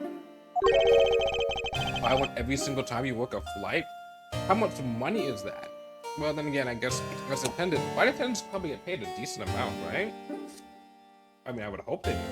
You had to be on a fucking metal death trap for like, leaving unruly passengers possibly. And chartering into places that like you just don't know about. I'm assuming, I would hope that, you know, you get paid decently well for that. No, let's see how spicy this food is. I could get like pretty spicy.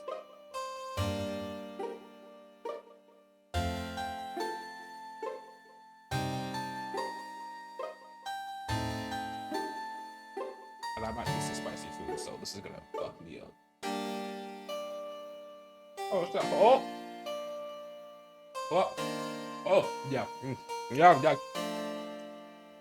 Yeah, this is a little spicy. Okay. Okay. Whew. Whew. I'm gonna use those spices for my throat out. Oh boy. Goodbye. One every single time you work a flight. Oh, these. Whew. I see. So in order to keep your resolution, you went and bought one today's travel.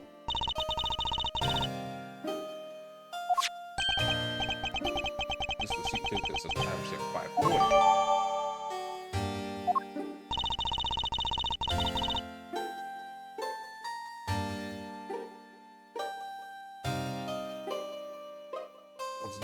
Sold. I'm planning to scrap the remaining ones at the end of this flight. Okay, so she said she only saw one of the things in there at the time being, right? not counting the one that she bought. So, someone had already taken, at 5:40, someone had already taken the suitcase from the shop. And then we came back after that point, and someone had already returned the suitcase to the item shop. Between 5:40 and probably roughly some point or 6:15.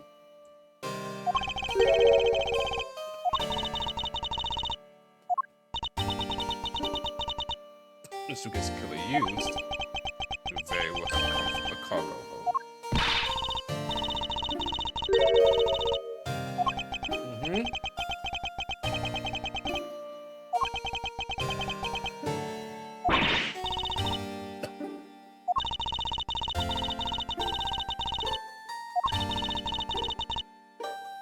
Whew. This too. Okay.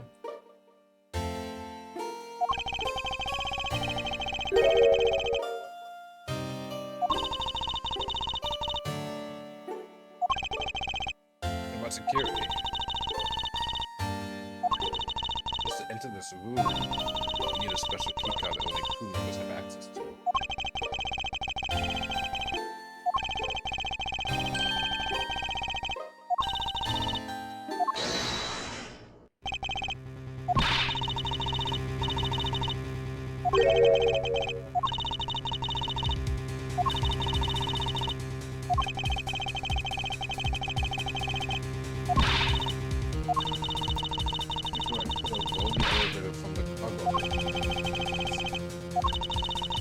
Other attendant, Miss Neal, asked him earlier if he had this.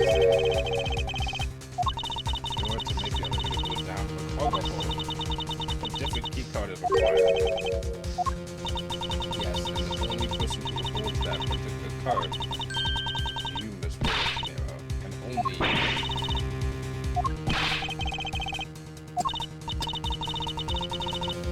You might keep going if you please show us that card right now.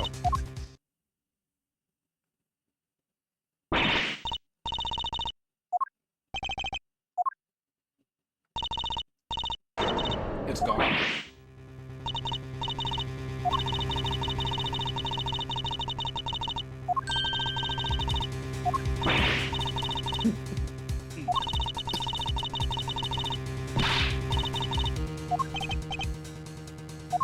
Ooh. Maybe having spicy foods wasn't the right idea.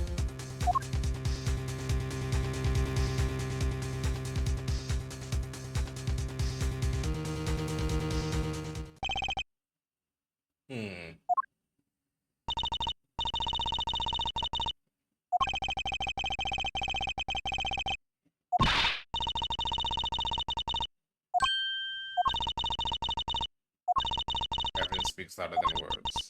If this is in the courtroom, that basic technique still applies.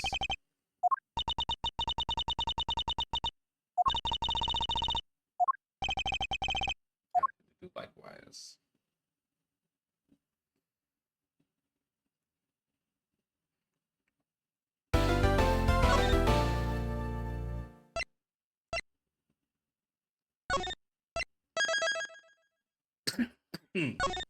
We're gonna stop here for today. Oh boy, oh, boy, because we got pretty far in, and next time we play next week, we'll finish episode 2. Yeah, that's some. It's gonna make me cough more probably. We're gonna play episode 2, and then we're gonna do that, and then start episode 3, and probably get like, I don't know, halfway through episode 3. So we're gonna be speeding through. There's only like 5 cases in this game.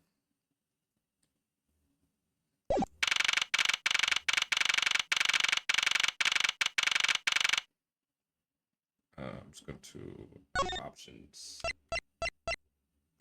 Back to title. Don't save. Back to title. How many cases are there?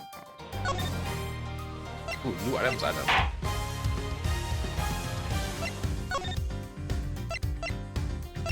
around, go around distance, and turn around and plays. So yeah, there's like 5 is long though.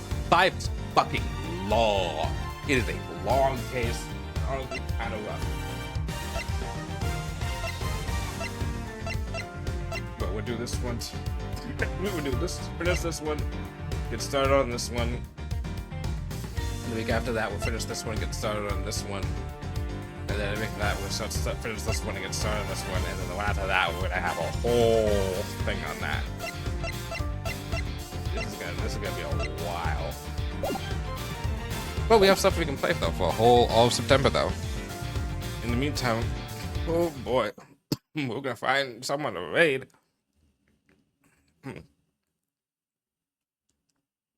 Close that game right now because I'm gonna play a different Switch game. Let's just switch to a song anyhow. I'm gonna play a different Switch game. When I come back tomorrow, we're gonna start Famicom Detective Club. Excuse me. Oh shit, that fucked me up. We'll play Famicom Detective Club, the second game, which is technically a prequel, but it came out after the first game. And then we'll play through that, and maybe play through the third game at some point. Sorry about me coughing all over the place. I have been as you can tell, I'm still trying to get over COVID. I'm still in the cough phase.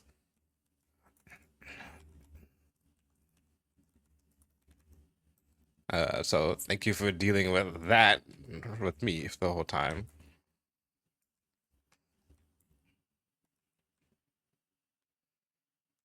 I see that T is playing over right into Truck Chan.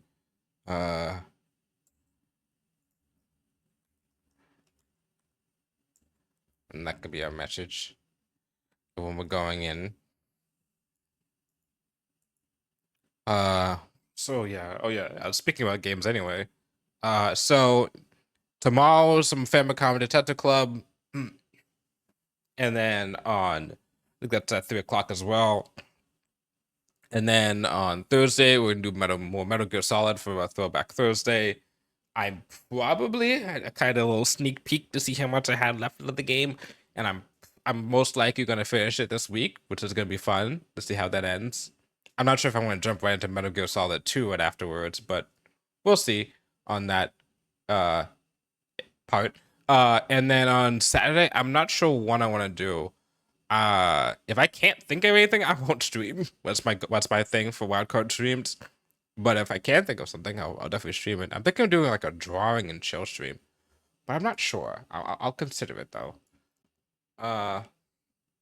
Anyway, I will see you all though later on.